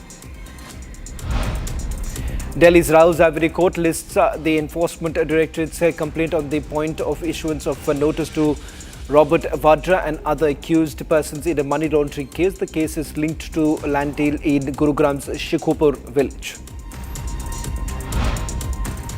The opposition ups the ante against EC's SIR exercise. CPI General Secretary D. Raja slammed Election Commission's move, saying that the special intensive revision of the electoral rolls in Bihar has created immense problems and difficulties for the common people, including poor Dalits, Adivasis and migrant labourers.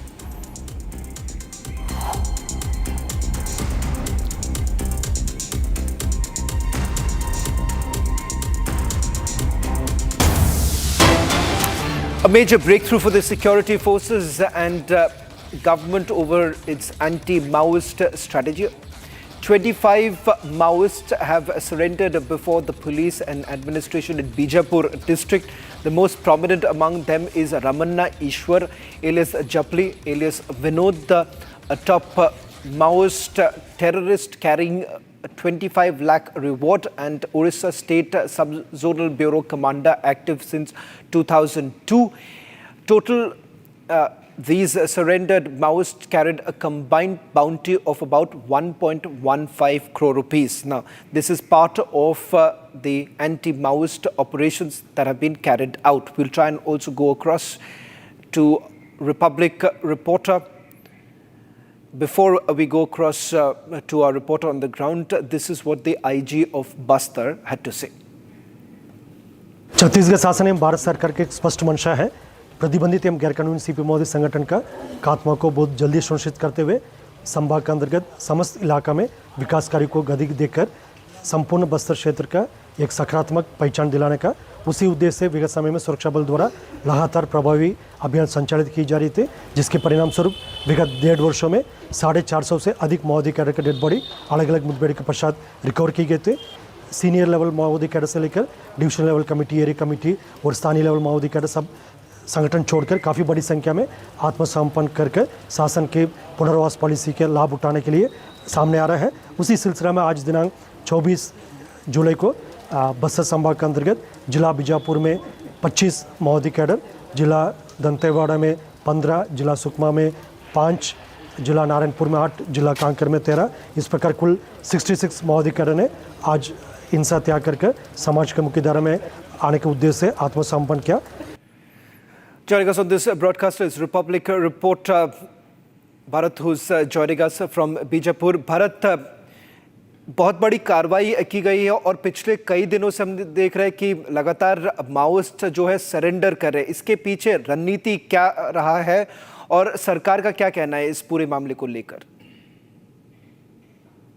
देखिए, बिल्कुल समझ में आपको बता दूं, जिस तरीके से जो समर्पण कर रहे हैं, कहीं ना कहीं सुरक्षा बल की जो कार्रवाई है वो देखने को मिल रही है। देश के जो गृह मंत्री अमित शाह ने जो डेडलाइन तय किया है 31 मार्च 2026 तक माओवाद का समाप्त जो है वो कर देंगे, जिसके तर्ज पे लगातार जो है एंटी नक्सल ऑपरेशन जो है नक्सलियों के आधारशिल वाले इलाकों पे चलाया जा रहा है। इसका एक नतीजा कह सकते हैं, क्योंकि जिस तरीके से जो बड़े पद पे काबिज है SZPM यानी सब zonal committee of member Jagdish, जो कि 25 लाख का इनामी नक्सली, उससे जब रिपब्लिक भारत ने उससे बातचीत करने की कोशिश की तो उसने स्पष्ट कर दिया, जिस तरीके से फोर्स का दबाव देख रहे हैं, फोर्स की जो मूवमेंट है उस पूरे इलाके पे देखा जा रहा है। नक्सलियों की आधारशिल वाले इलाके यानी नक्सलियों के गढ़ में भी फोर्स अब जा रही है, जिस इलाके पे एक समय जाना पॉसिबल नहीं हुआ करता था।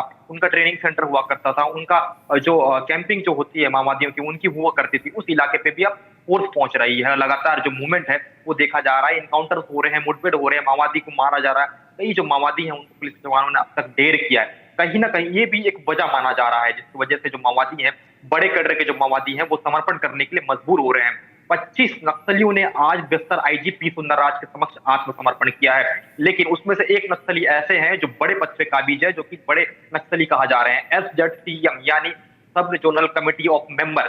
तो बड़े पद पे काबिज है, 25 लाख का नक्सली है वो। ऐसे में उसका नाम जगदीश बताया जा रहा है, जो धर्मापुर का रहने वाला है, बीजापुर जिले के अंतर्गत उस ब्लॉक के अंतर्गत बासागुड़ा थाना क्षेत्र के अंतर्गत वो रहने वाला निवासी है। ऐसे में वहां से निकल के इतने बड़े पद पर पहुंचना वाकई असंभव जैसे चीजें रहती है, लेकिन उतने बड़े पद पर रहकर कार्यरत करना कहीं ना कहीं सोचने वाली विषय है। इन सारे विषयों को लेकर पुलिस भी एक तरीके से बस्तर आईजीपी सुंदरराज ने कहा कि जिस तरीके से जो डेडलाइन तय किया गया है, जिसके तर्ज पे जो ऑपरेशन चलाया जा रहा है, उसका एक नतीजा है सरकार की जो मंशा है विकास लगातार देखा जा रहा है। उसकी वजह से नए नए जो नवीन कैंप वो स्थापित की जा रही है, नक्सलियों के गढ़ में भी ऑपरेशन लगातार चल रहे हैं। तो कहीं ना कहीं जो नक्सली है वो अब उनकी जो रीढ़ है वो कमजोर होते हुए नजर आ रही है। यह भी एक वजह माना जा रहा है कि जो माओवादी है वो आत्मसमर्पण करने के लिए मजबूर हो रहे हैं। यही एक वजह है कि आज 25 माओवादियों ने बीजापुर एसपी डॉक्टर जितेंद्र यादव और बस्तर जो आईजी है पी सुंदरराज सहित सीआरपीएफ के उच्च अधिकारियों के समक्ष उन्होंने आत्मसमर्पण किया है। जी, Thank you very much, Bharat, for getting us the latest details. Only channel getting you the details from Chhattisgarh. Shifting focus now to the other story that we're getting to you with regards to the online illegal betting apps that is being probed by the Enforcement Directorate. It turns out that actor Vijay Deverakonda has also been summoned once again. This after he did not make an appearance before the Enforcement Directorate despite the first notice being sent out to the actor. Take a look at this report.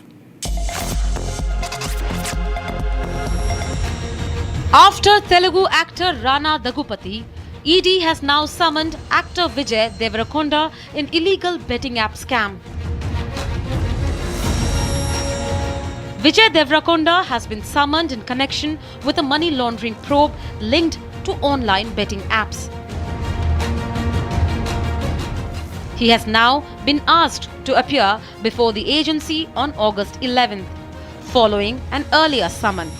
The ED's action follows FIRs filed in 5 states against multiple celebrities for endorsing betting platforms accused of generating illicit funds worth crores. Names like Prakash Raj, Rana Daggupati were also in the list. Earlier, ED also summoned Rana Daggupati and he was asked to appear before the agency for questioning, although the actor has sought more time before appearing for questioning. Startling revelations in Gujarat. ATS proven Al-Qaeda model. Getting you the latest on the other side. Supreme Court stays Bombay High Court judgment on the acquittal of 12 accused persons in connection with the 2006 Mumbai train blasts. No rearrest to be done.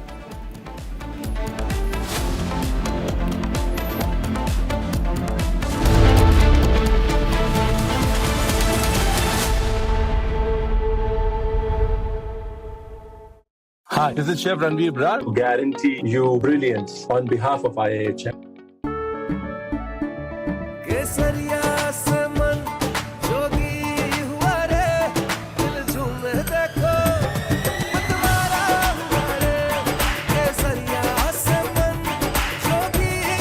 हर पल मनाओ केसरी त्योहार। विमल, बोलो जुबान केसरी। दादी के हाथों का जादू और खुशबू से महकता घर, माँ की मुस्कुराहट और खाने की सुगंध। MDH गरम मसाला, क्योंकि हर रिश्ता है स्वाद से जुड़ा।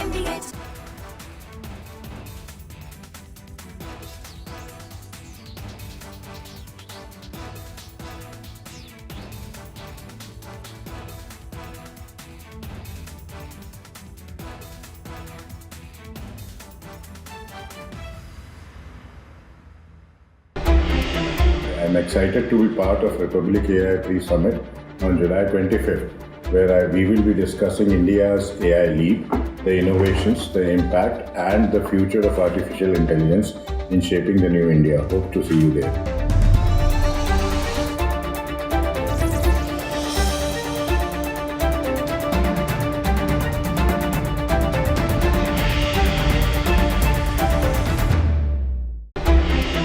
I'm excited to be a part of the Republic TV AI Pre-Summit on July 25th, where we'll be discussing India's AI leap, the innovation, the impact, and the future of artificial intelligence in shaping our new India.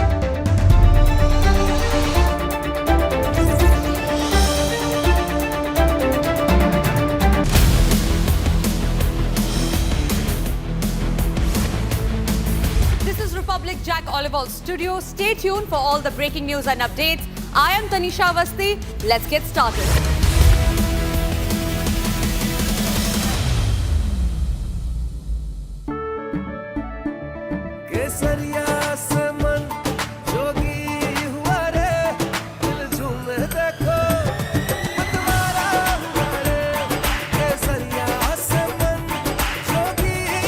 हर पल मनाओ केसरी त्योहार। विमल, बोलो जुबान केसरी। आधे bowl दही में 4 चम्मच MDH चटनी पुदीना मसाला डाला, स्टर करो, पुदीना चटनी तैयार। MDH चटनी पुदीना मसाला। I'm excited to be a part of the Republic TV AI pre-summit on July 25th, where we'll be discussing India's AI leap, the innovation, the impact, and the future of artificial intelligence in shaping a new India.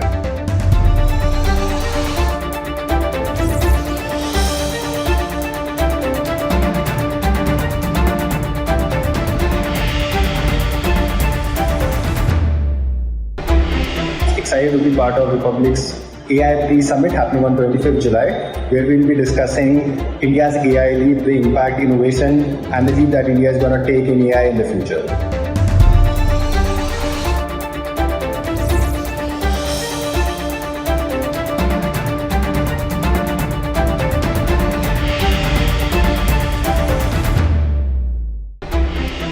I couldn't be more excited to be speaking at Republic's pre-AI summit on the 25th of July. At this summit, we won't just be discussing what India's AI future could be, but we'll be actually building it together. Join me, other AI leaders, thinkers, builders, as we define India's next AI leap. See you there.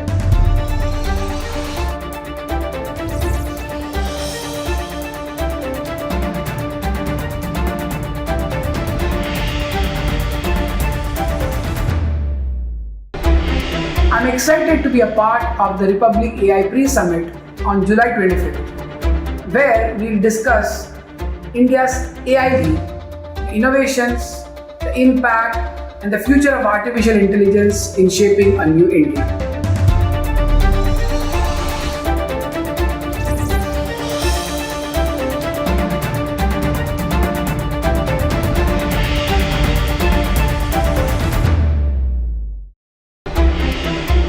Hi, I'm Abhinav Agarwal, co-founder and CEO at Fluid AI. And I'm excited to be a part of the Republic AI pre-summit happening on the 25th of July. We're going to talk.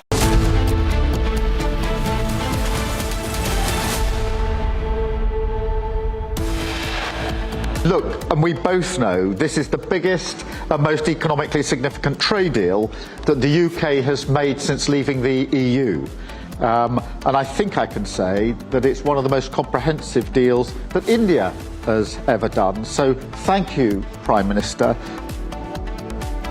India-UK signed the landmark free trade agreement deal. Starmer hails free trade agreement deal with India, calls it a major win for Britain.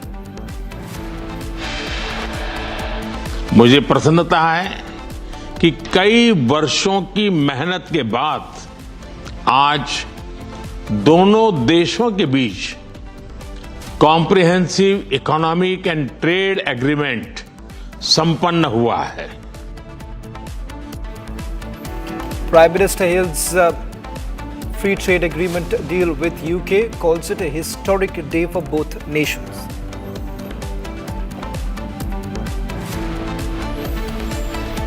Supreme Court stays Bombay High Court judgment on the acquittal of 12 accused persons in connection with the 2006 Mumbai train blast. No re-arrest to be done.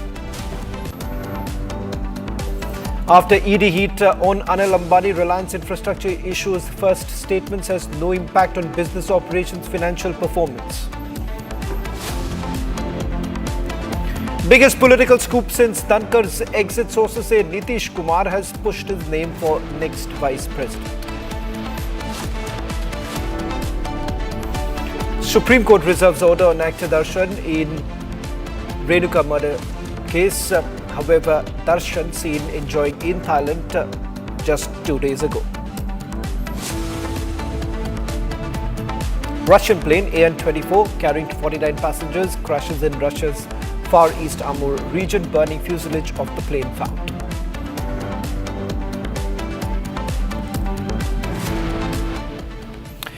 Well, as per sources, the Board of Control for Cricket in India is set to host the upcoming Asia Cup T20 tournament in UAE with a formal announcement expected in a few days. Now, the decision has followed an ACC meeting that was attended by all 25 member nations to discuss the event's venue. BCCI was represented virtually by its Vice President Rajiv Shukla. India and Pakistan are likely to be drawn into the same group for the Asia Cup 2025. In fact, BCCI has also been quoted by news agencies who have now basically indicated that BCCI has given the green signal. In fact, Vice President Rajiv Shukla had attended the ACC meeting and he has briefed the members and they are saying that in a few days from now an official statement will be put out. In fact, BCCI is likely to host the Asia Cup in UAE and India is likely to play all its matches in Dubai.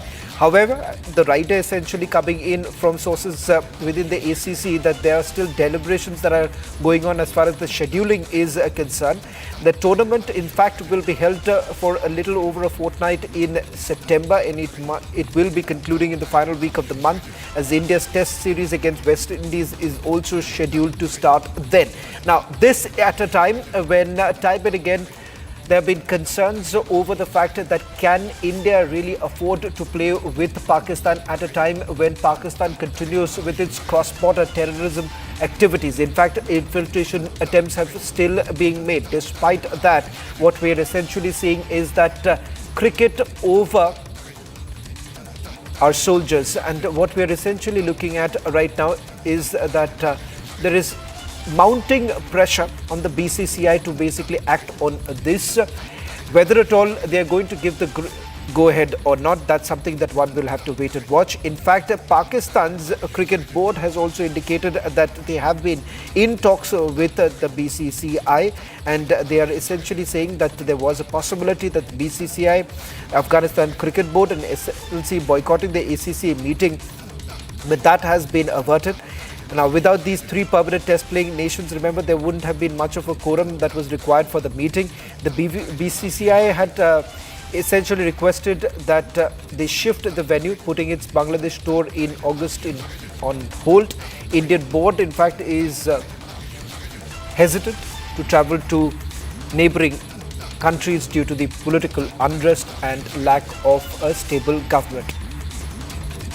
Shekhar Vijayan is also joining us on this broadcast, senior sports journalist, as well as Himanshu from our digital newsroom. Himanshu, first to you with regards to the ACC meeting that has taken place.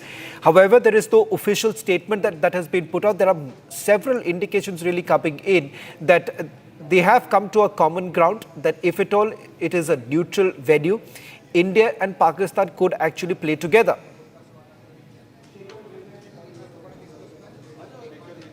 Himanshu, can you hear me? Yes. Okay. Should I? Himanshu, what I was asking you was with regards to the ACC meeting that has taken place. There is no official word really coming in from the BCCI with regards to what really transpired in the meeting, but multiple sources basically indicating that if at all there is a neutral venue, then India would go ahead and play with Pakistan. Now, the Board of Control for Cricket in India has expressed its willingness to host the tournament at a neutral venue. Now, this is a new development, and as of now, after Mumbai attacks, we have not played Pakistan. And to host this at a neutral venue, but India and Pakistan, if they are placed in the same group, they will be playing along. We have played at neutral venues.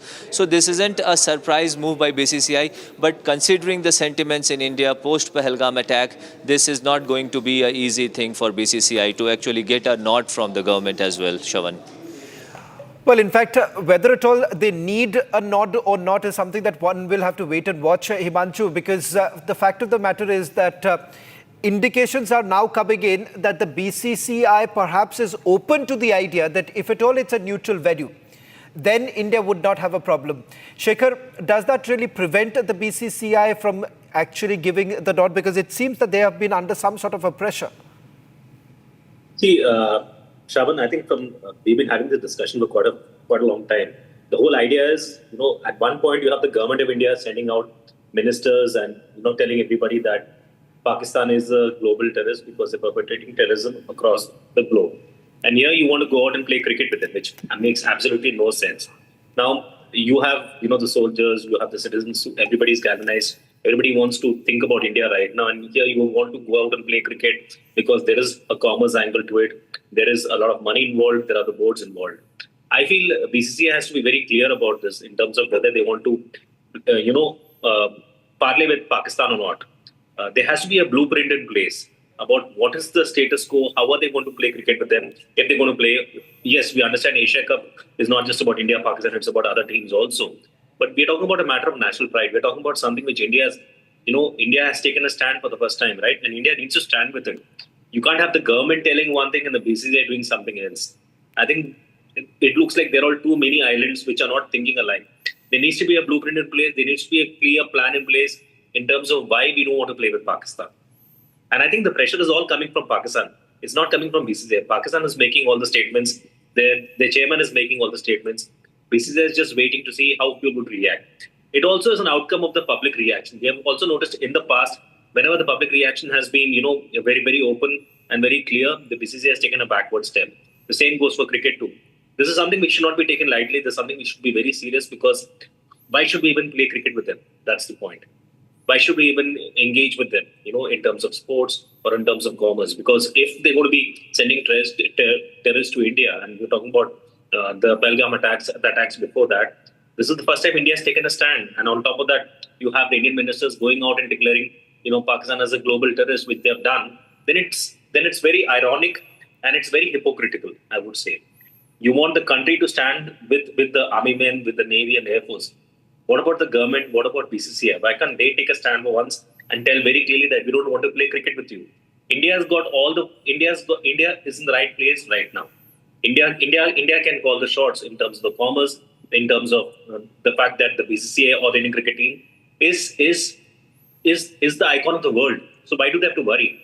It's not like the other nations is just going to avoid them. The fact is, India can really call the shots here and decide whether they want to play or not, and be very clear about it. They cannot dilly-dally and wait for things to happen, and then till last minute they come to a situation that, okay, if security is fine, we will still go and play. Then you're doing this at the cost of, then there's something else in play here. We're talking about commerce, then the money, and then the audience. I don't think it's the right way to go about doing it. Well, in fact, we're getting some more breaking news now coming in. Himanshu, sources now indicating that BCCI in all likelihood would be issuing a statement very soon. That's the breaking news now coming in. Is there any possibility that BCCI may take a U-turn from what sources are now indicating, that in the deliberation that they've had with regards to scheduling of the matches, it seems that all the 5 member nations, 25 member nations, have agreed on the venue, and in all likelihood UAE would be the venue for all the matches? Shravan, the commercial rights involved in this case tune up to 170 million. That's with Sony Motion Pictures. And to make a U-turn at this stage will require lot of deliberations. Definitely, there's 2 camps in BCCI. There's a camp that says no, cricket should go on at neutral venues. There shouldn't be a problem. There is another camp that says we must not play Pakistan, especially at this time when they are sending terrorists to India.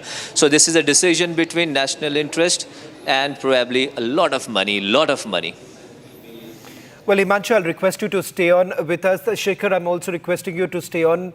Now, there is the other perspective here. Well, there may be camps or whatsoever within the BCCI, but there is a larger national interest here. Major Samarpal Toor is joining us on this broadcast. Major Samarpal Putur, we don't really learn our lessons. The BCCI would largely be interested in the profits that they're going to make by participating in the Cup, in the Asia Cup. In fact, it turns out that they'd put their foot down, saying that we are not going to travel to any neighboring nations, but it seems they're fine. BCCI seems to be absolutely fine. If at all, the venue is shifted, it is at a neutral location. See, Shravan, there is so much going on presently, with even Pakistan chairing the UN Security Council and resolutions being passed in haste. And so many things are there. But you see, the Hockey Federation, it was sheer luck for Hockey Federation that Pakistan itself opted out from the hockey tournament, which is to be played in India. Now, as far as cricket is concerned, you see, I am calling out to the government again and again that either the government sets up the guidelines pertaining to the recent tensions with Pakistan. And if it is a fight against terrorism, it's a fight against the whole of Pakistan as a nation, because they've been the sponsors and backers of terrorism. So you cannot have khel and khoon. You cannot have pani and blood flowing together. So these things do not go together.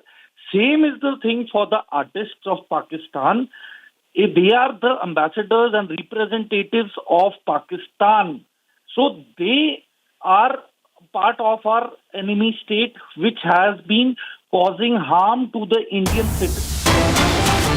Major Samarpal, just request you to stay on with us because we're getting at more breaking news now coming in with regards to what really transpired in the meeting that took place. Official statement is likely to come out very soon, but it turns out that in the virtual meeting, which was attended by the Vice President here, Rajiv Shukla, who was part of the meeting, and thereafter there has been some indications coming in that they have basically come to some sort of a conclusion with regards to the fact that they are open to the idea of actually having the matches in UAE. More indication now coming in that there was a meeting between the BCCI as well as the Pakistan Cricket Board. There have been deliberations that are actually taking place. In fact, Pakistan is now basically indicating that they're waiting for a final go-ahead on this entire matter. But the reality is that the BCCI has actually agreed to host Asia Cup in neutral venue. India, Pakistan, in all likelihood, would be in the same group. And remember, the T20 tournament is going to take place at Abu Dhabi as well as in Dubai. And as far as India, Pakistan are concerned, they're likely to be drawn into the same group for the Asia 2025 Cup. And what BCCI has been indicating is that all hurdles have now been cleared. Whether at all they have got some sort of a clearance from the government, that is not known at this point in time. We are trying to get more details. In fact, we have reached out to multiple office bearers of BCCI who are now refusing to comment on this entire issue because it seems that this has now been made completely public. And the Asia Cup, which was basically discussed during the AGM of the ACC, it seems that something has actually transpired. Some leaks have taken place, but the BCCI has been completely caught off guard. It seems that profits really matter the most for the BCCI because when they were part of the annual general meeting of the ACC that was held in Dhaka, it turns out there was a meeting with the PCB too.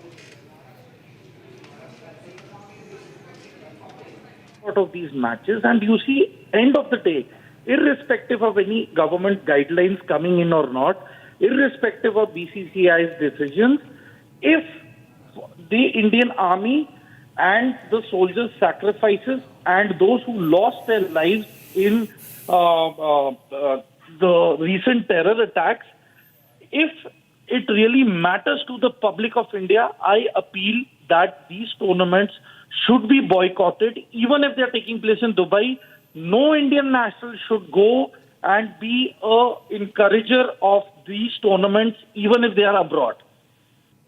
They can watch it even if they are at home, but it will not be tolerated that money is being given, there are profits being shared, and entertainment is happening. And at the same side, you see the flow of blood, you see the violence, and the threat to the Indian soil and sovereignty. Both things will not go hand in glove. I am sorry for it, and I strongly call for the boycott by the public of India. I am not asking the government for anything. I am not asking the BCCI to take any calls.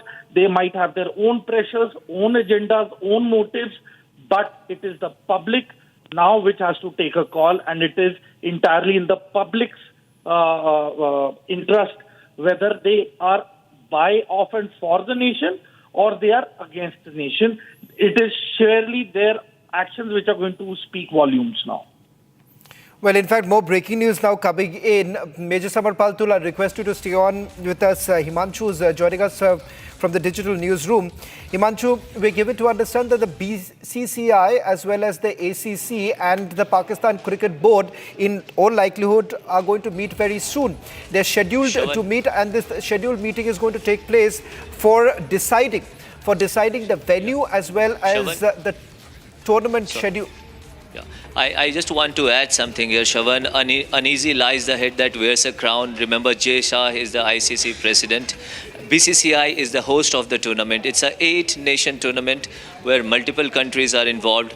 Pulling out or boycotting at this moment would require a lot of decisions and huge monetary loss. Now, that is one. Also, second, international commitments. So, I think there are hectic parleys on between BCCI and Pakistan officials to actually sort this out, whether they can now, putting them in same group. What this actually means that if India and Pakistan both qualify for the quarter stages, they will not just meet once. There are chances of them meeting twice. And if that happens, that's definitely a gain for the organizers of this tournament, which definitely is BCCI. There is ICC's involvement as well. So that is something that you simply cannot discount at this point of time. I understand these are prior. And now this also, remember, Asia Cup is scheduled as per rotation. So it is India's turn. Now, opting out, they will have to compensate to a lot of countries. They will have to compensate to host, to broadcasters, Sony Pictures, and there are lot many things that goes into it. So I understand, and also if you decide to boycott this tournament now, till how long you are going to boycott playing the multinational tournaments. Also with the Olympics coming up in 2028, India boycotting at this stage might also mean that cricket going into Olympics in LA 2028, there will be different repercussions into it. What if they both go to Olympics? Will India boycott? Now, these are things that need to be thought out, that need to be deliberated, and that's why I think there are two camps in BCCI. There's a camp that wants to play, there's a camp that says boycott, and all these things will be taken into account definitely. Well, in fact, there is also more breaking news now coming in. The Board of Control for Cricket in India, that's the BCCI, they have essentially identified Dubai and Abu Dhabi as the likely locations. And there is an agreement that has been signed with the Emirates Cricket Board for the use of 3 venues. Only 2 are basically expected to be utilized for the Asia Cup, Himanshu. So more details coming in. They've identified 2 locations. True. I think UAE is going to be the likely host country in this case, and India will be technical host of this tournament, and there will be some solution where we probably play but at a neutral venue. Well, Himanshu, I'll just request you to stay on with us as we are just going to take all our viewers through the breaking news now coming in. There's massive outrage over this decision of the BCCI where they have identified 2 locations, Abu Dhabi and Dubai, as and their willingness to host the tournament, what they're calling the neutral venue. This is part of an agreement that they've signed with the Emirates Cricket Board for the use of 3 venues, of which they're willing to basically go ahead with 2 such venues. Earlier, remember the BCCI had already indicated that they are not going to participate in the ACC meeting in Dhaka because of the current situation or the bilateral strain that it has with Bangladesh. But despite that, BCCI Vice President Rajiv Shukla did actually attend the meeting, the ACC meeting, and now we are being told that there could be a possibility of a follow-up meeting taking place. Himanshu, just help us understand why this sudden change? Because all this while, India has been maintaining that they are not going to play. Is there some sort of a pressure really building in from the commercial side because BCCI has the hosting rights? Correct. Is that the reason? There are 2 things. Rajiv Shukla is known to be the moderate face of BCCI, who is in good terms with, you can say, the PCB officials or like lot of international cricketing boards. So that is one. He has a personal camaraderie with different boards, including the PCB, and also the Sony Pictures, which is now probably who have paid $170 million. Now that's not less an amount. And if India boycotts at this stage, they will not just have to compensate for that amount. They will also have to pay all the 7 other playing nations with more. They will have to compensate for the monetary losses the 7 cricketing boards will have to probably face if they boycott, if India boycotts and the tournament is cancelled. And the tournament without India at this stage, I don't think there is any chance at all. So the show, I think the decision in BCCI Himanshu, was we that... have just got some breaking news because we did actually reach out to Devjit Saikia, who is the BCCI secretary. And this is what he had to say, that Vice President Rajiv Shukla attended the ACC meeting and he is likely to brief the members very soon. An official statement to be out in the next few days. Now that's the breaking news now coming in. Officially, this is what they are saying. They're not denying it. They are certainly not denying it. They're not saying that this information is incorrect, because this is all source-based reporting really coming in. So there is no denial really coming in from the BCCI secretary right now that they are not going to play with Pakistan. They are now confirming. They are now confirming that an official statement will be put out. No denial. BCCI makes no official denial right now.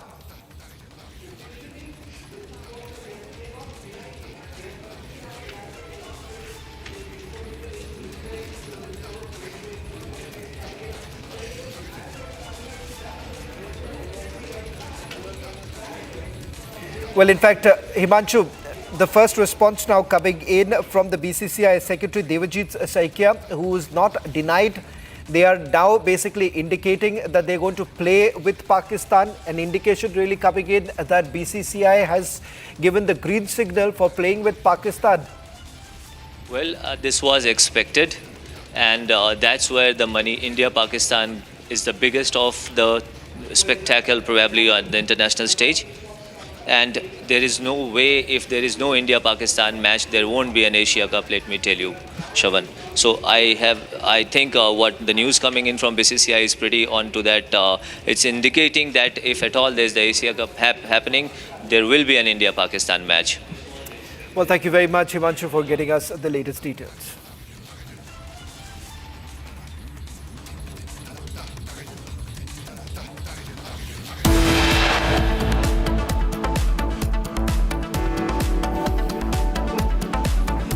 Next on 6 at 6 with my colleague Akanksha. In a historic step, the India-UK free trade agreement was signed in the presence of Prime Minister Narendra Modi and UK Prime Minister Keir Starmer. ED today conducted raids at the residence of Anil Ambani in Mumbai after enforcement directed heat Reliance infrastructure issues first statement, says no impact on business operations, financial performance.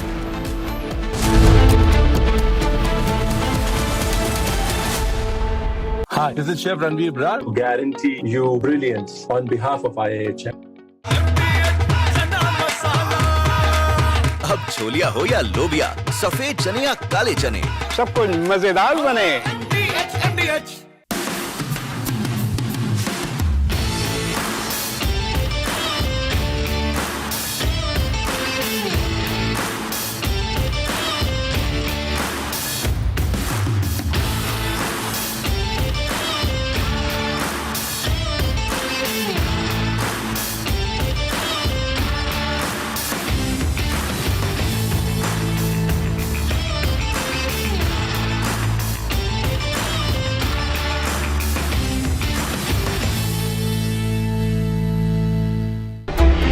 Excited to be part of Republic's AI pre-summit happening on 25th July, where we'll be discussing India's AI lead, the impact, innovation, and the lead that India is going to take in AI in the future.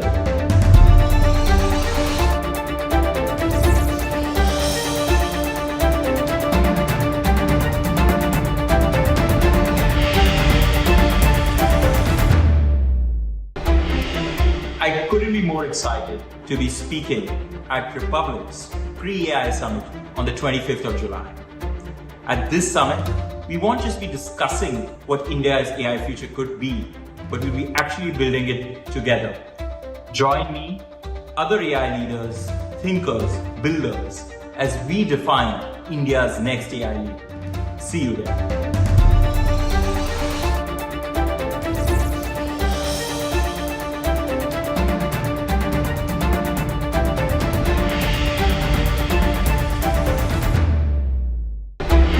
I'm excited to be a part of the Republic.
पल मनाओ केसरी त्योहार।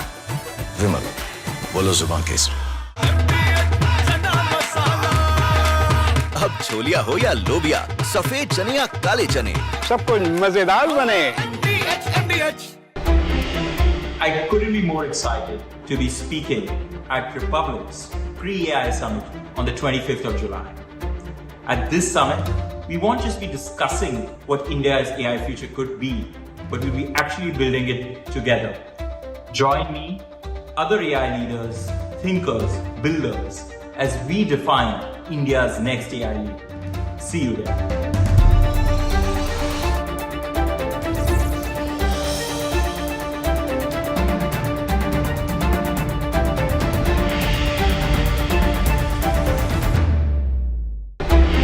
I'm excited to be a part of the Republic AI Pre-Summit on July 25th, where we'll discuss India's AI lead, innovations, the impact, and the future of artificial intelligence in shaping a new India.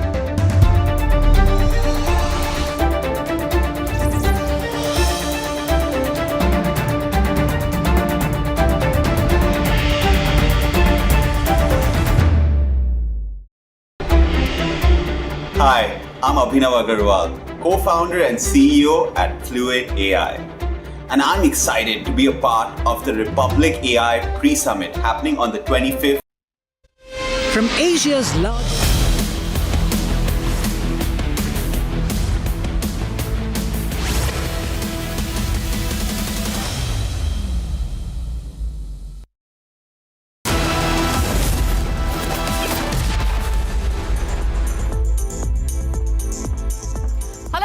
watching 6 Stories at 6 with me, Akanksha Khajuria, and this evening a shocking twist in the 2006 Mumbai blast case. 12 convicts are running free even as the Supreme Court stays their acquittal in the case. Now victim families call this a total mockery of justice.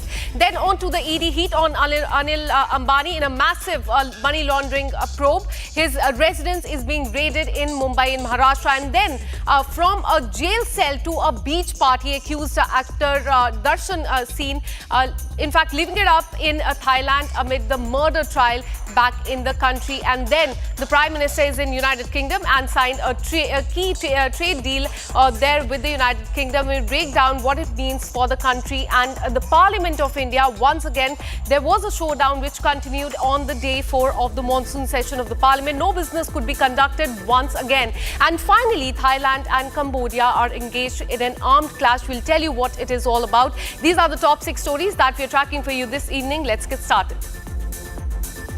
Well, the 2006 blast was among the most deadliest terror attacks in the history of the country, killing 189 people. 13 men were arrested in this case. They were jailed.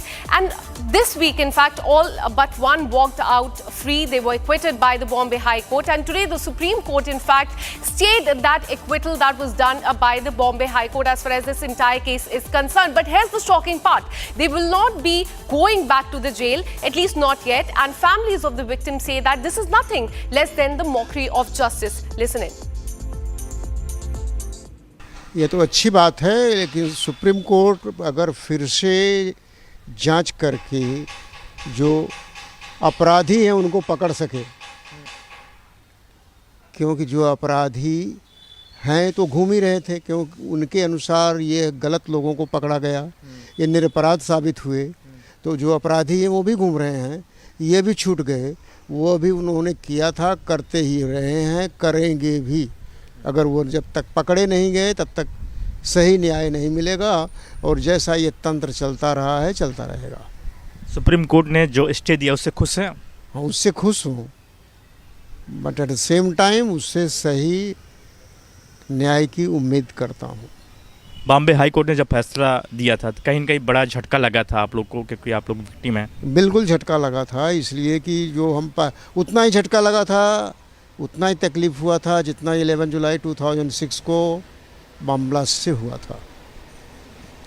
उससे तमाम समस्याएं आई, earning effect हुई, हमारी कमाई कम हो गई, घर का खर्चा चलाना मुश्किल हो गया था, और अभी उसका आज तक ही भुगतान है।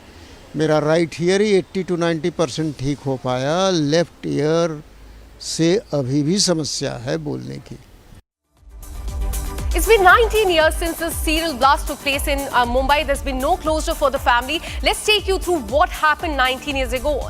In fact, 2006, there was a blast, a serial blast. In 11 minutes, there were 11 blasts in the local trains in Mumbai. Then in 2006 and 2007, 13 men were arrested in this case. As you know, 12 were acquitted, and now that acquittal has been stayed. In 2015, a trial court, which was pursuing this case under the NSUI Act, it convicted all the accused in this case. 12 in total, 5 were given death penalty and the other 7 were given life imprisonment. In 2025, just earlier this week, High Court acquitted all of them, in fact making very scathing remark against the police.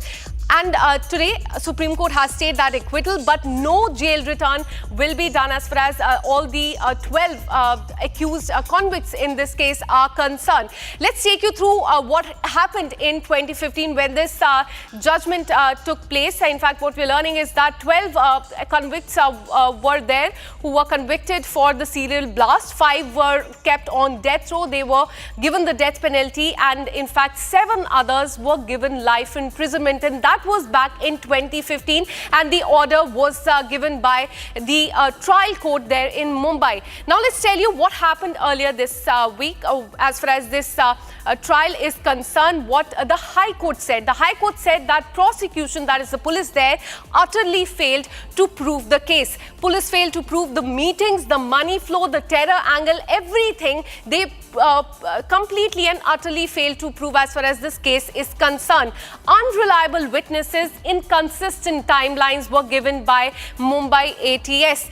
This was on Monday, that is July 21st, and that order was challenged by the Maharashtra government. They moved the court challenging the Bombay High Court order, and that order now has been stayed. What that essentially means is that now there's a stay on the acquittal of all these 12 accused. But here's the shocking part: they will not come out of the jail. They will remain out, because earlier this week when they were acquitted, all of them were in fact released from the jail. 12 of them were asked to come out, but they will not in fact come out. And as far as this entire probe is concerned, we are learning that it was completely botched up, and this is what was mentioned by the Delhi High Court when it acquitted all the 12 in this case. The first lapse is test identification parade, that is TIP, carried out by unauthorized officer, and that was one of the lapses that had come to the fore. Eyewitnesses statement taken after 100 or more days, and this is as far as the trial is concerned. Failure to establish value of the evidence in this case. Failure to establish the type of bomb that was used to do the train blast. No relevant materials are given by the Maharashtra ATS. Identical parts in the confession statement. Such a shocking part that there were same statement given by different eyewitnesses. Mixed correspondence by the police, by the DCPs. Voluntary confession certificate was completely absent as far as the trial is concerned. Moving on.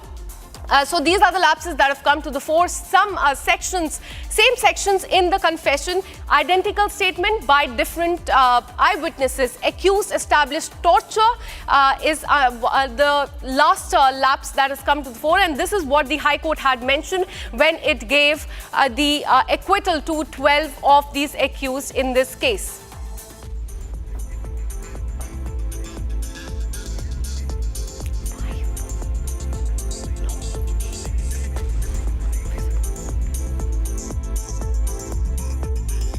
Let me go across to Ganesh Solanki, who joins us live on the broadcast, who is kin of the blast victim. Thank you so much for speaking to Republic TV. 19 साल हो गए हैं ये सब हुए acquittal हो गया, acquittal अब स्टे भी हो गया है, पर जो लोग हैं जो कन्विक्ट्स हैं इस केस में, 5 को तो डेथ पेनल्टी भी मिली थी, वो आज भी बाहर हैं. आपका रिएक्शन इस पे? बेटा हमारा रिएक्शन ऐसे है कि जो भी गुनहगार है उसे सजा मिलनी चाहिए. जो भी गुनहगार है इस केस के लिए. हेलो. यस, सब बोलिए, हम सुन पा रहे हैं आपको, आप बोलिए. जो भी गुनहगार है इस केस में, आज मेरे पिताजी को गए हुए 18-19 साल हो चुके. हमको पता है हमारे पिताजी का दर्द क्या है. जी, और इस केस में काफी सारे लैप्सेस भी बाहर निकल के आए, काफी पुलिस की तरफ से भी बोला गया कि पूरा केस खराब कर दिया गया। अभी हम अपने व्यूअर्स को बता रहे थे कि किस तरह से गलत इन्वेस्टिगेशन की गई थी, आई विटनेसेस के स्टेटमेंट गलत रिकॉर्ड किए थे और बहुत चीजें सामने आई हैं। और ये पिछले 19 साल से चल रहा है कि पुलिस गलत कर रही है, उसके बाद हाई कोर्ट एक्विटल दे रहा है और अभी सब के सब बाहर है। ऐसा नहीं होना चाहिए सबको। सब जिस टाइम पे सेशन कोर्ट ने भी दिया था, इन्होंने जजमेंट दिया था कि सबको फांसी की सजा के साथ उम्र के कर दी थी, तो हाई कोर्ट ने आने के बाद फैसला पूरा पलट दिया। अभी हमको हुआ है कि सेशन कोर्ट से सुप्रीम कोर्ट से अच्छा कुछ फैसला मिलेगा, हमको थोड़ी राहत मिल रही है कि सुप्रीम कोर्ट हमें अच्छे से अच्छा फैसला दे दी थी जी।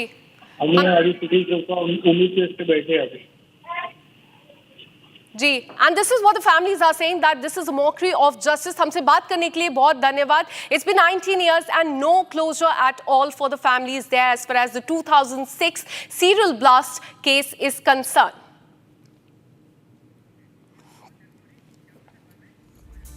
Now shifting our focus, businessman Anil Ambani is under the scanner once again in the money laundering case. ED today conducted raids at his residence in Mumbai in Maharashtra.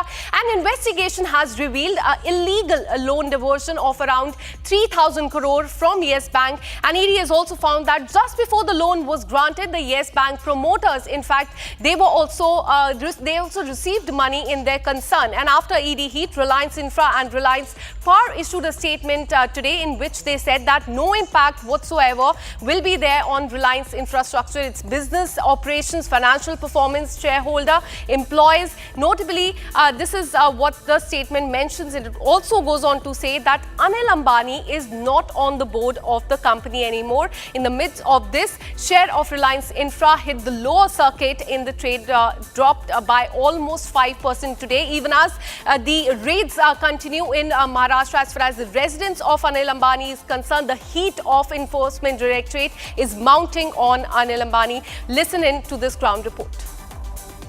Almost 7 hours have passed, but ED officials still is conducting search operation in Reliance Center. All staffs are inside and nobody allowed to go inside and exit from this office building.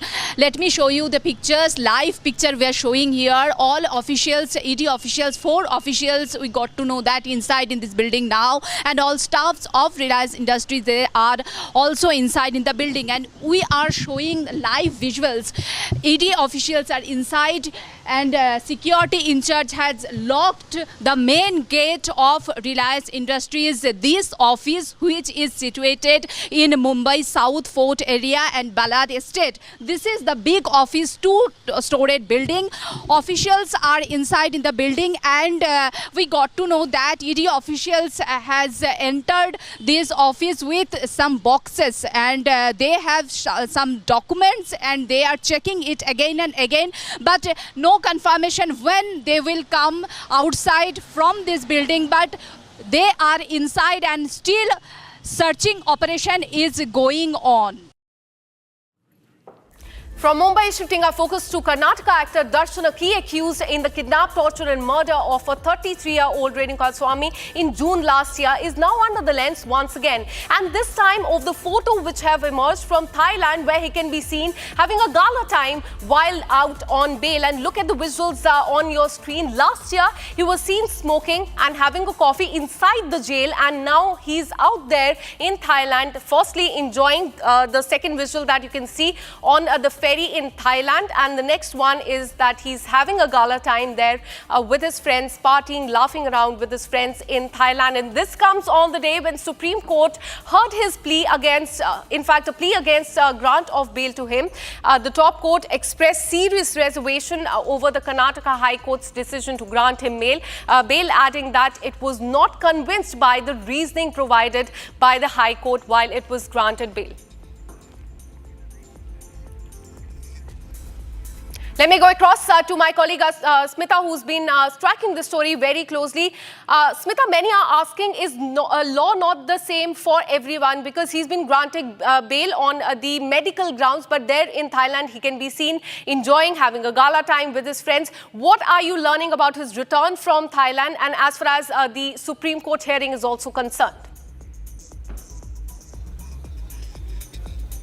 Well, the High Court granted bail not only on the medical grounds, but yes, it was also a major part of the argument from the lawyer who, argued in favor of Darshan. But he got a regular bail from the High Court, and also he took the permission for going to a foreign country for his film shooting, that is Devil, which has been shot in Thailand. But as we can see in the visual, he's not only doing a shoot, but also enjoying a vacation with his family, enjoying fishing, boat riding and all, while Supreme Court today has expressed a serious concern about how can all accused in a heinous murder case can be given bail. Not even a single accused amongst the 17 is in the jail as of now. How can all of them be sent out on the bail is what Supreme Court is expressing its concern. Not only on this, Supreme Court judge has in a straight word said it doesn't seem that the High Court has used its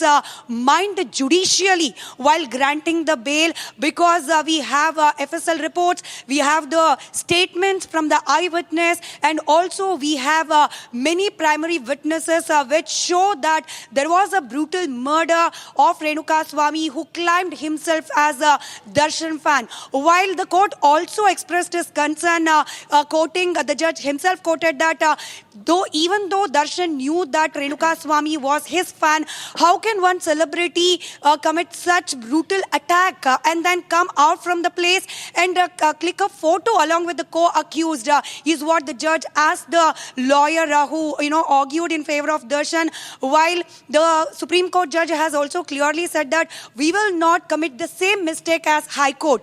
But the Supreme Court has not, put out the judgment. It has reserved the judgment because yet 7 co-accused pro-lawyers have to submit their written arguments. 1 week time has been given for them, and within 10 days, probably Supreme Court will pronounce its verdict whether Darshan will continue the bail or will he be sent back to the Bellary Central Jail.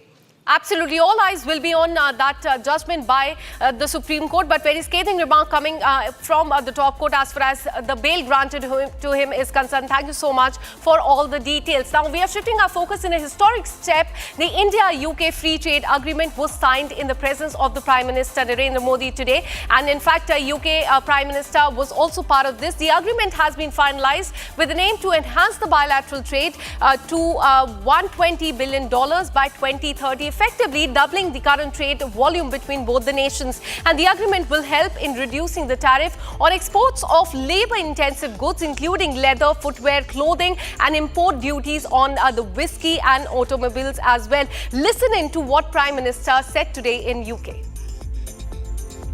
Look, and we both know this is the biggest and most economically significant trade deal that the UK has made since leaving the EU. And I think I can say that it's one of the most comprehensive deals that India has ever done. So thank you, Prime Minister, for your leadership and for your pragmatism. And I'd like to thank everybody who's worked so hard to get this deal over the line.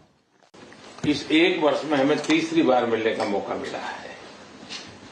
ये अपने आप में मैं इसे बहुत महत्वपूर्ण मानता हूं।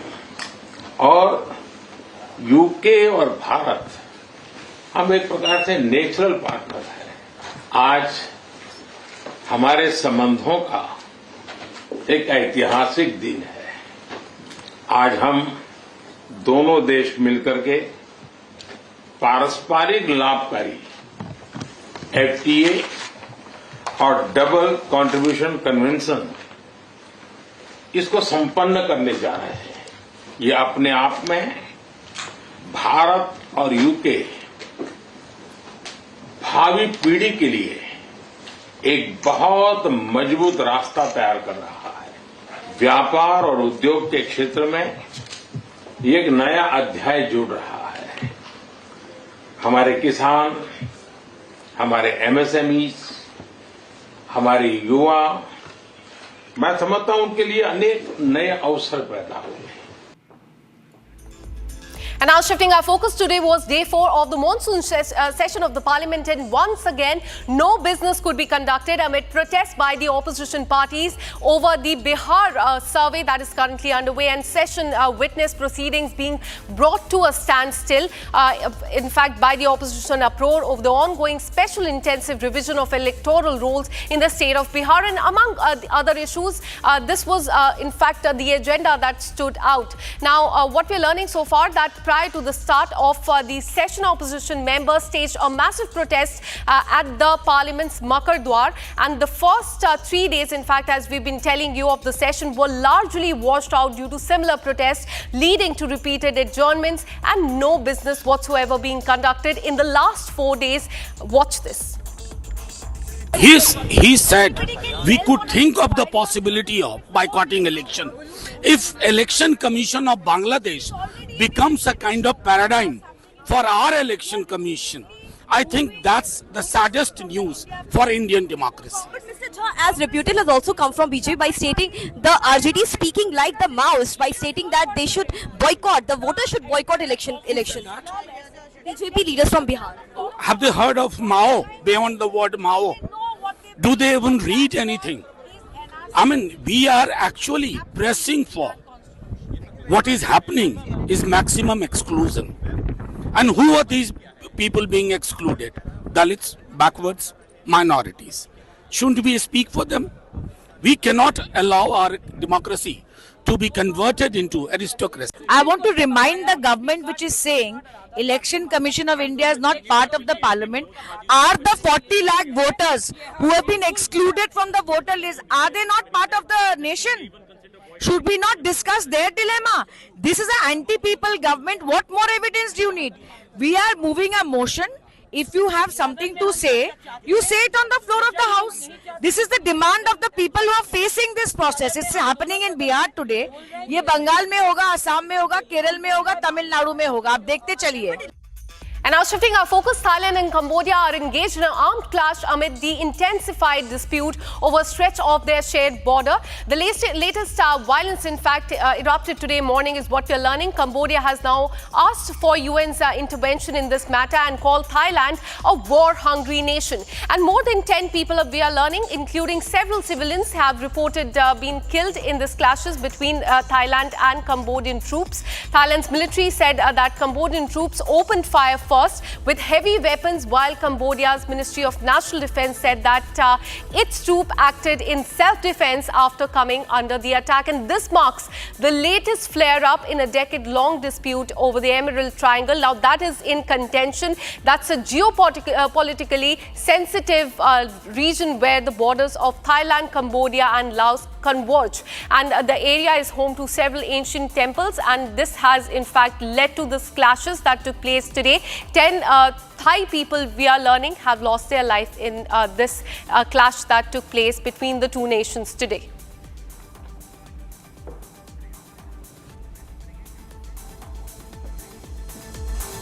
And this is what we could pack for you in this bulletin of 6 stories at 6. We'll be back tomorrow with more such stories. Till then, keep watching Republic TV.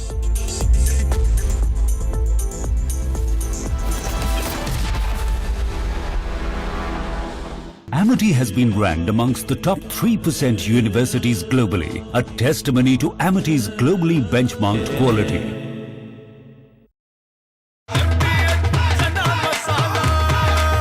अब छोलिया हो या लोबिया, सफेद चने या काले चने, सब कुछ मजेदार बने। इसको घर पे लगाओगे तो शादी का तो पता नहीं, पर घर पक्का नहीं टूटेगा। रुंगटा नहीं तो घर स्ट्रॉन्ग नहीं। रुंगटा स्टील TMT बार एकदम सॉलिड। पहाड़ों में एक हाइकिंग स्टिक भी बन सकती है। भारत की अपनी दुकान इंडिया सोना, अपने देश का सामान इंडिया सोना, इंडिया सोना, इंडिया सोना। MDH की देगी मिर्च, देगी मिर्च का तड़का, अंग अंग फड़का। MDH की देगी मिर्च।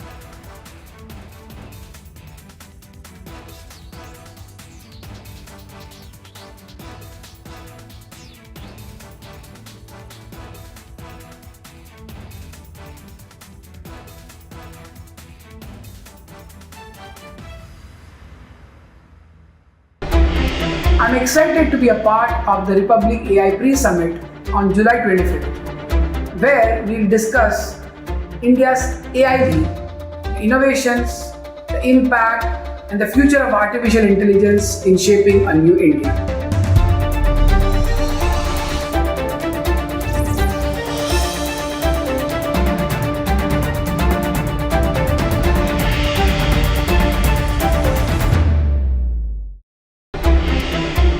Hi, I'm Abhinav Agarwal, co-founder and CEO at Fluid AI.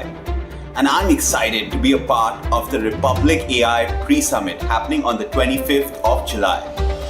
We're going to talk all things AI, innovations, the breakthroughs, what's India going to be like in this story. So be there. It's a build-up to the mega event, the Mega AI Summit. And I look forward to seeing you there.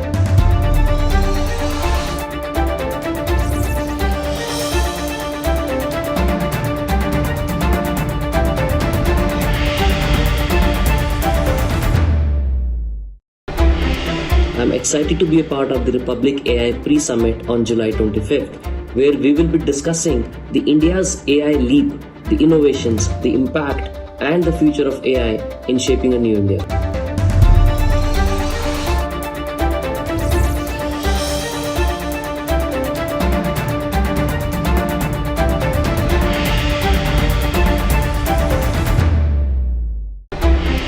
I'm really excited to be a part of Republic AI Pre-Summit on 25th of July, where we discuss India's AI lead, the innovation, the impact, and the future of artificial intelligence in shaping the new India.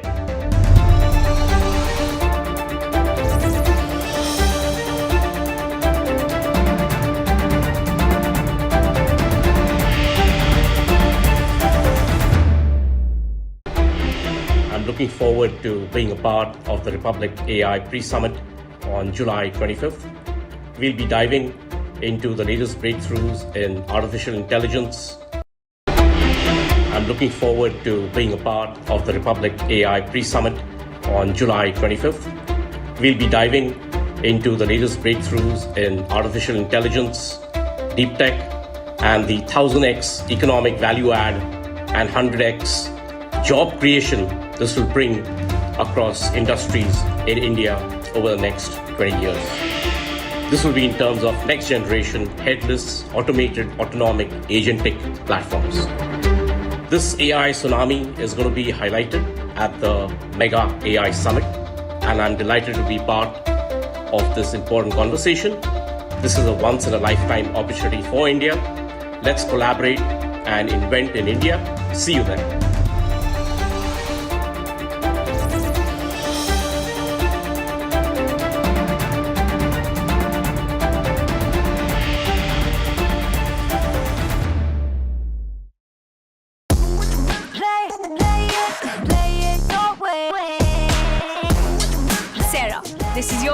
Play it your way. आधे bowl दही में 4 चम्मच MDH चटनी पुदीना मसाला डाला, stir करो, पुदीना चटनी तैयार। MDH चटनी पुदीना मसाला। MDH. Hi, this is Chef Ranveer Brar. Guarantee you brilliance on behalf of IIHM.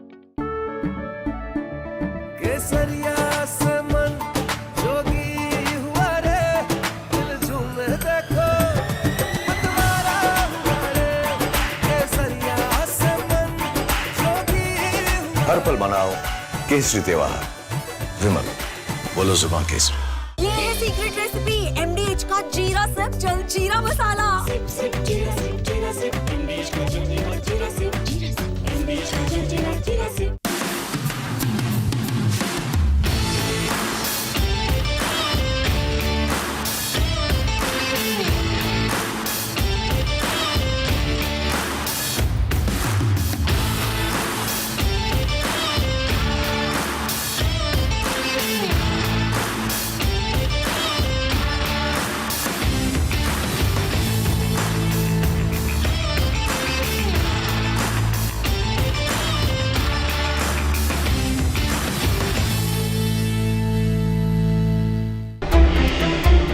Hi, I'm Abhinav Agarwal, co-founder and CEO at Fluid AI. and I'm excited to be a part of the Republic AI Pre-Summit happening on the 25th of July. We're going to talk all things AI, innovations, the breakthroughs, what's India going to be like in this story. So be there. It's a build-up to the mega event, the Mega AI Summit, and I look forward to seeing you there.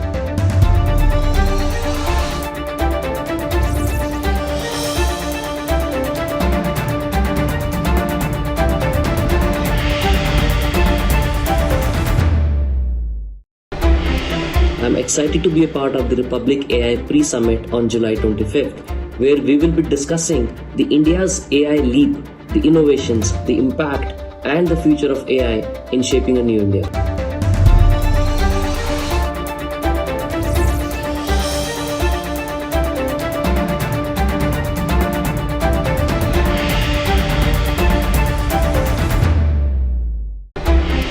I'm really excited to be a part of Republic AI Pre-Summit on 25th of July, where we discuss India's AI leap, the innovation, the impact, and the future of artificial intelligence in shaping the new India.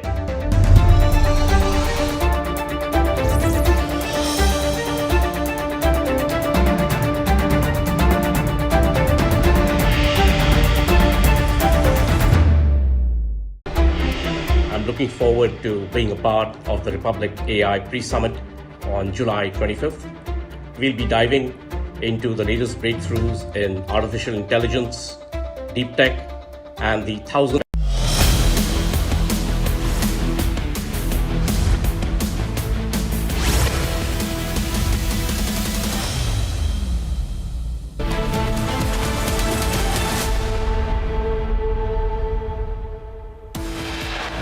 Well, BCCI is all set to host the Asia Cup in UAE. India-Pakistan match likely. As per the sources, BCCI, ACC, PCB to hold meetings soon to finalize the venue and schedule for the matches.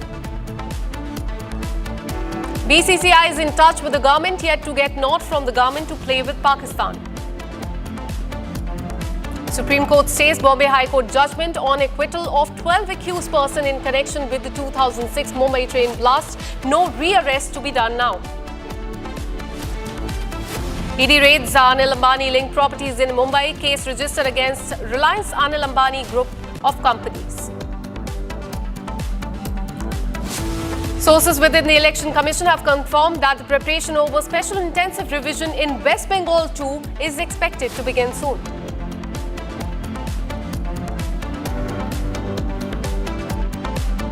मुझे प्रसन्नता है कि कई वर्षों की मेहनत के बाद आज दोनों देशों के बीच comprehensive economic and trade agreement संपन्न हुआ है. Prime Minister hails FTA deal with the United Kingdom, call it historic day for both the nations.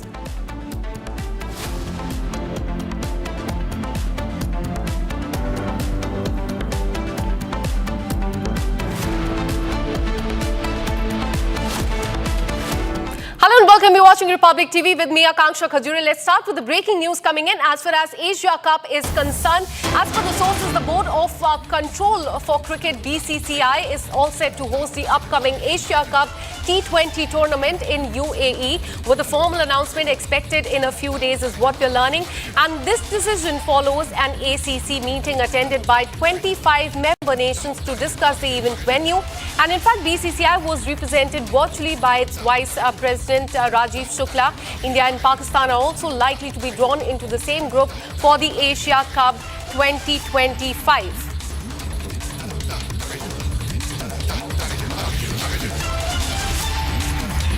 Let me go across to my colleague Himanshu, who joins us live from the digital newsroom of Republic TV. Himanshu, tell us about the Asia Cup. In fact, what you're learning is that there could be a neutral venue, and that venue could be UAE. What are your sources telling you? Akansha, the meeting has concluded in Dhaka. There were hectic parleys in the meeting.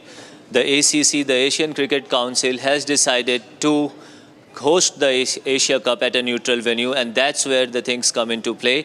BCCI has not hosted Pakistan since Mumbai attack, and this was also not going to happen considering the tensions between the two nations after the Pahalgam attack.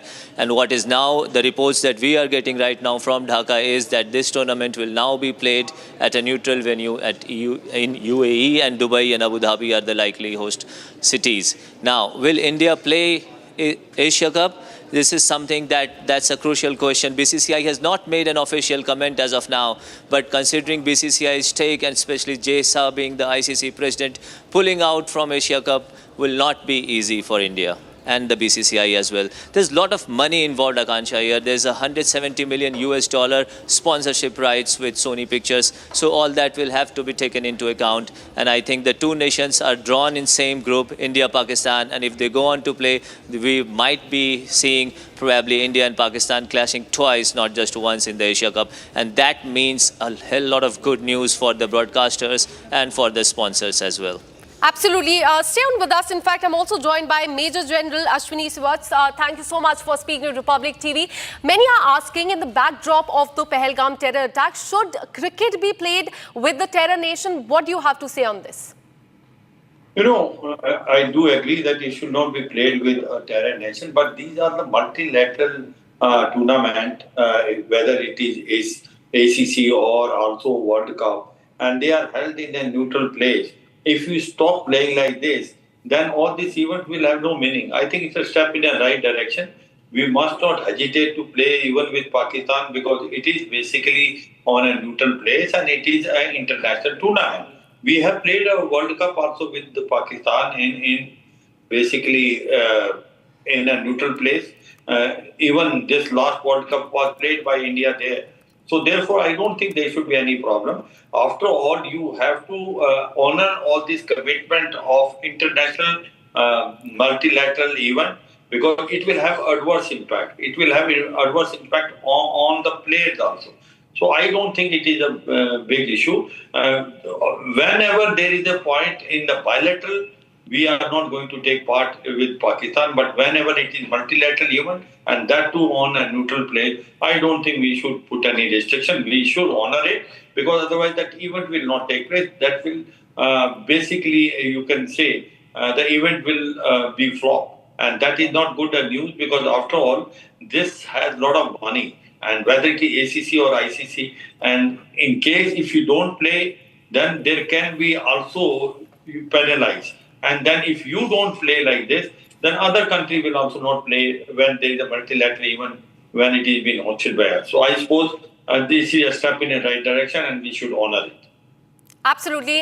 Let me also once again bring in Himanshu. Tell us about the outcome of this meeting. You said that there's been no formal statement that has come in from BCCI, but we are getting to know that India and Pakistan are likely to be drawn into the same group for this crucial Asia Cup 2025. What more are you learning about this? Akansha, I think that there will be huge resentment, not just in India, also within BCCI, about the question of playing Pakistan. Now, this is coming at a time when we have had a huge, almost a war. It was a war when India actually hammered Pakistan. Now, what will the armed forces morale will get affected by this? Should we play? Should we not? This is also a political question that I think our leaders will answer in coming days. But as of now, what I am getting from Dhaka and from BCCI is that BCCI is trying to convince everyone in the decision-making process that, look, this is an international commitment. This commitment will also probably reflected in India's participation at the next Olympics Games that's happening in 2028 in LA. And if India pulls out, it might have repercussions. So it's about honoring an international commitment. Obviously, there's the mood here in India is that we should not be playing cricket with Pakistan, especially at a time when there's a lot of blood boiling across, like for what happened in Pahalgam. We must not forget that. And this coming from our Major General, I think my question to him will be, sir, do you actually see Indian people, Indian armed forces welcoming this decision of BCCI if they at all play at a neutral venue? You know, the point what you are saying is that, see, this is a political decision that has to be taken. But you have to see a realistic picture of that. These are the multilateral events. These are events which will keep on taking place. If you stop playing like this, then it will be no go. In the sense that very recently World Cup which was held, you also have a match between India and Pakistan at a neutral place. We honored that. Of course, after Operation Sindoor, the relationship between India and Pakistan have gone down south, and we refused to even play a veterans match even in UK now very recently. That fully agreed that Pakistan is a terrorist state and we must not have any relationship. But you have to see a larger picture. You have to see a larger picture, especially considering sports. Remember that in 2036, we are also trying to place ourselves that we can able to host an Olympic game. And so therefore, our case becomes weak. We must understand that in case you do not participate in a multilateral event, it will have a reverse impact on India playing in other multilateral event, or you trying to take a tournament which you can also host. Once you are hosting it, the other country will also not come. So therefore, now the point is the government of the day has to take a decision what is right. After all, the cricketer will follow whatever decision given by the government. But I certainly feel a multilateral event which is held in a neutral place, that should be honored. But the point which is coming, why the India-Pakistan match, or they are in the same pool? Because you see, the organizer which are there, they know that it is India-Pakistan match which takes a huge crowd, and it is a question of money. So when there is an India-Pakistan clash, you find that a lot of money is involved in that, and that's how they always make sure whether it is you can say a World Cup or a Asia Cup, you will always find India-Pakistan in the same pool, basically for, you can say, for the pecuniary gain, because once these two teams play, then you find sponsors coming, a lot of money coming. But all said and done, it will be a decision given by the government. Whatever decision will be given, I'm sure the cricketers have to follow. But you must see the larger picture. Remember that we are the ones which are trying to host even Olympics in 2036. Will our case become weak or strong? That point has to be seen. But sir, for people of the country, cricket is not just a game. It's almost like a religion for people. And in the backdrop of Pahalgam terror attack and Operation Sindoor, do you not think that right now our country should refrain, and they should also refrain from playing with Pakistan? Absolutely. See, that point is seen. I agree, because I also, man in uniform, feel that way. You know, people, in fact, a Jawan which is now guarding a border, what message are we sending him in case we are playing with Pakistan, a country which is a hub center of terrorism, and who sponsored Pahalgam terrorist action? It was the Pakistan Lashkar-e-Toba, the offshoot, you can say that, the TRF. But all said and done, my point is we have to see a larger picture. A larger picture has to be seen by the government of India. And government has to decide it, does it make any impact? We have to only see it from the other point of view. It is a multilateral event. Whether we have to honor multilateral event in a neutral place or not, that is a question which we have to now decide. Also, what we have to see is what implication it will have on hosting other international events in India itself in future, including Olympic Games. So any decision which is taken by the government of India, I'm sure it is going to be honored by our BCCI. But before taking any decision, I'm sure they will take all these issues and factor into consideration. Absolutely, sir. That's your opinion, and many would beg to differ with that. But thank you so much, Major General Ashwini and Himanshu, for joining us with your perspective. Now, let's get you the top stories of the day in under 1 minute. Bharat 1 Minute brought to you by Canara Bank. Together, we can. Uttarakhand Chief Minister Pushkar Singh Dhami has ordered SIT inquiry into the scam in the National Scholarship of Minority Students. Chief Minister said that it has been found that the scholarship of the student has been withdrawn wrongly, and even institutions like Saraswati Vidya Mandir have been shown under minority. Delhi's Rouse Avenue Court has listed the Enforcement Directorate's complaint on the point of issuance of notice to businessman Robert Vadra and other accused person in the money laundering case. And in fact, this case is linked to the land deal in the Gurugram's village. The opposition parties have upped their attack against Election Commission SIR exercise in the state of Bihar. CPI General Secretary D. Raja has slammed the Election Commission's move, saying that this survey in Bihar has created immense problem and difficulties for the common people, including poor Dalits, Adivasis and the migrant laborers.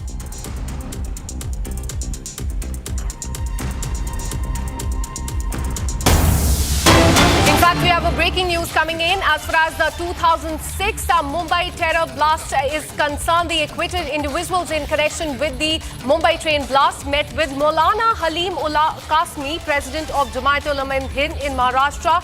The Supreme Court, remember, had stayed the Bombay High Court judgment that acquitted the 12 accused persons in connection with this case, but clarified that the stay order will not affect the accused persons' release from jail. There on your screens, you can see those are the visuals coming in from Maharashtra, where all the accused we are learning, and these are the people, few of them were also on death row.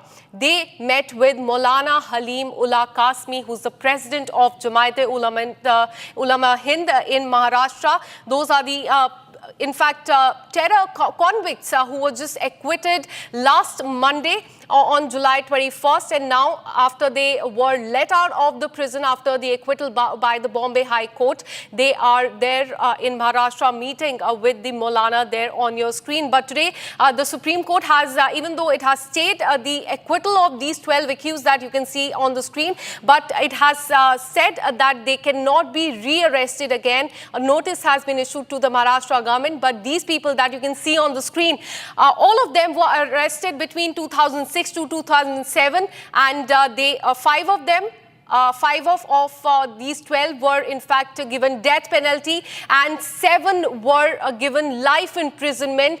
Just this week they were released out. Many are asking if the law is different for different people, but there on the screen you can see these acquitted accused can be seen meeting with the Maulana Halim, president of Jamaat-e-Ulama Hind. Well, this is a case that dates back to 2006. There were 11 attacks in 11 minutes in Mumbai local train, and after that 189 people lost their life, 800 people received injuries. But there on the screen, these are the people, remember, who were arrested between 2006 and 2007, 13 of them.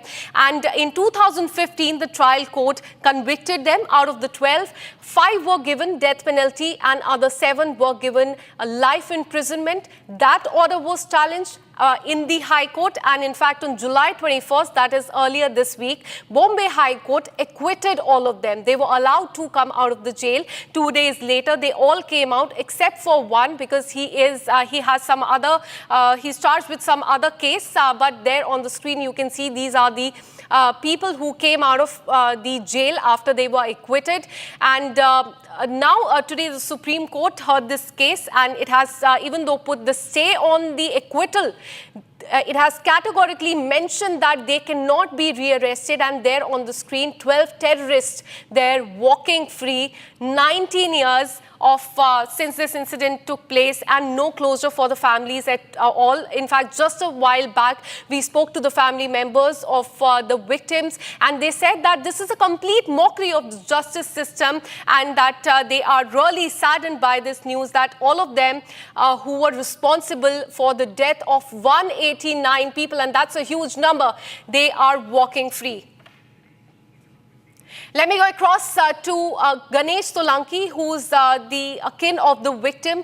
Thank you so much for speaking to Republic TV. अभी हम visuals दिखा रहे हैं अपने viewers को sir, जिसमें जो 12 accused बाहर आए हैं इस हफ्ते, वो मौलाना को मिल रहे हैं, बाहर आ गए हैं, फ्री है, 19 साल हो गया है, कोई जस्टिस नहीं मिला है फैमिली को, और अभी स्क्रीन पे हम देख रहे हैं कि वो खुश है, मिठाई खा रहे हैं मौलाना जी के साथ।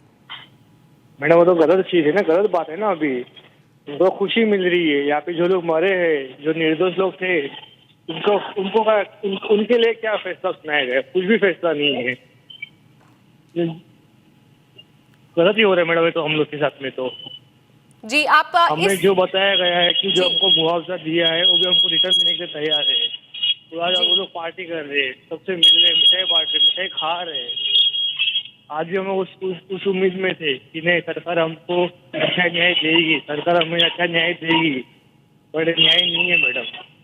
जी, 19 साल हो गए इस चीज को, अभी तक कोई भी क्लोजर नहीं मिला है आपको और बाकी 189 लोग थे, उनकी फैमिलीज को अभी तक।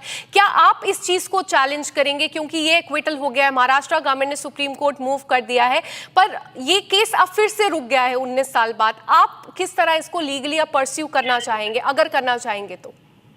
मेरे सुप्रीम कोर्ट से एक ही वो बताना चाहता हूँ कि जल्द से जल्द इनको गिरफ्तार करे, जो भी आरोपी है।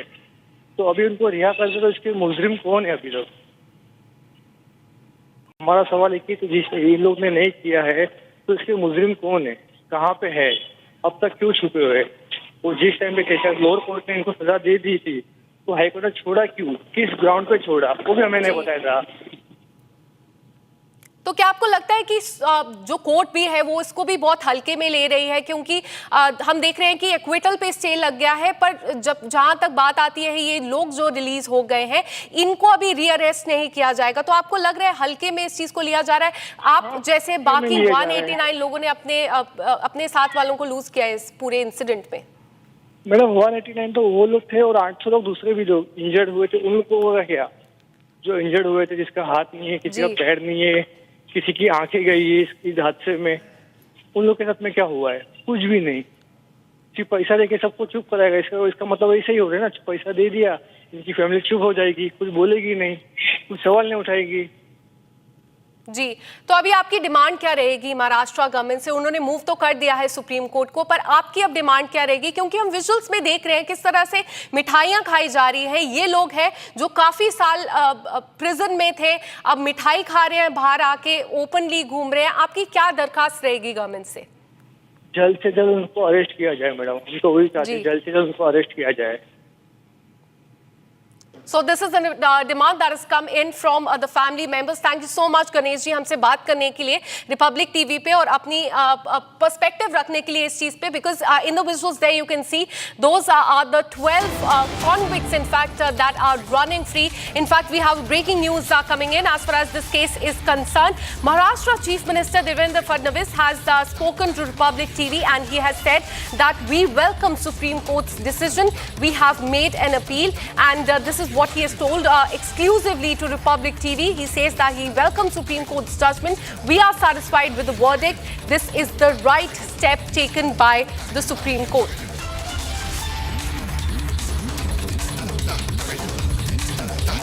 Well, remember, after the Bombay High Court judgment on July 21st, that is earlier this week, Maharashtra government had challenged the acquittal of the 12 accused in this case. And now, after the hearing today in the Supreme Court, where Supreme Court stayed the acquittal of the convicts that we just showed you, having a gala time, having meeting with a lot of people and having sweets. Now, Maharashtra Chief Minister Fadnavis has spoken to Republic TV and he has said that he welcomes the judgment, the order by the Supreme Court. They are satisfied with the verdict that has come in and this is a step in the right direction.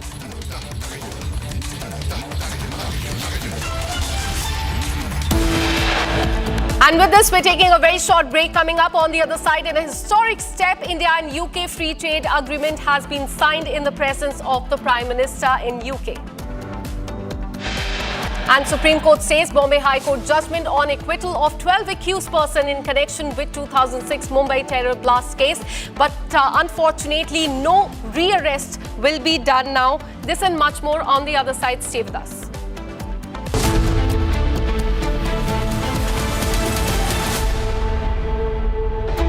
I can't wait to be part of the Republic AI pre-summit on July 25. We'll be talking all things AI, the breakthroughs, the impact, and what's next for India. It's an exciting build-up to the mega AI summit, and I'm glad to be in the mix. See you.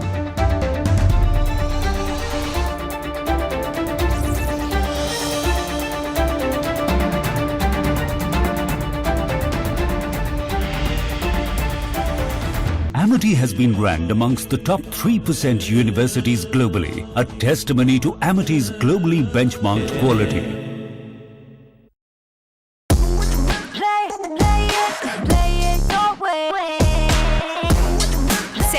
This is your space, play it your way. दादी के हाथों का जादू और खुशबू से महकता घर, माँ की मुस्कुराहट और खाने की सुगंध। MDH गरम मसाला, क्योंकि हर रिश्ता है स्वाद से जुड़ा। केसरिया से मन जोगी हुआ रे, दिल झूमे देखो मतवारा हुआ रे। केसरिया से मन जोगी हुआ। हर पल मनाओ केसरी त्योहार। विमल, बोलो जुबान केसरी। अब छोलिया हो या लोबिया, सफेद चने या काले चने, सब कुछ मजेदार बने। I'm excited to be a part of the Republic AI Pre-Summit on July 25th, where we will be discussing the India's AI leap, the innovations, the impact, and the future of AI in shaping a new India.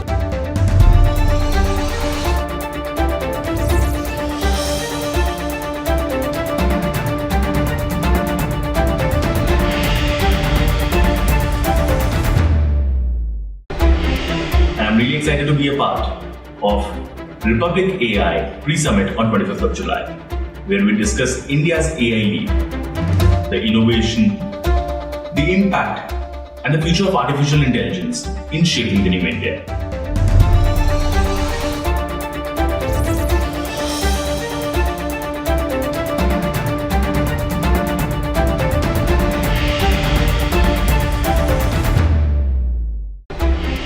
I'm looking forward to being a part of the Republic AI Pre-Summit on July 25th. We'll be diving into the latest breakthroughs in artificial intelligence, deep tech, and the 1000x economic value add and 100x job creation this will bring across industries in India over the next 20 years. This will be in terms of next generation headless, automated, autonomic, agentic platforms. This AI tsunami is going to be highlighted at the Mega AI Summit, and I'm delighted to be part of this important conversation. This is a once-in-a-lifetime opportunity for India. Let's collaborate and invent in India. See you there.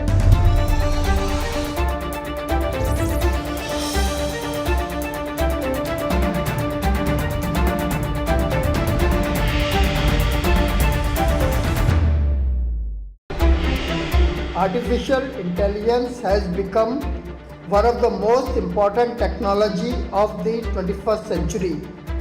The phenomenal growth of AI has been enabled by advancement in algorithms, availability of the. Hi, I am Kapil. I'm happy to be part of AI Pre-Summit by Republic on 25th of July. We will be talking about the crossroads of AI and cybersecurity, how we can leverage both of them to brighten our future as a country. Happy to be there and hope to see you all there. Thank you.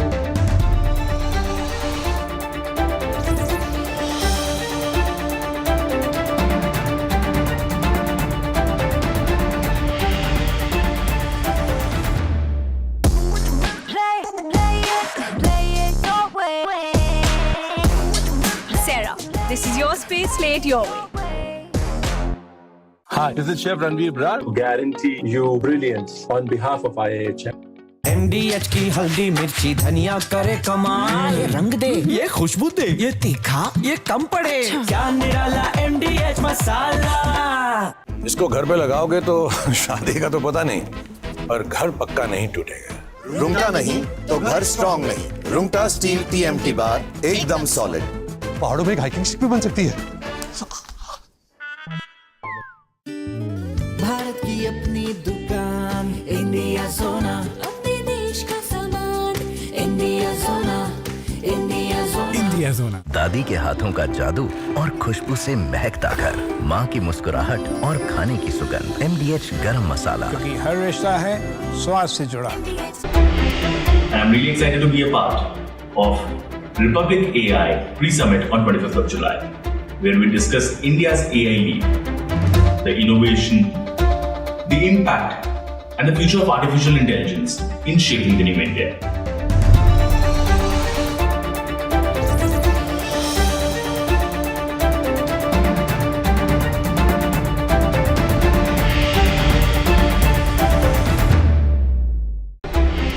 I'm I'm looking forward to being a part of the Republic AI Pre-Summit on July 25th. We'll be diving into the latest breakthroughs in artificial intelligence, deep tech, and the 1000x economic value add and 100x job creation this will bring across industries in India over the next 20 years. This will be in terms of next generation, headless, automated, autonomic, agentic platforms. This AI tsunami is going to be highlighted at the Mega AI Summit, and I'm delighted to be part of this important conversation. This is a once-in-a-lifetime opportunity for India. Let's collaborate and invent in India. See you there.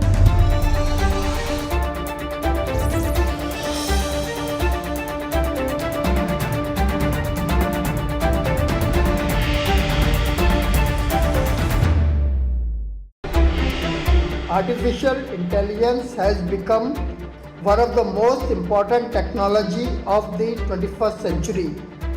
The phenomenal growth of AI has been enabled by advancement in algorithms, availability of the large data sets, and development of semiconductors. I can't wait to be part of the Republic TV AI Pre-Summit on 25th July. Looking forward to seeing you all there. Thank you so much.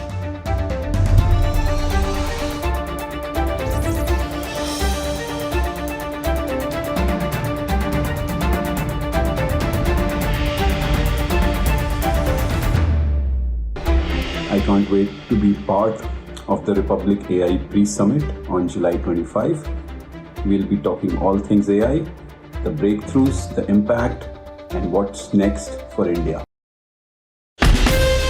From Asia's largest news headquarters, setting the agenda for Bharat.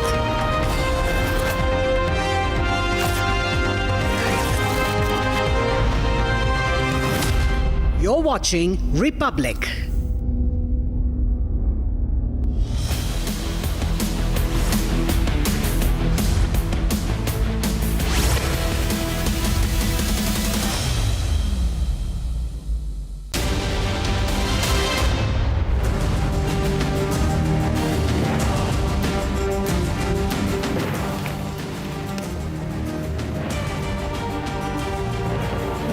Hello and welcome. You're watching This is Exclusive with me, Shah Vincent. Tonight I come to you with two super exclusive stories. Multiple lapses found in a DGCA inspection done on Air India. Tonight we reveal what are the lapses that have been highlighted by the DGCA and how exactly is the airline really responding. The other big story that I'm coming to you tonight is with regards to a global crackdown on digital arrests. How exactly have governments really come together to combat this menace? All this and much more on this edition of This is Exclusive. But up first, let me take you through the headlines we're tracking at this hour.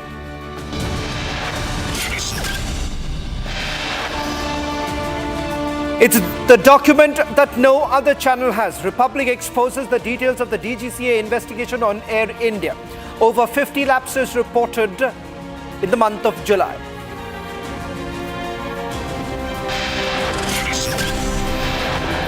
Biggest ever global digital arrest racket busted in Cambodia. Operation carried out based on Indian intelligence inputs.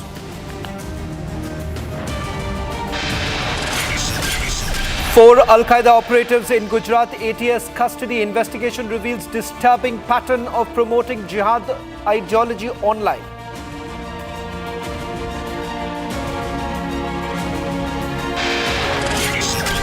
Supreme Court stays Bombay High Court judgment on acquittal of 12 accused persons in connection with the 2006 Mumbai train blast. No re-arrest to be done.